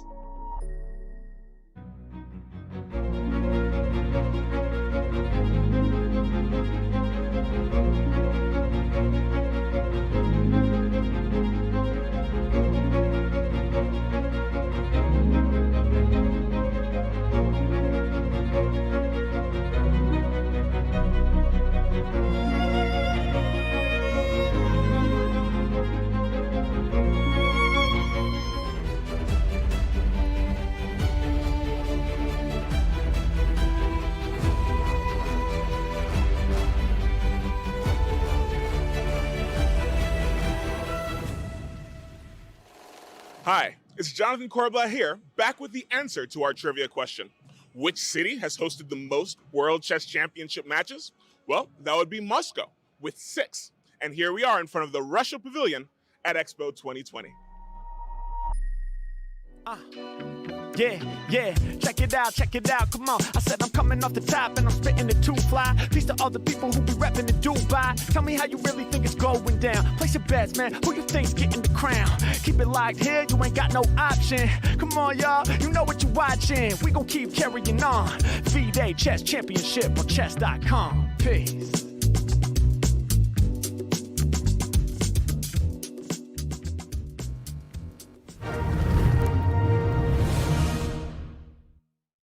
Welcome back, everyone. Chess.com's post-game coverage of Game 4 from the 2021 FIDE World Chess Championship continues. Our coverage is brought to you by Coinbase, and right now our coverage is bringing you the one and only Mr. Harry Mack, the guy that's been kicking off every event with the sick freestyles. Harry, it's an honor and a pleasure to have you here, man. Yes, honored to be here with you both, man. Thank you guys so much for I having me. got your boy Robert Hess here. I know you guys have become friends. You've done some chess. We've got a lot of questions for you, so I just want to set the tone with we're going to keep you here as long as possible. No, I'm kidding. But we are going to keep you here for a while, and we're going to end the show so everyone knows with a freestyle in real time for Harry. Our team is ready with words that we've secretly prepared. over the last day or so to hit Harry live on Discord when the time comes. But you don't know him yet. Just sit there and sit tight. We're going to do that in a little bit. Harry, you came into the chess community a few months ago. You competed in our Pog Champs 4. Now that you've been here for a little while, tell us a little bit about how was that experience playing in Pog Champs? How's your experience been with chess? Are you still enjoying the game? And your thoughts on just the chess journey that has now began for you. Yes. My chess journey has been very enjoyable. I was thrown right into the deep end, obviously, because I had only been playing chess for a month and a half before I played my first game in Pog Champs. So that was, needless to say, very nerve-wracking, but also very exciting. And, I got to work with Hess, so I had a great coach. I got to, learn a lot very quickly and sort of like a crash course kind of, all right, Harry, let's at least get some basic skills ready before you play in front of thousands of people. But nah, since the tournament, man, I've continued to play chess, and I really do love the game. I'm really, really grateful to now have a very basic understanding of the game, and I'm excited to keep learning and growing as a chess player. He's not here, so just tell us how he really was. Tell us.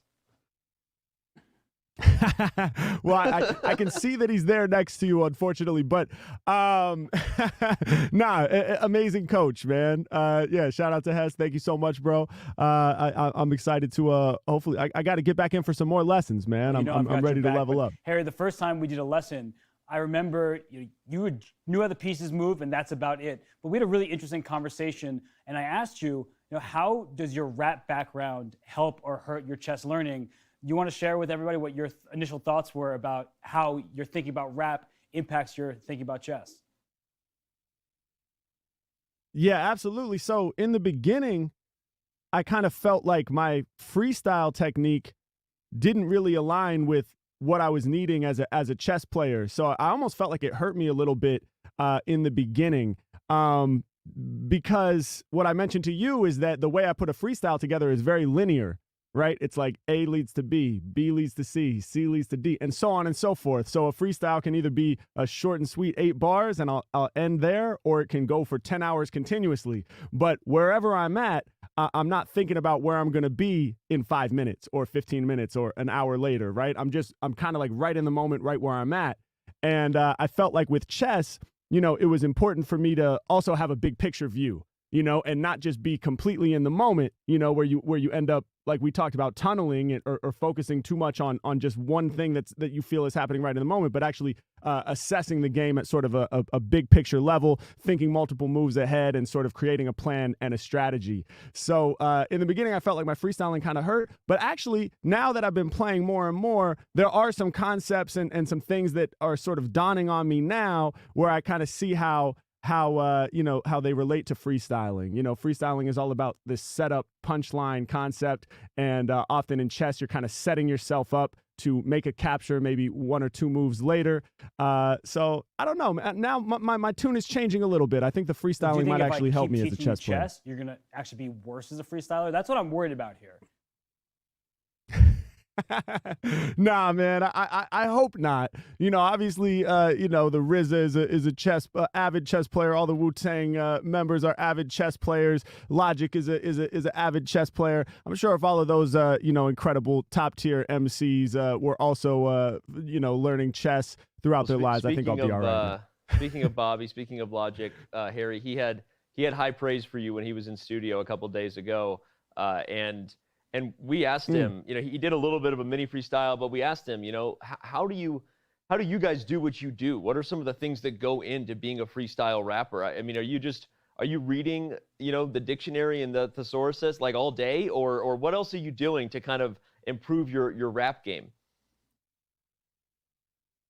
Man, great question. First of all, shout out to Logic. That's super dope that he had those kind words, man. He's obviously a legend and somebody I respect a lot. So, I've actually never read the dictionary or the thesaurus or done that. I know a lot of greats have, but I don't have the attention span to do that, and I don't think the information would stick. I can't learn that way. I'm better with like stories, and I like reading books, and then the information will stay with me because there's like a narrative or a story and sort of a greater context. But in terms of just reading through the vocab, it wouldn't necessarily help. But for me, the things that are the most helpful are one, daily practice. I have various exercises that I work on, and I'm always creating new exercises to sort of push the boundary and challenge myself.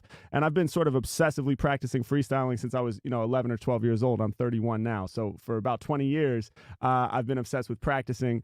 And over time, my practicing has become more structured. In the beginning, I would just freestyle because it was fun. And now I create actual challenges and exercises. And then the second thing is listening to the greats. That's probably the most important thing is music is a language. So whatever style of music you're trying to master, you have to immerse yourself in the language. It's like, the best way to learn Spanish would be potentially, to move to Mexico and live there and be with the people and have to speak that language on a daily basis. And so that's what you have to do as a rapper as well. I listen deeply to Nas and Jay-Z and Biggie and Eminem and all the usual suspects, all the greats. I try to absorb their language so that it can become a part of my DNA. What you're talking as well. about actually resonates a lot with chess players because even the best chess players in the world, they do puzzles, they do things that will help keep them sharp, but they also have a team of seconds, trainers who point them in specific directions. So you said you listen to all these great rappers who influence you, but do you have people that you talk to say, hey, can you check, I just did this freestyle, what did you think about it, where can I improve? Like, do you have direct sources that can help you better your freestyle rapping? Man, that is a great question. In terms of like an MC that like mentors me, I don't actually have that. But I have had rappers who I respected and looked up to, throughout my life who I've sort of been able to turn to. And I think one thing that's cool for me is, so much of my content exists on like YouTube and IG and sort of public platforms where you kind of get feedback directly from the people, which can be, I was gonna say, it can be a toxic thing. Sometimes you got to keep a safe distance from it, but at other times it can be helpful depending on who's sharing their feedback. Everybody is a critic nowadays, so you have to, like I say, maintain a healthy relationship with it. But I do enjoy getting feedback from people, and honestly, just recording the freestyles and having the tape to review has been a game changer for me. I feel like, it's like every NFL team watches spends a lot of time with the tapes, and watches back the practices and the games and tries to assess, it's one thing to be in it in the moment, but it's another thing entirely to actually step back and have a bird's eye view and create a bit of space between you and the recording. And that has revealed a lot to me, so I enjoy studying the videos and saying, okay, here's what I need to work on. Here's maybe a bad habit that's formed accidentally over time that I can work on removing, and things of that nature. Again, there's a lot more comparisons there to chess, right? Reviewing your own games, learning from your own mistakes, also learning from what you did well, and then trying to build upon that, right? I mean, it's talking about learning from the greats as well. That's also another thing that every great champion does. Magnus Carlsen has talked a lot about his studying of the masters of the past. So fascinating. Harry, I wanted to say that one of the things I've been wondering, and actually one of my kids asked this question, so this kind of comes from them. By the way, shout out when you gave them a shout out. They love that. But when did you figure out that you could freestyle? You started, you've been in music for a long time. You started as a jazz drummer, or maybe you still are. But when did you start doing it? Was it just like walking around the house folding laundry and it happened? Or when did you figure out that you had this skill? Yeah, basically, I mean, I've always been musical. I used to play rhythms on the high chair tray, and as a baby, I would vibrate whenever music came on in the living room and things like that. So my parents recognized that I was kind of a musical guy, just from the beginning. And I started playing the violin when I was 7. I started playing the drums when I was 10, and that's right around the same time I started writing my first rhymes. And then I started trying to learn how to freestyle when I was 11 or 12. But the thing for me is I didn't really realize that I can do it. My first freestyles were not very good at all. I really think, we don't have recordings of them, thankfully, But if we did, honestly, I kind of wish we did, because I think it would be cool to play those recordings and hear that there was nothing really special about him. There was no indication in the beginning, I don't believe, that I was going to become known as a freestyle rapper or be able to make it my full-time career. Really what it was is we were just so obsessed with it, as little kids and 11, 12-year-old kids. I mean, we were going over to my friend Brady's house every day after school and watching, the Freestyle Fridays, 106 in Park. We were watching Rap City, The Basement, music videos, whatever. I mean, we were really, really obsessed with the energy of hip hop music and in particular, just an MC and a mic blowing people's minds with no pyrotechnics, but just the words coming out of their mouth. I mean, that to us was just unreal. And so we were just trying to grab a tiny little piece of that energy for ourselves if we could. And we were struggling and falling on our faces, but we just kept getting back up and doing it again because we couldn't imagine anything that would be more fun. So all of the skills and techniques that I have, I kind of developed over time and learned through practice. I think I have a knack for improv in general. Like you mentioned, I'm a jazz drummer, and I'm always making up voices and making up stories for better or worse and annoying all the people around me. I may have a knack for improv, but I definitely develop my techniques over time. Amazing, man. And someone who also annoys a lot of the people around him, I can relate to that. So really appreciate that. Well, yes. We continue to do this for hours, but I've also just been given the list by my team. I'm ready. I know you're at some point gonna launch a beat for yourself, so you got something to flow with. But I don't know if you're ready. I'm kind of ready to start throwing some words your way and see where the magic of the day takes us. Yes. For those of you that have stuck around, you waited for good reason, and if you're do watching this on one of our later videos on one of our YouTube channels, then you're welcome for some magic that's about to go down. So how are we gonna do this? You're gonna get the words. Yeah. You know what? Yeah, so I the list just dropped into my Discord here, but I think it might be more fun, man, if you yell them out. Yeah, can we do it like Let's that? do it. Yeah, because that way people will see that you're lobbing them to me. I'm going to do it, and I've actually got, we'll keep it zoomed in on me here. I got him here. I was going to reveal him this way. So we'll start. You want me to start with a word, or you start the beat? How we do this? Oh, that's perfect. Oh, that's perfect. You got him right there. Oh, that's even better. So let me just spotlight you so I can see you big here. Okay. Let's see. Hold on 1 second. There we go. Boom. Oh, okay, nerves. All right, dope. They made you a little bigger on my end. Here we go. I'm going to drop my beat. Yeah, come on. Hey. 1, 2, 1, 2. Yeah. 1, 2, 1, 2. Yeah. 1, 2, 1, 2. Yeah. H-Mac representing here on Chess.com. Come on. Yeah. Come on. Yeah. Listen, I said I grip up on the mic, then I lyrically serve. I feel comfortable, I be getting past my nerves. Yeah, every time I rhyme, I be dropping it heavy. Rappers getting nervous in my presence, they getting sweaty. Yeah, every time I rhyme and I'm making them soak. I can tell that they nervous, I be hearing them gulp. When I rhyme off the top, I be letting them bars flow, them hard flows. Trying to be a legend like Marshall. H-Mac, I'm cold as the winter wind. Got all my enemies trembling, I'm feeling like I'm Eminem. I'm getting lyrical, y'all know I'm spitting it raw. I said I'm about to win the game, so it's never no draw. Yeah, but y'all know my lyrics off of the handle, and if I were to draw, it'd be something like Van Gogh, Pablo, Picasso. My style's the ampest. Hang me all up in the Louvre when I'm filling the canvas.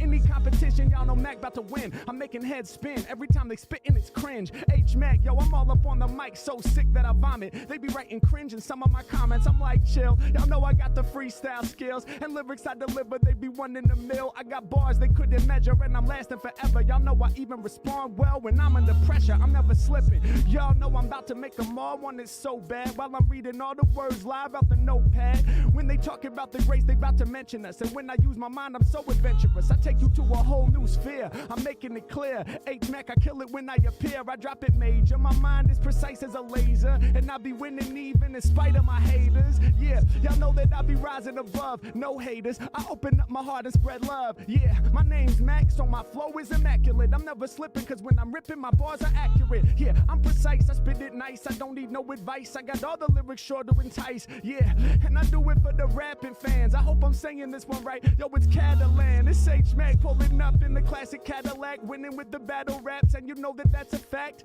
Yeah, I do my thing, y'all know I'ma flow off of the top while using the petrol. Yeah, I'm about to use the defense, it's too intense. H-Mac, yo, I'm about to hit you all with the dent. Yo, even this last word, Danny would tempt me, cause this page is like rapper's brains. Yo, it's empty. I got the steez and I do as I please. Wait a minute, are you holding a big wheel of cheese? H-Mac, I'm on it. I damage tracks, I'm harming songs. All my enemies is salty like some Parmesan. Yeah, y'all know I be jumping with no bungee. We got cheese in the stew in case we get hungry. Yeah, and y'all know that I flow in the zone. They tap my mobile phone cause I'm getting too much provolone. H-Mac, yo, you know I got the better steez. I'll be clever, G. You know we out here stacking up the cheddar cheese. And it's over if you diss me. Rappers got holes in they style like Swiss cheese. Yeah, and you better believe me. Like the prop you held up, all these rappers are cheesy. I be in the game, I'm a king, I'm strong. Said I'm moving like a King, no pawn. Yeah, Mac, I'm the freshest on the scene. And while we at it, peace to the strongest piece on the board, Queens. Peace to the women all around the planet. It's H-Mac off top, kicking styles gigantic. Let's go. Dude, that was bonkers. And so I looked in front of me. We have a birthday basket for Magnus, and for those of you still sticking around, you should, because that's going to be a fun way to bring the show to a close. And I saw the wheel of cheese, so I just grabbed the wheel of cheese, and then you named just about every cheese I've ever had on a sandwich there by the end. Yeah, you gotta have your cheese bars ready. You know, that's my advice to all aspiring MCs.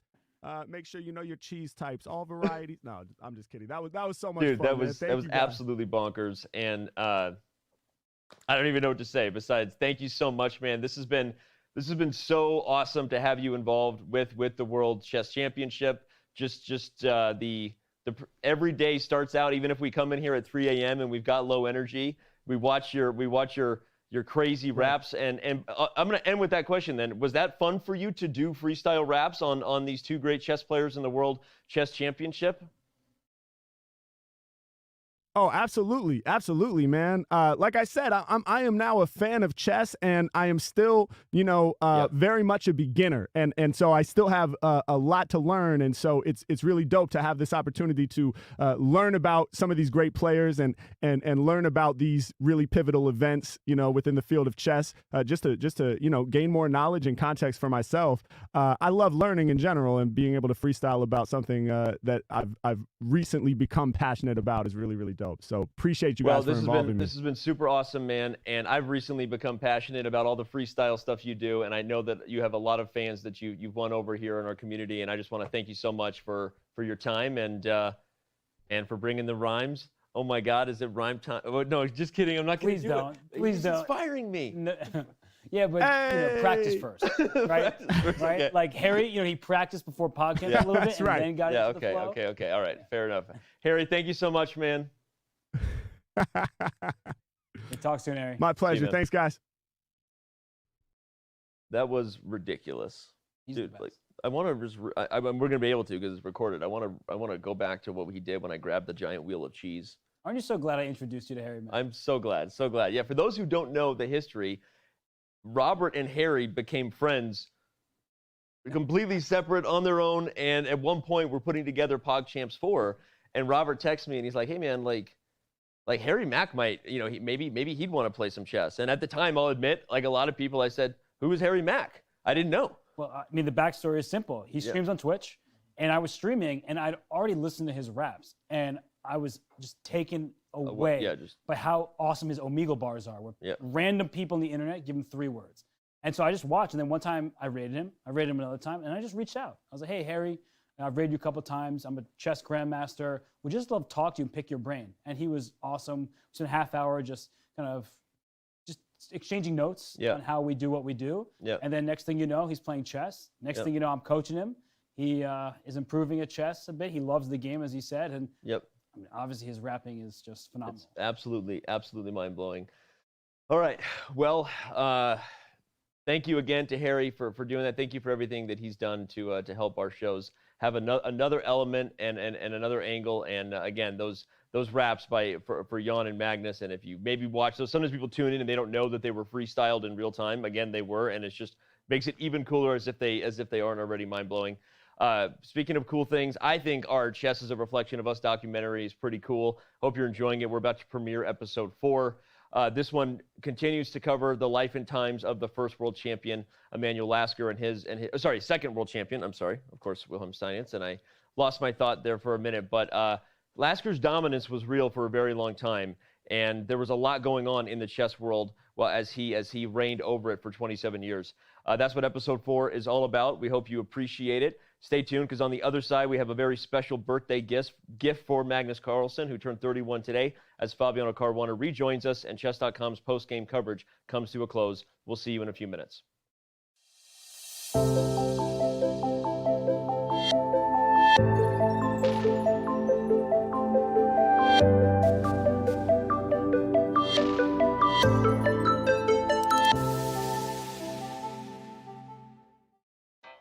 In 1897, Thomas Edison received a patent for an early version of a movie projector. The same year, a young world chess champion was living out an epic movie-like thriller with record-setting games, stunning defeats, and a historic reign of world chess domination that lasted 27 years. The story picks up after Emanuel Lasker had beaten Wilhelm Steinitz for the title of World Chess Champion. Now, it was time for a sequel. The rematch would be the first time Lasker had to defend his title, this time in Moscow. This time around, he beat Steinitz in an utterly dominant fashion. Lasker won 7 of the first 11 games. The other 4 were ties. Steinitz won games 12 and 13. After which, Lasker won 3 of the last 4 games to retain the title. In a published letter to the press, Steinitz cited a multitude of issues surrounding his accommodations in Moscow, including overheated rooms, the lack of fresh air, and the unavailability of cold water and ice. However, Steinitz also claimed, in response to the question, "Why am I beaten so badly?" he writes that Lasker was the greatest player I have ever met. Perhaps the greatest that ever lived. Fast forward to 1907. Lasker was studying for his doctorate in mathematics, and thus had little time to practice chess. His challenger was Frank Marshall from the United States. His home would eventually become the famous Marshall Chess Club in New York City. Despite Lasker's studies, he crushed Marshall and held him winless throughout the competition, with games in New York, Philadelphia, Washington, D.C., Baltimore, Chicago, and Memphis. It was a battle marked by Lasker's employment of the Queen's Gambit and Marshall's use of the French defense. Marshall, in his mercurial style, would note that tedious play aimed at wearing down my opponent is averse to my nature. Lasker had no such reservations. Lasker won the first 3 games, then scored 1 win and 7 draws in games 4 through 11, before winning the last 4 games for a final score of 8-0, with 7 draws. A year later, Lasker would defend his title a 3rd time, this time in Dusseldorf and Munich, against fellow German Siegbert Tarrasch, one of the most influential chess theoreticians and popular writers of the late 19th and early 20th centuries. Game 14 in the match was a nail-biter. With 119 moves, it held the record for the longest game in a world championship for 70 years. Ultimately, Lasker easily held on to his reign, beating Tarrasch 8-3 with 5 draws. In 1910, Lasker defended his title twice. First, in a controversial match that ended in a tie with Austro-Hungarian chess master Karl Schlechter, a strong but sometimes unambitious master. The players agreed to a best-of-10 match, with 5 games in Vienna and Berlin, respectively. The shortened match was the result of London, St. Petersburg, and Stockholm all failing to participate in raising stakes for an even longer match. Unlike Lasker's earlier title wins, this championship was dramatic and well played by both players. In fact, 8 of the 10 games were draws. Schlechter won Game 5. The next 4 games were also draws. In the 10th and final game of the championship, Lasker had to win in order to tie the match and retain his title. In a letter to the New York Evening Post, Lasker wrote, "The match with Schlechter is nearing its end, and it appears probable that for the first time in my life, I shall be the loser. If that should happen, a good man will have won the World Championship." However, Lasker came back to win the 10th game and retained his title. Later that year, Lasker was challenged by Russian-born Frenchman David Yanovsky. The entire match was held in Berlin, and in terms of the score, Lasker beat Yanovsky in the most one-sided World Championship match in history. The final score was 8-0 with 3 draws. A true sportsman, chess wasn't the only game that Lasker was interested in. He was a first-class bridge player and invented a game called Laska, which is similar to checkers. But it's his role as a ferocious defender and a pioneer of chess strategy and psychology that made him a star. Emanuel Lasker successfully defended his World Championship title 5 times.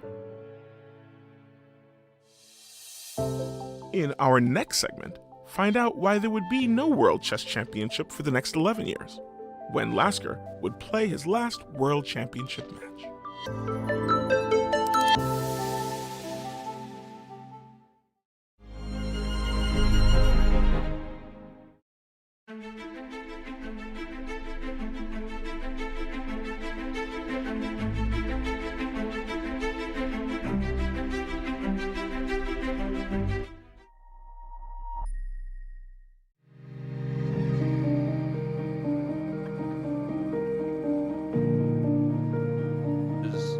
This. So here's what we're saying. Yes, you can discuss it on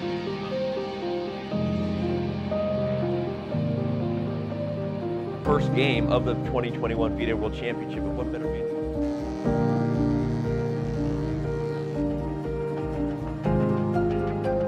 Camera lighting and audio. We're gonna crush through the top of the show. All right.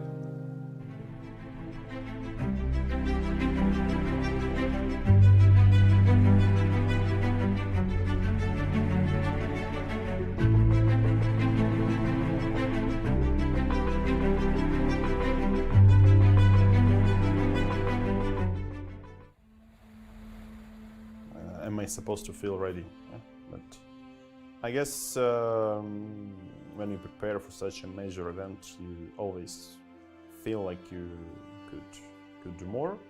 But I guess we are doing some insane amount of work, so I hope we got to be, ready enough.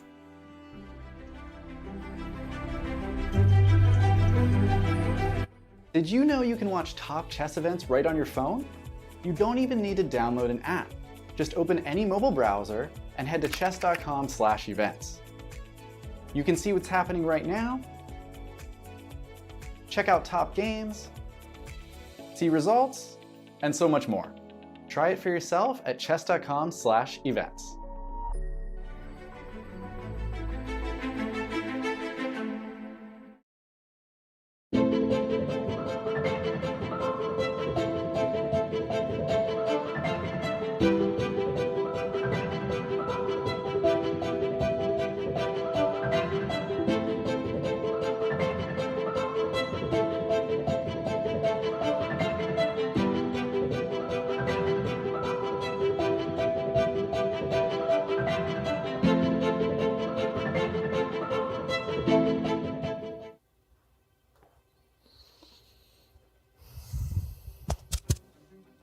You ready?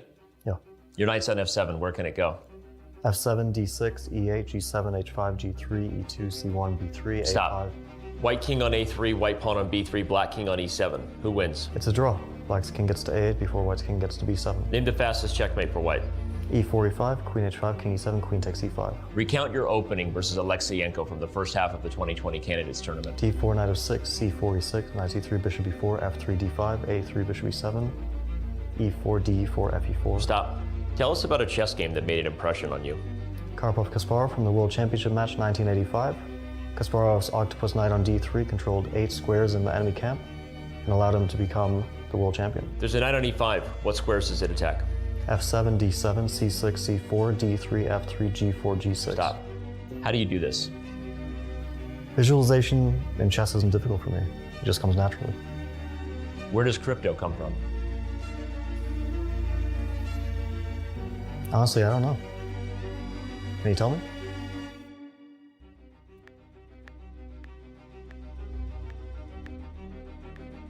Learn more at Coinbase.com/chess to get $5 in free crypto when you sign up and verify your account.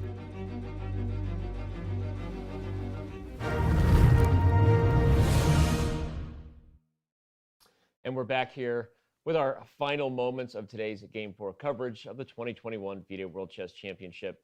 It's a special day today because it is the birthday of world champion Magnus Carlsen. He turns 31 today, and he has brought us some amazing chess in his tenure as world chess champion, world #1. We think that he'll probably continue to do that for years to come, and we just wanted to give him some special stuff that we prepared for him. These guys don't know all the contents of the basket. Everyone who's been watching the Harry Macrab knows that there was some cheese in it, because that pulled in real time. But you guys ready to see Magnus Carlsen's gift basket? Pulled it together real quickly, so don't judge it. Absolutely. I want to know what you guys think about it, so we're going to shove it over, pull it up, reveal, a little heavy. Wow, you put a lot in I there. put a lot of effort into it. Put it here. That was a real scream. Okay, so we got a birthday basket for Magnus Carlsen. We're going to send him a belt from our sponsor, Grip6. Remember, our guests are brought to you by Grip6, and you can go to grip6.com/chess and get a discount with the promo code. But these are actually very comfortable in the belt. But we also have, so he couldn't get a W today on his birthday, so we got him a W. You guys' thoughts on that? He may not be able to buy a win right now, but we can give him a win. I think he will really appreciate the W. He'll really appreciate the W. Okay, so we have a W here for Magnus, okay? But just in case he's not into that, we also got him a book and some things to draw with. He doesn't need help.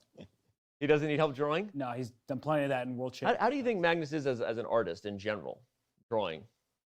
He's a creative chess player, so I feel. Oh, hey, camera angle. Okay, cool. So we got him a W, right? We got him some Grip6 stuff, belt and socks. We got him a draw pad.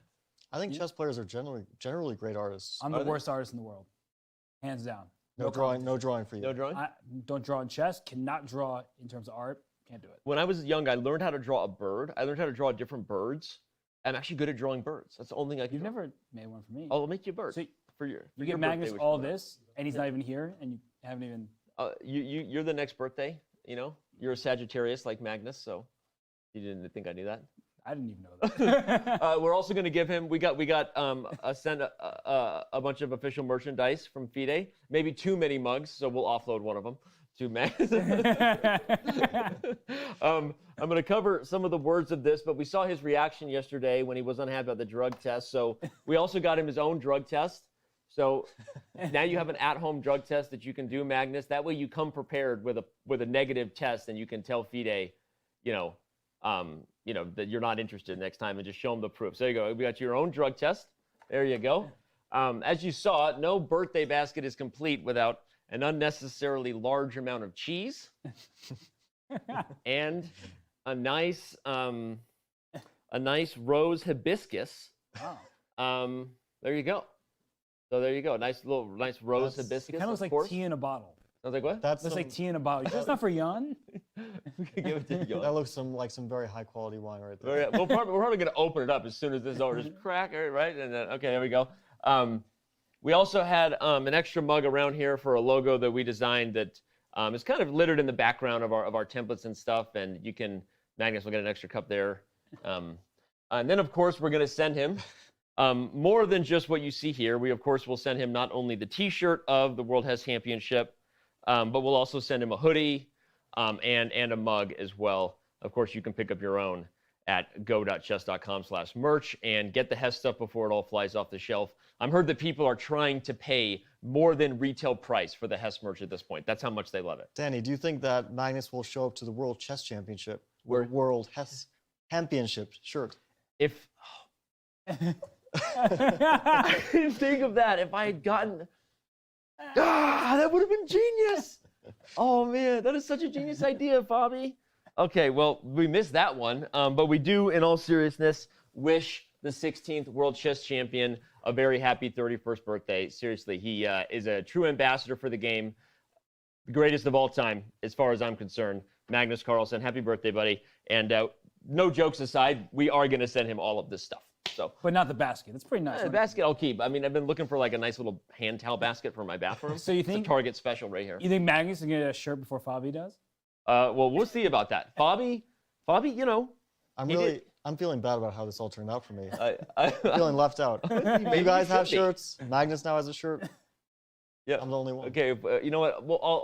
We'll think about it then. We'll think about it, and maybe we'll get you one before the show is over. So anyway, thank you so much to everybody who tuned in. We may not have had a W yet on the board, but I think it's a W every time we're hanging out together. We're getting the wins, hanging out, having a lot of fun.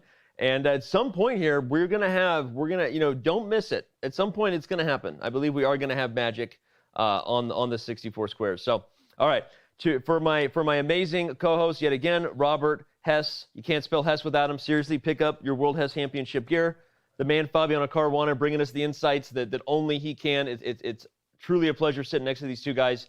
Thank you so much for being here. Oh, one final thought too. Again, the Coinbase critical moment we're gonna say was actually probably in the opening. The fact that Jan played the Petrov and neutralized Magnus with this, albeit whether it was a surprise or not, it didn't lead to something that Magnus was able to get anything out of. So that's our Coinbase critical moment, brought to you by House of Staunton, our sponsors. We do appreciate everything that you did here with this very nice chess set, and you can pick up your House of Staunton gear 15% off right now if you use the promo code Chess.com. So, all right, there it is. That's the beautiful chess set taken in real time of the or it was filmed right here in studio. There you go. That's where I should be sitting right there.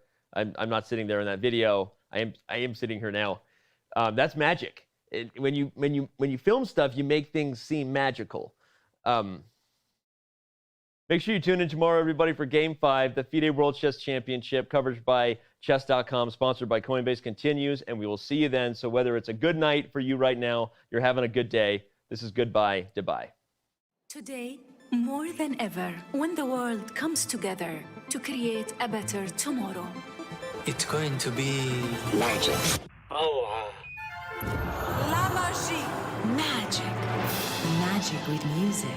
with architecture. With colors. Magic with celebration. With your safety.